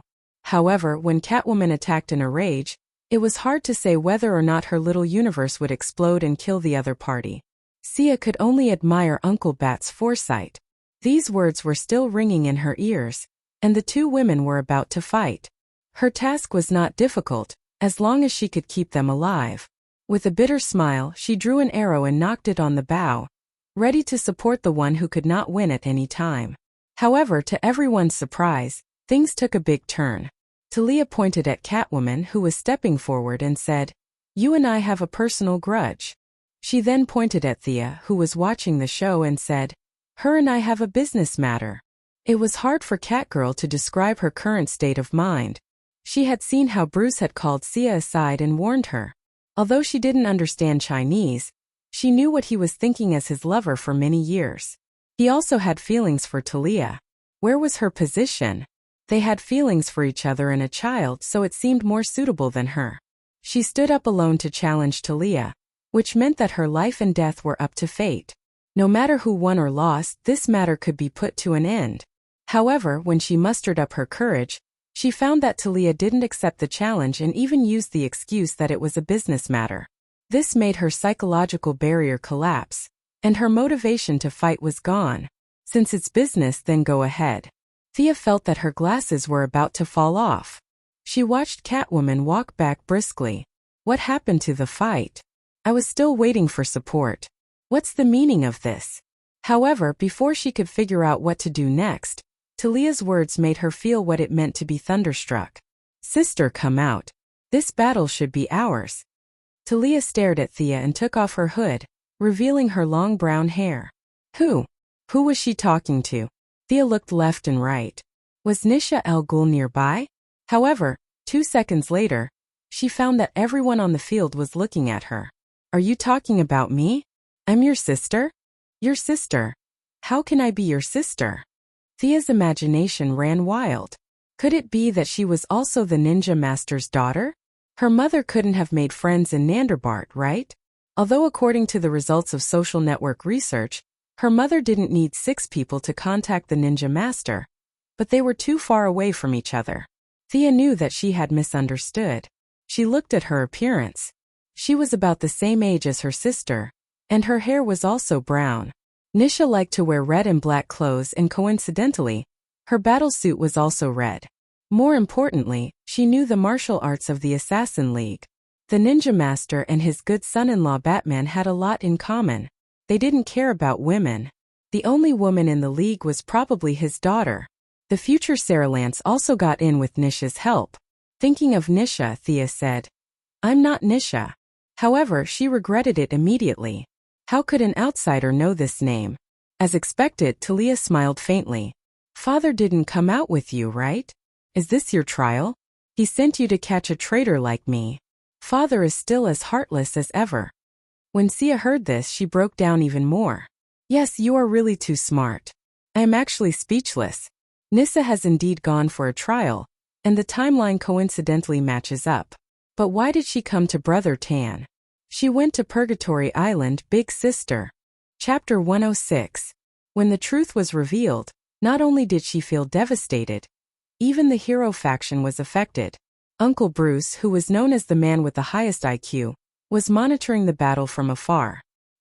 He was prepared to watch his 2 women fight, but he did not expect things to turn out this way. "Thea, are you really?" Although Bruce had stayed in Nanderbat for a long time, he had never seen Nissa in person. He only knew that she existed, but he was very clear about the rules of the Alliance, so he could also think of Talia's suspicions. At the same time, with his high IQ, he found clues from their names. Thea and Talia's names were very similar. In less than 5 seconds, he had already verified that the 2 of them were related by name, clan, and bloodline. There was a 90% chance that the 2 of them were related. That was why it was not good to read too many books. Thinking too much. Of course, Thea would not admit it. They were not related to each other in the first place. Ninja Master was also a famous bad boss. What did she have to do with him? "We are not related, trust me." Her tone did not dispel Batman's suspicions. Old Master Bruce did not know how to react when his promising junior suddenly became his sister-in-law. He could only say that the world was so small. In fact, if Thea took off her hood and saw her face, Talia would know that she had guessed wrongly. Ninja Master had an Arabian face, but Thea's ancestors were all Caucasian.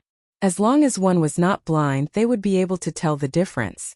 However, revealing her face was not in line with her principle of keeping a low profile. With her strength, she did not dare to be targeted by the perverts of Gotham. Since she misunderstood, then she would continue to misunderstand. Thea ignored the strange gazes around her and slowly walked out of the crowd. Talia thought that she was going to accept the challenge, so she also walked forward slowly. The two of them stopped when they were 10 steps away from each other. Let's fight using the alliance's rules. If I lose, I'll take my men away. If you lose, the same goes for you, Talia suggested. She then waved her hand, and many men in black appeared around them. They were all wearing leather jackets and carrying bows. Thea didn't know if these were the elites she took with her when she betrayed the alliance, or if they were recently trained. She sized them up and estimated that there were about 100 of them. If all of them were as strong as Yao Fei, they would be able to affect the balance of the battlefield. That's a good idea. Thea agreed with her. Batman, who was watching the battle from afar, couldn't wait for his woman to leave as soon as possible. He didn't want her to cause any more trouble in this lifetime. All right. Thea had the same idea. The two of them took off their bows at the same time and gently placed them on the ground. They looked at each other and drew their weapons. They each held their weapons and made a mysterious gesture. According to the Alliance's rules, this was a greeting to the ancient gods. Therefore, even though the ninja master was now rotten to the core, he was still a very traditional person who abided by the rules. The disciples he taught all knew this set of etiquette. Malcolm, who had been his adjutant for a period of time, was naturally familiar with this set of movements. For some reason, Old Ma taught Thea everything without thinking. This caused a certain misunderstanding. The Assassin's Alliance had a strict hierarchy, and the movements of each level were actually slightly different. Coincidentally, Old Ma used to be an adjutant, and he taught the movements of an adjutant. Talia had been the master's adjutant for a long time, and before she betrayed the Alliance, she was also an adjutant. Old Ma could even be said to be her successor. This caused the movements of the two women to be exactly the same. The audience on the field could only see that the movements were elegant and simple. But looking at Thea's skillful movements, Batman, who was one of the 3 people on the field who knew this set of movements, couldn't help but ask through the headset, "Thea, are you a member of the Alliance?" She wanted to say that she wasn't from the Alliance, she was from the Horde. But at this time, Thea was fully focused on watching Talia's footsteps. She didn't have the time to explain. She said in a low voice, "No." But her words still caused a slight flaw. Talia waved the wolf fang in her hand and slashed at her neck. How could Thea be hit by such a simple slash? She held her sword with both hands and raised it up, blocking Talia's slash. Then she kicked Talia's stomach. As a teacher who trained Yao Fei and would train Green Arrow in the future, Talia was very experienced. She leaned to the side and dodged the kick. Then she changed her slash to a slice. Following the blade of Thea's sword, she slashed at her finger. Thea flicked her wrist and used the stabbing technique of Spanish fencing to attack Talia's middle.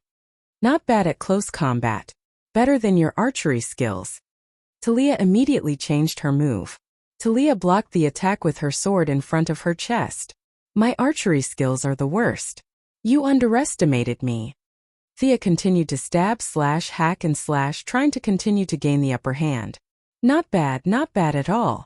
Talia had indeed underestimated Thea. She only felt that she had the upper hand in the last archery competition. Now that she was facing her younger sister, who was much younger than her, she underestimated her opponent.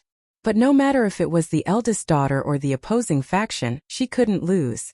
She also used speed to gain the upper hand. In the distance, Batman knew that his sudden interruption disrupted Thea's pace. He regretted it very much. Now that he saw her gradually equalizing the disadvantage, he felt a little better. Now that the two women were fighting, he also didn't want to see any casualties. He hated himself for being powerless. Previously, he could ask Thea to take care of Catwoman, but in the end they didn't fight. The main character didn't fight, but the helper fought. This really made him speechless. He wanted to wear the batsuit and go to the scene to help, but seeing that he was still on crutches, he didn't want to send himself to death. It would be embarrassing if he was knocked to the ground by a small soldier in the melee. He wanted to give advice from a distance, but he found that the two women were very fast. It was almost like they were competing with each other. They knew their own moves. There was no need for him to give advice.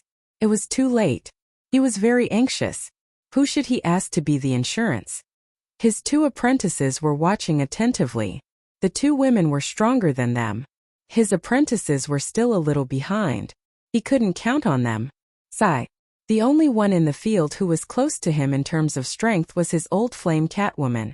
Selina, pay attention to their fight. If there's any danger, stop them. Bruce knew that Catwoman would understand his intentions as soon as he said this. He was helpless to let one lover protect another. Sure enough, Catwoman understood what he meant. She was jealous.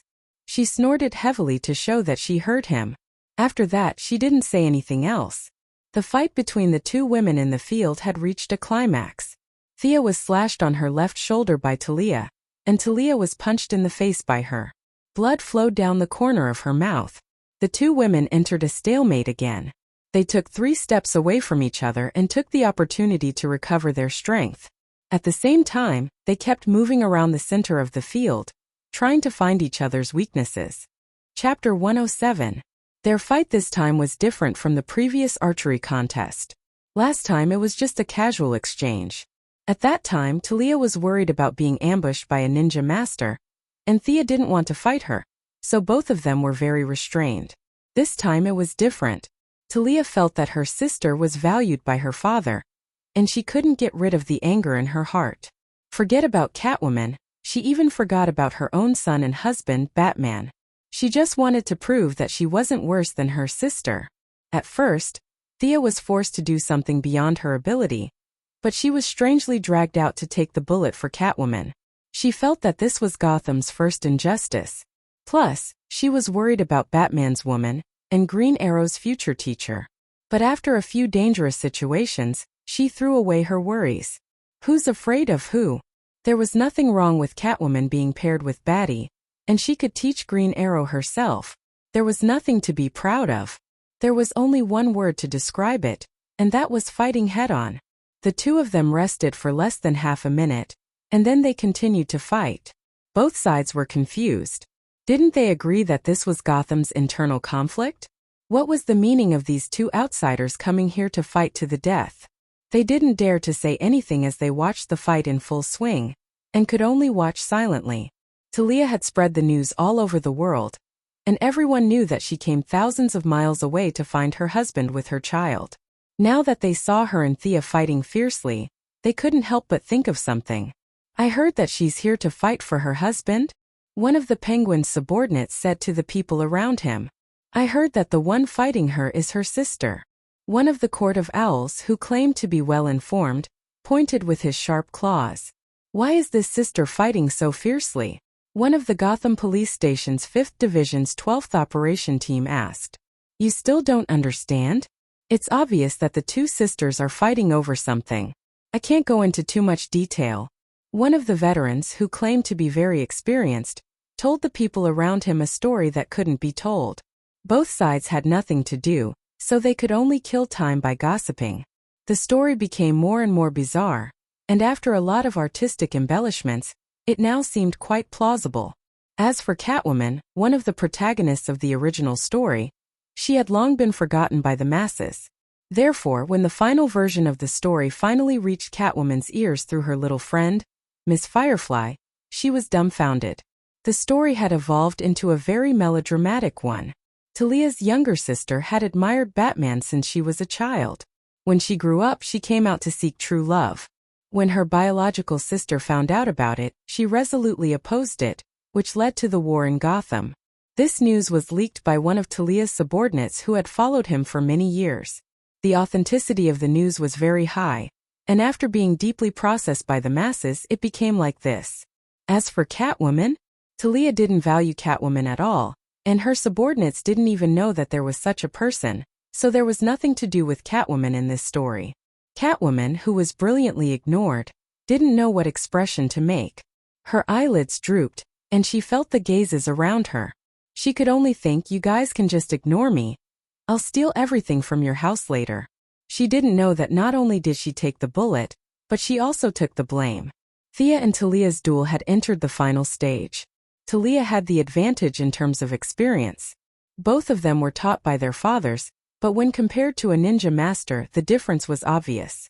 Although Thea had been trained by Madame Shiva for a while in the later stages, her experience was still not as good as Talia's. Thea had the advantage in terms of physical strength. She was just 16 years old while Talia was already in her 30s. She had also given birth, so her body had already passed its golden age. Don't believe what the experts said about not harming the body when they said that giving birth was not harmful. That was all nonsense. No heroine had ever become stronger the more she gave birth.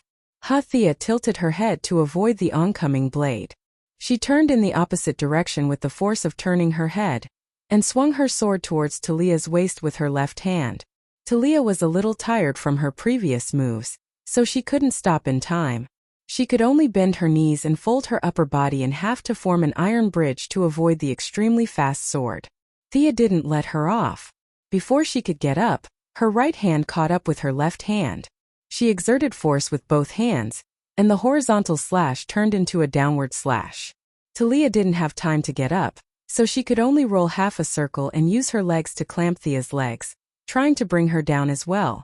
Thea saw through her intentions and knew that she couldn't fall into her rhythm. She exerted force with both legs, and her left leg moved forward while her right leg moved horizontally, forming a T-step. This wasn't the technique of a ninja master.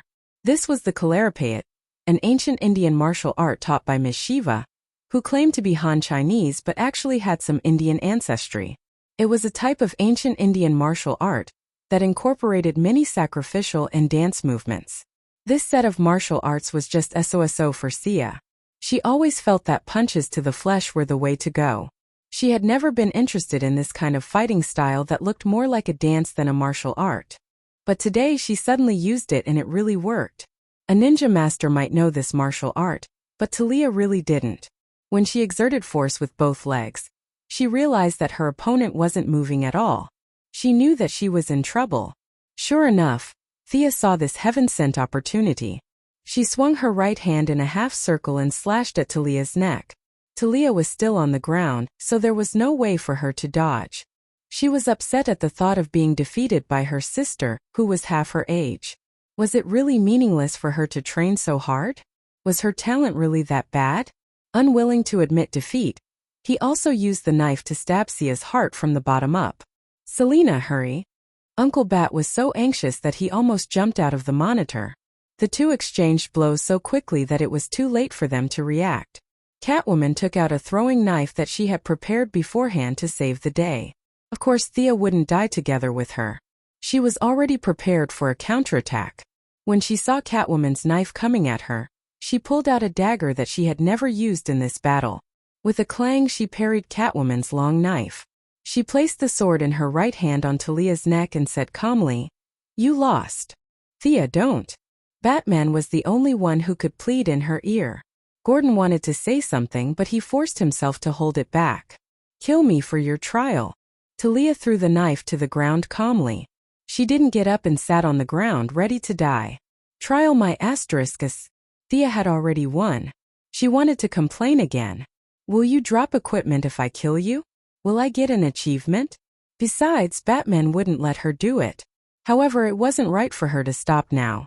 This was a sacred thing for the Assassin's League.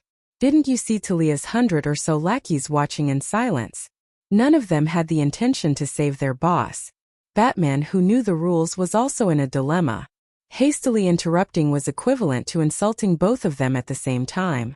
So he could only watch the result silently. Thea was stunned for 5 seconds. Damn it, why isn't anyone giving me a way out? Just as she was thinking about how to end the fight, someone who didn't know the rules and thought that he was the boss jumped out. 3 sharp blades that looked like grinding wheels spun and flew at her. Chapter 108. Thea couldn't help but want to give this ignorant and fearless guy a thumbs up. The ninja master was most particular about rules. Or rather, he had lived for more than 800 years and had lost most of his humanity, leaving only this little bit of spiritual sustenance. Facing the rapidly spinning blades, Thea wasn't afraid at all. She dodged one, slashed another with her long sword, and cut the last one in half by Talia, who got up from the ground. Looking at the angry Talia, Thea only felt that the Assassin League's rules were quite interesting. She didn't blame herself for wanting to kill her, but she hated someone for helping her. She was really strong. Since the duel was interrupted, naturally it couldn't continue. Thea decided to put on a show. "Who interrupted us?" she shouted. Talia also looked at her own team with a sword in her hand, trying to find the guy who interrupted her sacred ceremony. The two of them didn't see who interfered, but there were more than 100 of Talia's followers who had good eyesight. They communicated with each other and instantly, more than 100 arrows were pointed at the short, weird-looking penguin man. Speaking of which, the Ninja Master's syllabus was written in an unknown way. It was called the Assassin League, but other than Batman, who transferred early on, the rest of the students were all archers. Black arrow, green arrow, and red arrow. It was really speechless. At this time, the penguin man who was targeted by so many archers was a little dumbfounded. He had been thinking about how to stab his companions more efficiently all his life. Today he finally did something good. Seeing that Talia was about to die, he shot 3 throwing knives with his umbrella. However, he guessed correctly at the beginning but not the ending. With more than 100 arrows pointing at him, it definitely didn't feel good. The pig-faced man beside him subconsciously moved a few steps to the side. You interrupted the sacred duel of the Assassin League. According to the ancient law, I want to kill you. Come out and duel with me. If you win, you live. If you lose, you die. Thea said these words firmly. She repeated them twice in English and ancient Arabic. She raised the sword in her hand and pointed at the penguin man from afar. If you win, you live. If you lose, you die. Talia's underlings around him were excited as if they were celebrating a festival. A few of them even pointed their swords at the sky to exert psychological pressure on the penguin. Talia was not at all displeased that her underling had gone to support the enemy from 1 minute ago. The belief of following the rules had long been ingrained in her bones. She did not feel like the one being saved at all. She also drew her sword and pointed at the penguin man. Come out. You must die. The people on Gordon's side were a little confused by this matter. Looking at Thea's stance, she was trying to cause internal strife. What a genius! Batman understood these rules. Seeing that the people on his side had nothing to do, he told them about the life of the Ninja Master as if he was telling a story. He also talked about the various good and bad rules in the Alliance, which made the listeners a little dumbfounded. There was actually someone in this world who had lived for 800 years. Thea did not know that her clear past had been wrapped up by Uncle Bat using the mysterious atmosphere of the Alliance, making it seem blurred. Is there some kind of misunderstanding? The penguin man saw that the crowd around him had automatically emptied out. He did not dare to fight with Thea. The two women had fought for half an hour, and the flashes of their swords were frightening. He had relied on schemes to get to where he was not fighting. Plus, he was a cripple. How could he win? The will of the Alliance is not to be questioned. You insulted the sacred duel, which is the same as insulting the Ninja Master. Thea felt that her acting skills must have improved a lot. Did she have anything to do with the Ninja Master? She was just using the tiger's skin as a flag. Sure enough, when she mentioned the Ninja Master, Talia's underlings roared to help her.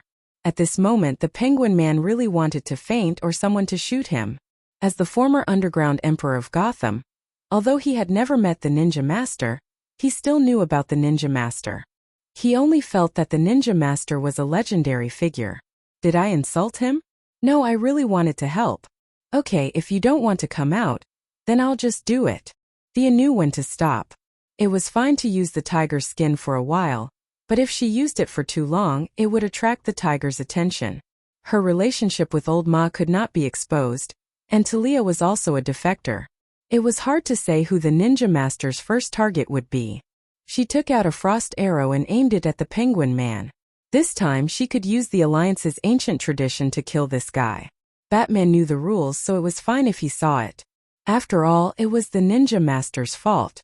She wondered if this guy's nickname was Penguin Man because his resistance to cold was so strong. Freezing Man could be exempted, so could he? Thea was ready to show them the power of science. Whoosh, an arrow was shot. The penguin man was pointed at by more than 100 arrows. It had to be said that he was a famous person and had some decisiveness. He subconsciously wanted to dodge, but he was afraid of causing a scene of hundreds of arrows. Therefore, when faced with Thea's arrow, he hesitated for a moment and decided to take it head-on. He hoped that he would not die. In order to leave a good name for the righteous side, Thea did not aim at his vitals. Instead, she aimed at the penguin man's lame leg. Puff! The moment the arrow entered his leg, the penguin man felt the surrounding temperature drop. He knew that he had been tricked. Wasn't it supposed to be a normal arrow? These were the last words that appeared in his mind. However, when the words reached his mouth, his lips were too weak to speak. "Tsk, what penguin man?" Sia pursed her lips. "This is all fake." He bragged so viciously and fiercely. In less than 2 seconds, his legs were already covered in frost. The speed of the frost was extremely fast. I believe that in less than 10 seconds, he would be able to go into the ice and pretend to be the Wumo King. Just as Thea was thinking about how the penguin man was dead, his subordinates would scatter in all directions. She would stabilize Talia and leave the rest of the soldiers to Gordon and the others. No matter how many reinforcements there were, they would not be afraid. This time they had won completely. However, an angry roar broke her train of thought. A tall and muscular figure jumped down from a building not far away. In less than 5 seconds, he covered a distance of 100 meters. The person reached out his thick arms and ignored the gradually solidifying ice. He grabbed the penguin man's neck and pulled him up from the ground as if he was pulling out a carrot. His left hand pulled out the arrow from the penguin man's leg. He looked at the penguin man's pale face, grabbed his lame leg, and slammed it back and forth on the ground a dozen times like a dead dog. The ice on the penguin man's body was shattered. He lifted the penguin man up and looked at the result. With a sinister smile, he handed the penguin man to the penguin man beside him. "Bane." Batman looked at the familiar figure on the monitor and said hatefully. Sia also saw this guy who had suddenly appeared. She had expected this. After all, Talia was here, so Bane wouldn't be far away. It was just that this guy had ruined her plan, which was a little annoying. Today Bane came fully armed. His muscular body was at least 2 meters tall. He was bare-chested and carried his iconic green canister on his back. From time to time, liquid would enter his mouth through a tube that was covered by a mask. He said in a muffled voice, "Talia, this is not what we agreed on." Chapter 109. Talia sneered. "I don't need to explain to you what I'm doing." Bane, with his huge head, looked at her without backing down. Now is not the time. The two of them exchanged glances in the air. In the end, Talia waved her hand and the hundreds of men in black put down their bows. "I won't be participating in today's battle. You can have fun." Talia blew Thea a kiss and left with her men. "Do you want to suffer the wrath of the Alliance?" Sia glared at Bane fiercely. It had to be said that she was a little too immersed in the role. She had perfectly imitated the vengeful spirit of a ninja master. To be honest, Bane didn't dare to provoke the master. Even many villains who were so bad that they were fuming with smoke would keep a respectful distance from the master, who had no magic and no technological equipment. You don't know how many trump cards he has prepared in the past 800 years. As a junior, Bane doesn't dare to confront him face to face. But he couldn't back down in front of so many people. Talia, who could have split the firepower, ran away first, but she fought for a long time, so it was barely acceptable. If he ran away without fighting, it would be too embarrassing. He had taken so much money from the Court of Owls, so he had to deal with it. "I have no intention to be the master's enemy. I also respect the rules of the Alliance, but this guy can't die today." Bane's words could be described as groveling. He had never been so cowardly since he became famous. He secretly hated the penguin man. Why did you interfere and cause trouble? If Thea was still the same as before, she would have stepped down. She didn't want to fight with Bane. This guy had a big head and a thick neck. He looked like a warrior boss with infinite strength. It was too easy for him to deal with an agility type like her. But the ninja master's tiger skin could scare Bane. But at the same time, it was a double-edged sword. It also limited her. If she said, "Okay, then let's go home," that wouldn't be in line with her previous image. Anyone could see the problem. This role-playing game had to continue. Thea said gloomily, "Then you can try." After saying that, he used his fastest speed to draw an arrow. He didn't use his eyes to aim, but instead used his powerful perception to shoot an arrow at the unconscious penguin. Bane had also been paying attention to prevent her from attacking, but he had never seen Thea shoot an arrow. He had only heard from Talia that she was not as good as her. Now that he was facing Thea's highest level arrow, He had underestimated her. It was too late for him to run over. Penguin was the one with the most underlings present. The Owl Court had paid him a large sum of money so that he wouldn't die here today. So Bane had no choice but to give it his all. The green canister behind him boiled violently, and a large amount of venom flowed into Bane's body through the pipe. Ah! His arm visibly thickened. He grabbed a gang member beside him and threw the arrow at Thea. If the trajectory of Thea's arrow could still be vaguely seen, the human sandbag that Bane threw later had exceeded the retina's reception limit. The unlucky guy took Thea's arrow head-on and was killed before he could even make a sound. That's so fierce. The people present might only think that it was powerful, but Thea, who was close to the limit of human physical strength, knew the huge gap between them all too well. Her arrow's speed was about 300 feet per second, which was 90 meters. If the arrow kept moving at a constant speed, it would be 300 kilometers per hour. However, Bane's hasty throw was estimated to be more than 500 kilometers per hour.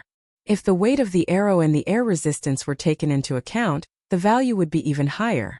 It was true that strength created miracles. The ancients didn't lie. This person could only be defeated with wisdom, not brute force. Thea was momentarily stunned by this guy's shocking move.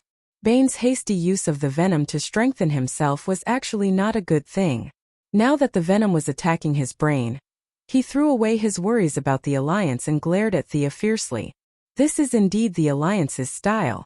A bunch of scumbags who only know how to sneak attack. Do you dare to fight me one-on-one? Thea had more than 500 underlings with her, so how could she fight him one-on-one? She would spare his life this time, but next time she would bring a skateboard and beat him up. Layla, are your snipers ready? Let's shoot him twice first. I want to see how strong his defense is. Thea's so-called 2 shots was just an adjective. The Heaven's Eye Society's agents understood perfectly. The snipers from 3 directions fired 5 shots without stopping. Bang! Bang! Bane was very experienced. Perhaps because he was not very agile, he had no intention of dodging at all. He covered his face and heart with his hands and took 15 bullets head-on. The bullets were enough to penetrate a 4 mm thick steel plate from 1,200 meters away. However, such an impressive result was ineffective against Bane's strong body. The bullets were stuck in the muscle layer, and the ones at bad angles only scratched Bane's skin a little. With his strong self-healing ability, bullets were constantly squeezed out of his muscles and fell to the ground. No matter how confident Thea was, she did not think that her bow and arrow could be stronger than a sniper rifle. As for using her sword to fight, it was not within her plan at all. This guy was destined to be dealt with by her master. She would rather be a bystander. However, if she wanted to dodge, she would have to ask Bane for permission. He wanted to scold Thea for not following the rules of the martial arts world. What happened to the cold weapons competition? She looked cool when she squeezed out bullets, but in fact, how could the bullets not hurt when they hit the body? Although the venom accelerated the healing of the body, it did not come without a price. The venom would constantly corrode his brain. Every time he used it, he would need to recover for a long time to keep his mind clear. He did not want to waste time talking nonsense. With the intention to end the battle quickly, he ran towards Thea like a bull. You've got your eyes set on me, haven't you? Thea's temper rose. I just don't want to hit you. Not that I'm afraid of you. I'll let you see the advanced martial arts concepts of the East. I'll let you know what it means to use softness to conquer strength. I'll let you know what it means to use softness to conquer strength. With a whoosh, the 2 arrows flew out and hit the ground 1 step in front of Bane's feet. A white substance called spider silk, which was actually a chemical product, instantly filled Bane's vision. What the hell is this? He subconsciously wanted to push the thing in front of him away, but when his hand touched the spider silk, he found that it was stuck. 2 tons of strength erupted in an instant, wanting to tear the thing apart. But his move was already predicted by Thea. Because of his strong pull, the remaining spider silk was pulled away by him and stuck to his head and face. As he continued to struggle, his skin became more and more glued. One must know that he jumped out bare-chested. In less than 10 seconds, his original appearance could not be seen. From afar he looked like a big white cocoon. Don't be in a daze, quickly organize the attack. Thea felt that her companions might have been too busy watching the show, and had already forgotten what they were here for, so she kindly reminded them. Chapter 110. Before they could react, Thea swung her sword with her right hand and pointed it at the sky. For the glory of the Alliance. No, the words quickly changed to for the freedom of Gotham. When the first gunshot rang out on the battlefield, she had already found cover and rested in a corner. It couldn't be helped. After fighting for half an hour, Talia wasn't easy to deal with. Not only was she exhausted, but she was also injured. She looked at her wounds. They were all superficial wounds. Her clothes looked good, but they had almost zero defense. Next time, she would have to get a set of high-density Kevlar from Batman. She ignored the battle in front of her, jumped over the crowd, and went to the back to rehydrate and bandage her wounds. What? Sisters fighting over a husband? She had just taken 2 sips of water when she was shocked by the news that Felicity whispered to her. What kind of logic was this? What happened to not spreading rumors? There were more than 500 people here, and that was enough to sentence her. When she found out that the final version of the story had been spread among the people on the battlefield, she did not know what expression to make. You Gotham people have too much time on your hands. That's why your imagination is so wild. She squinted her eyes and looked at the battlefield. Her first thought was to silence them. Did she have any weapons that could kill all of them? That would be difficult. Half of her pride from trapping Bane disappeared. She had taken the bullet and taken the blame at the same time. Batman, Catwoman, why don't you guys explain yourselves? She was depressed and could not be bothered to fight. From afar, she watched Catwoman take on the pig-faced man, and Barbara and Robin take on the 2 Talons with their swords. Catwoman was not sure if she was depressed or relaxed. She was supposed to be the female lead, but now she had no scenes left. She was depressed. Her stick was aimed at the pig-faced man's head. The enemy's head was already larger than a normal person's, but now it looked even bigger. Was she planning to beat him until he became an idiot? Barbara and her husband worked well together. The 2 Talons were top killers trained by the Owl Court since they were young. They were not weak either. It was hard to tell who would win in a 2 versus 2 situation. Thea, I know you need to recover your strength, but you won't be able to trap Bane for long. Bruce, who was monitoring the situation from afar, was very concerned about the enemy who had broken his back. Oh! Thea nodded in understanding. Her eyelids drooped as she looked at the large cocoon in the distance. Bruce was right. At first, Bane was not really trapped in the web. He had fainted because he had absorbed too much of the chemical substance from the spider silk. Now, with his amazing resistance to poison, he had gradually regained consciousness and was struggling with all his might. Counting the arrows on his body, he originally had 5 frost arrows. Killer Crocodile used 2, and the Penguin just now wasted 1. It seemed that he would have to use another one today. The distance was a little far, so he could only use projectile. Fortunately, the power of the frost arrow was not reflected in the arrow. It did not matter if it hit the target or not, as long as it was within range. He pointed his bow at the sky and shot another frost arrow in Bane's direction. This time there was no big head and thick neck to disturb the situation. The effect of the frost arrow was good. In just 10 seconds, Bane, who was about to break free, was frozen solid again. You have the ability to freeze too? Miss Firefly, who also did not fight in the front, looked at Thea with a strange tone. What's the meaning of your eagerness to try? You have such a big opinion of the Frost team. If you see the Frost team in the future, what kind of expression will you make? Of course, Thea could not say that Miss Firefly's condition was too serious. Medicine could not suppress it, so she had to prepare for physical therapy next time. She said embarrassedly, "It's not my ability, it's the power of the arrowhead. And there's only 1 arrowhead left." That's a good move. Is it liquid nitrogen or liquid ammonia? In the distance, Batman saw her arrowhead for the first time. The cobweb arrow just now was already very impressive, but now the effect was even better. Knowing that she could not hide it, Thea and Bruce chatted for a while. The 2 did not talk about the core technology, and only discussed the theory. I say stop chatting. Help us out first. Barbara Robin was a little tired facing 2 well-trained claws. Listening to them talk about all kinds of messy elements, she was getting more and more annoyed. Okay, I'm coming. Thea was not so easy to talk to because she wanted to flatter Barbara. After all, she first came to Gotham to rob the rich.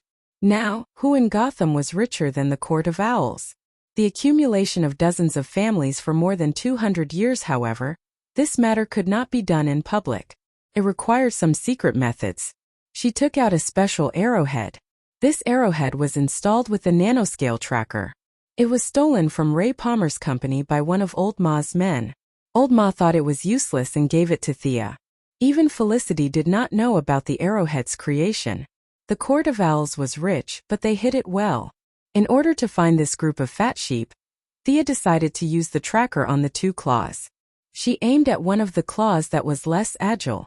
Robin's baton hit him, and he could only dodge to the side and look for an opportunity to counterattack. Thea kept moving in the crowd and saw this flaw. Without hesitation, she pulled out an arrow and shot. Her archery skills were not as good against Bane and Talia because one of them was strong and the other was agile. However, it was just right to deal with these people whose strength was between second tier and first tier. The arrow hit him squarely in the stomach. Ouch! Even though the claws were brainwashed and did not have any sense of right or wrong, they could still feel pain. Knowing that he was ambushed, he waved the sword in his hand like a windmill and forced Robin to back off. He gritted his teeth and pulled out the arrow from his stomach. He looked around for the person who ambushed him. At this time, Thea retreated back into the crowd. She turned on the switch on her glasses and confirmed that the nanoscale tracker had entered his body and attached to his organs. She nodded with satisfaction and turned off the tracker. Now was not the time. Sia, our spies have reported that the major crime families in the city are gathering their forces and rushing towards us. Lara, who had always been quiet, reported the bad news at this time. How far are we? Less than 2 blocks. Was this premeditated, or did the Court of Owls do this on the spur of the moment? Thea felt that it was the latter. Talia's departure had dealt a heavy blow to the balance of power between the two sides. This was probably something they did not expect. If they were attacked from the front and the back, they would definitely lose. Thea observed the strength of the people in the battlefield. Selena, come back quickly. Catwoman heard the order and quickly sent the pig-faced man away. What's the matter? Thea handed her an arrow. You've seen it before. It's my magnetic arrow. I need you to insert it behind the enemy. It's best if you can cover the enemy within a range of 50 meters. Chapter 111. Sir, order your men to wait for the signal. Once the enemy is out of weapons, we will charge in and take them out. The field was too big for Thea to shoot that far, so she could only ask the parkour expert Catwoman to do the job. Thea, the thermal imaging shows that the enhanced man is coming out. Felicity, who had been staring at the monitor, also brought bad news. Robin, go prepare the wavelength transmitter. Thea fired a barrage of arrows to force Talon back. She then covered Barbara and herself as they retreated back to the main force. Regardless of whether they retreated or counterattacked, it was always a good idea to regroup. Catwoman, who was as agile as a human could be, ran from high to low. She weaved through the crowd and buildings. She had an excellent sense of direction, and after a few turns, she arrived at the back of the main force. She then used the dart technique to insert the arrows into the ground behind the battlefield. It's done. Catwoman said to Thea behind her. Find a place with thick walls and hide. Thea estimated the time and pressed the switch on the bow. Just like yesterday, a low humming sound was heard. Whoosh, whoosh, whoosh. Many of the Arkham bandits were shaken by the loud noise, and they didn't even notice that their weapons were gone. Attack! Director Gordon couldn't wait to blow the bugle and raise the star-spangled banner high. The old man took the lead and rushed up with his pistol. His men saw how reckless the director was, and how the enemy had lost their weapons. What was there to be afraid of? They charged forward like they were on steroids. The ratio of casualties on the battlefield instantly increased. The unarmed bandits faced the armed police. It was like the Native Americans facing the colonists. Even though their hearts were filled with hatred, they still fell to the ground unwillingly. Although Chief Gordon couldn't bear it, he knew that the enemy's reinforcements were coming. Having been on the battlefield, he knew his priorities and didn't mention anything about the Miranda Clause at all. His subordinates were also in a killing frenzy and had long forgotten that they were police officers and not soldiers. In later history, this day would be known as the Gotham Massacre. Countless humanitarian defenders sat in air-conditioned rooms and expressed their dissatisfaction with the massacre caused by the Gotham Police Department. Of course, this was a story for later. At this moment, not knowing that they were in the middle of a historical event, the police officers were rather restrained, but the hot-blooded citizens and veterans were overjoyed. They could no longer control the violence in their hearts, and they held their submachine guns and fired at the empty-handed criminals. In less than a minute, the dark ground of Arkham Square was dyed red by the blood of sin. Both the elite scarecrows and the loyal penguins fell to the ground in droves. To be honest, Batman didn't feel good when he saw this scene.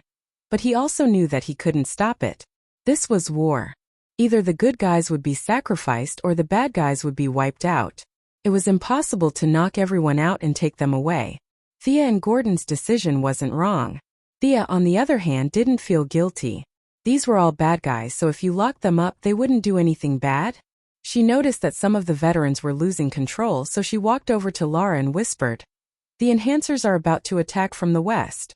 You should lead them there and hold off the first wave of attacks." Both of them knew who she was referring to.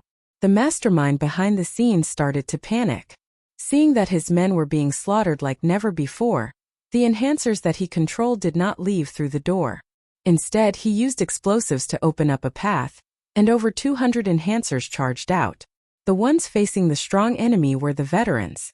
They were purposely led to the side by Lara's agents in disguise, and they were just in time to face the strongest wave of attacks since the beginning of the war.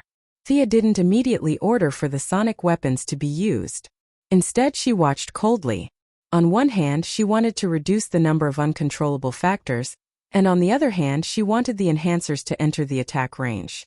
As the veterans continued to die, until there were no more enhancers coming out of the asylum, she nodded to Robin. This time, the sound wave was different from Sia's magnetic arrow. Her magnetic arrow was purely collateral damage. Master Bat's infrasound was the real deal. Before anyone on the battlefield could notice anything, the 200-plus enhancers had already started to stagger. The effect is not bad. Thea gestured to Director Gordon. "Let's continue. Can these people still be saved?" The old director was still trying to salvage the situation, but Thea shook her head. "The genetic transformation is irreversible. They are no longer the original citizens, Director." The old director, who was known as the Executioner Gordon in the years to come, had nothing to lose. What difference did it make if they killed 300 or 500 people? With a wave of his hand, everyone started to focus fire on the new targets. It had to be said that the effects of the biochemical experiment were obvious. These people were much stronger than the dead bandits on the ground. Many of them could still run forward after being shot 4 or 5 times. But as more and more people fell to the ground, the remaining few with thick skin had to face the barrage of 5 or 6 guns at the same time. They were bleeding profusely, and the sonic weapons were still emitting infrasound waves, which increased the casualties of the enhancers. Bang! An earth-shattering sound pulled Thea's gaze to the east. Bane, who was frozen by her, had made countless cracks in the ice. Half of his strong arm was already stretched out. The loud sound was the result of his all-out attack. This was the first time Thea saw someone who could defrost himself. Although this method was a little violent, this guy's strength was indeed beyond scientific calculation. This was too exaggerated. Did she have any other way? "Thea, get out of the way. He has lost his mind." Batman knew this enemy well and quickly reminded them. Yes, breaking the ice from the inside. How strong was that? At this time, Bane's eyes were bloodshot. He broke the ice on his body with a few punches and kicks. The muscles on his upper body were bulging like a small mountain. The venom on his back had decreased by 1/5, and there was still a lot of it being delivered to his lips from the can. This guy had gone berserk because of her. Thea thought this was the most reasonable explanation. Whoever went up now would die. The military helicopters that were originally prepared to deal with the crime families had no choice but to participate in the battle ahead of time. She turned to Lara and said, "Shoot him with your helicopter cannons and see if you can lure him away. If he leaves the crowd, use the missiles." She raised her hand and made a cutting motion. What about Batman's fated battle? She really didn't think that much. Besides, looking at this berserk guy, Master Bruce should just go to sleep. You can't beat him, so I'll help you take care of him first. The military helicopters were very fast. They quickly drove over from their previous hiding spot and rained bullets on the big fool on the ground who was emitting green gas. At this time, Bane could be considered as Super Bane. After the brain was stimulated by the venom, his body's potential was fully activated. He was immune to the bullets to a certain extent. He grabbed the things around him and threw them into the air. When the military helicopters saw that they had successfully lured Bane, they began to shoot a few times and flew a distance away, trying to lure Bane away. Chapter 112. Actually, it would be best to drag Bane along with the criminal families and let them fight each other. However, no one was stupid. These families with deep roots had ground-to-air missiles, and the pilots did not dare to get close. The American military was too lazy due to the liberal democratic ideology preached by their politicians. It was very ironic. They were willing to fight battles that were favorable to them. As long as there was a little danger, they would immediately revolt. It was not uncommon for soldiers to fight against generals. Thea could not guarantee that her orders across the Eight Paths Bay would be carried out without any reservations. Just as she was about to retreat, Barbara ran over with a red face. "Why are we retreating?" Yes, it was hard to say how many people they had today. A conservative estimate was that they had killed at least 1/3 of Gotham's criminals, and it was a permanent elimination. With so many people, it would take at least 2 years to capture them according to Batman's habits. At this time, Barbara was holding a person in her hand. "Look who I caught. Scarecrow. Haha." At this time, the former Gotham professor had already fainted. There was a bloody hole in his left shoulder that was bleeding. Seeing that he was not missing an arm or a leg, Thea was a little disappointed. It was not appropriate to kill him after catching him. As for Barbara's question, seeing how happy she was, Thea did not want to dampen her enthusiasm. She could only say softly, "We don't have much ammo left." Barbara's face instantly turned pale. Without ammo, wouldn't they be the same as those people who were slaughtered just now? She turned to look at her father. After receiving confirmation, she quickly asked Thea, who had leveled up into a resourceful star, "What should we do?" "Don't worry, this place is so big. I've already asked Catwoman to scout ahead. She knows the place well. We'll be back after taking a big detour." Thea knew that the attack on Arkham under her command had come to an end. The next time they came, it would be Batman leading the team. She could not help but sigh. Looking at the Scarecrow being carried away, she asked them about the results of the battle. She found out that the Talon duo had already escaped, the Penguin Man was missing, and the Pig-Faced Man was killed on the spot because he was too big. Talon's escape was good news for him. Even if Penguin Man was still alive, Talia would come after him. Although he didn't manage to destroy Arkham in the end, the enemy's strength was basically wiped out. At least his efforts were not in vain. He ordered the troops to follow the Catwoman, who had returned from exploring, and went around 7th Avenue and Poplar Street to return to the camp. Before she left, Thea ordered Miss Firefly, who had maxed out her fire talent, to set up a fire. On one hand, she wanted to stop the enemy from chasing after her, and on the other hand, she wanted to burn down this evil asylum. The retreat was quite successful. The major crime families were only motivated by the interests of the Owl Court and didn't want to fight them head-on. Both sides tacitly returned to their homes. Once they returned to the camp, everything was fine. At least Thea had nothing to do. She was not in a hurry to activate the tracking device. The Court of Owls was not at the end of their rope yet. She needed to wait a little longer. During dinner, the few of them gathered together to discuss the next step of the plan.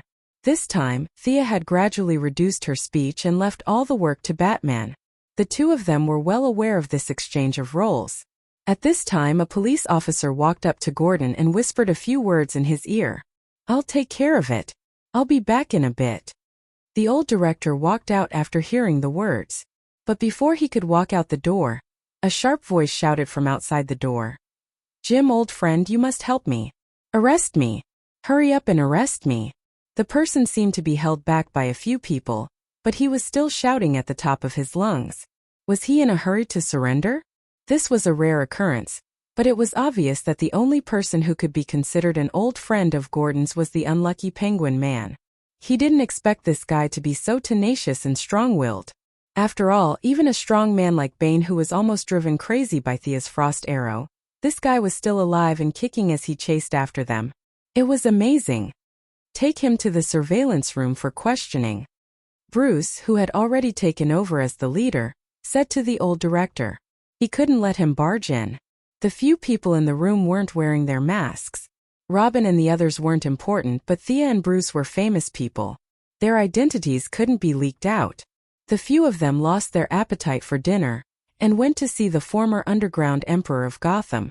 The Penguin Man in the surveillance room could only be described as miserable. His hair was disheveled and he looked like a ghost.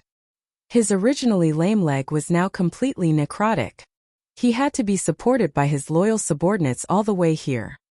He probably knew that the few of them were looking at him in front of the surveillance camera. He cried and complained to the camera about his various evil deeds, which meant that they had to arrest him immediately. What do we do with this guy? Gordon, the boss of the police station, asked. This guy was obviously afraid of death. He used the excuse of surrendering, but in reality, he was here to avoid trouble. Anyone with an above-average IQ could understand this, but he couldn't throw him out because of his identity. At the same time, he subconsciously looked at Thea to ask for her opinion. He really didn't understand how the Alliance should take revenge. Looking at the high-end ceremony, would it cause a chain reaction if he said that he was going to take him into custody? Was it necessary for him to sacrifice countless police officers for a major criminal? It was a bit of an exaggeration to say that Thea was buried in the hole she dug, but at least half of it was buried. She couldn't say that she was acting during the day. Her relationship with the Alliance couldn't be exposed, so she had to keep it a secret. She thought about it again and again. She couldn't say anything, so she could only push the blame to someone else. Let Uncle Bruce decide. She turned and left the surveillance room after saying that. At this time, Uncle Bat was in a dilemma. With his IQ, he could see that Thea didn't care. Only Talia could scare Penguin like this. But this was the contradiction. He didn't want to see Talia at all, but he also didn't want to let the criminal go. He wanted to go back to bed and pretend to be sick for a few more days so that he could push the blame to Thea, but Thea had already run away. After weighing the pros and cons, he finally won out. Lock him up. Humph. Catwoman knew a little about his psychological activities. She thought that he still wanted to see his old lover. She was jealous, slammed the door and walked out. Batman felt that he wasn't understood, so he went outside to get some fresh air. Unexpectedly, he saw Thea, who he suspected to be his sister-in-law, sitting on a tree and looking into the distance. It was a rare opportunity, and he also wanted to talk to this smart and witty girl to confirm her true thoughts. But he couldn't climb trees now. His waist hadn't fully recovered. He walked to the tree and asked softly, "What are you thinking about?" Thea jumped down the tree. "I'm thinking about my father and brother." She wasn't lying. She didn't know if she had ruined Oliver's opportunity, but she really didn't care. She just wanted to take him back to Star City and reunite with her family. As for Green Arrow and Talia, they could go to hell. Chapter 113. Batman, who was well-versed in psychology and had done a lot of research on microexpressions, immediately knew that she was telling the truth. He felt a little sad as they were in the same boat. His parents had both died, and she had lost her father and brother. Their fates were really similar. But he still wanted to ask himself a question. So many people died during the day, do you feel guilty? They were all bad guys and they were killed by the police. We are a country with a legal system, and these people deserve to die for resisting. Thea sometimes could not understand the logic of these heroes, but she could not refute them. She changed her perspective and pushed all the blame to the police. "Anyway, I didn't do it, I'm very calm." Batman was also stunned by her sophistry. What she said was completely correct, and no one could find fault with it. But he still did not want to give up. "But we just killed all the criminals, isn't that inappropriate?" Thea knew that he would not give up until he got an answer. She could only use the enthusiasm she had when she debated with Old Ma last year, and come up with another theory. You are enforcing the law by arresting the criminals and sending them to the police station, and they are also enforcing the law by resisting until they are killed. This is not contradictory. Today's action is not a small-scale arrest. We are fighting a war between good and evil. There can only be one winner, and this war is not over yet. There are still thousands of citizens waiting to be rescued. Thea did not give him a chance to reply. She continued, I admire your actions, but from what I have seen in Gotham recently, Gotham not only lacks a Batman, it also lacks a Bruce. What do you mean? Batman was confused by her words. It means what it means. You are Batman at night and a playboy during the day. I think it is a bit of a waste of Bruce's illustrious identity. You should know that Chief Gordon is about to retire, so who will be in charge of Gotham during the day? Have you thought about it? You mean? Bruce's IQ was off the charts. He instantly understood what she meant, but he was still not sure. Strive to take over the position of police chief after Chief Gordon retires. With your connections and wealth, you can do better than the old chief. Thea didn't have a deep relationship with him. She was just trying to divert his attention to the politicians and financial groups. It would be much easier for her to deal with the Owl Court. But Batman really listened to her nonsense, and he even carefully considered the deeper meaning of her words. Gordon had been a police officer when he was young, and the two had worked together for many years. Today, Thea's words made him realize that his old buddy was really old. It's not wrong to say that it's dark under the light. I really haven't thought about the future of the police station. The old chief should really take a break. After so many years of life and death, he was kidnapped by bad people countless times. If it were me, there wouldn't be such a problem. Would I be afraid of being kidnapped? He nodded at Thea, indicating that he would think about it, and left with a lot on his mind. After he left, Thea found a clean patch of grass and sat down. She said softly as if to herself, He's gone far. Big sister, come out. Talia's figure appeared from behind a tree trunk not far away. She didn't have a bow, only a long sword at her waist. You're not my sister. Wasn't that obvious? Thea wasn't wearing a hood or glasses. Anyone could see that she wasn't related to Talia by blood. It's obvious. Thea picked up a pebble on the ground and threw it into the distance. Talia didn't have the intention to fight. She found an empty spot and sat down. The two were about 3 meters apart. She looked at her with bright eyes. Where did you learn your martial arts? Thea smiled but didn't say anything. How could she expose herself so easily? Are you trying to bully me because I'm young? Talia was mentally prepared for her silence. She started to analyze. You're definitely not trained in Nanderbart. You're the descendant of a certain adjutant, right? It couldn't be helped. The ninja master had lived for too long. There were more than 100 adjutants who worked with him. Although most of them died in Nanderbart, there were always a few exceptions. Talia couldn't be sure if these people's descendants passed it down. You don't want to attract the ninja master's attention to Gotham, right? Since they couldn't see the light of day, things were easier. Yes. The two of them could reach a consensus on this point. Sia nodded. According to the rules of the Alliance, I'll leave and not participate in the matters here. Since you're not too bad, I'll remind you that the Owl Court has found a secret weapon and is currently activating it. This news surprised Thea. The court had a lot of cards up their sleeves.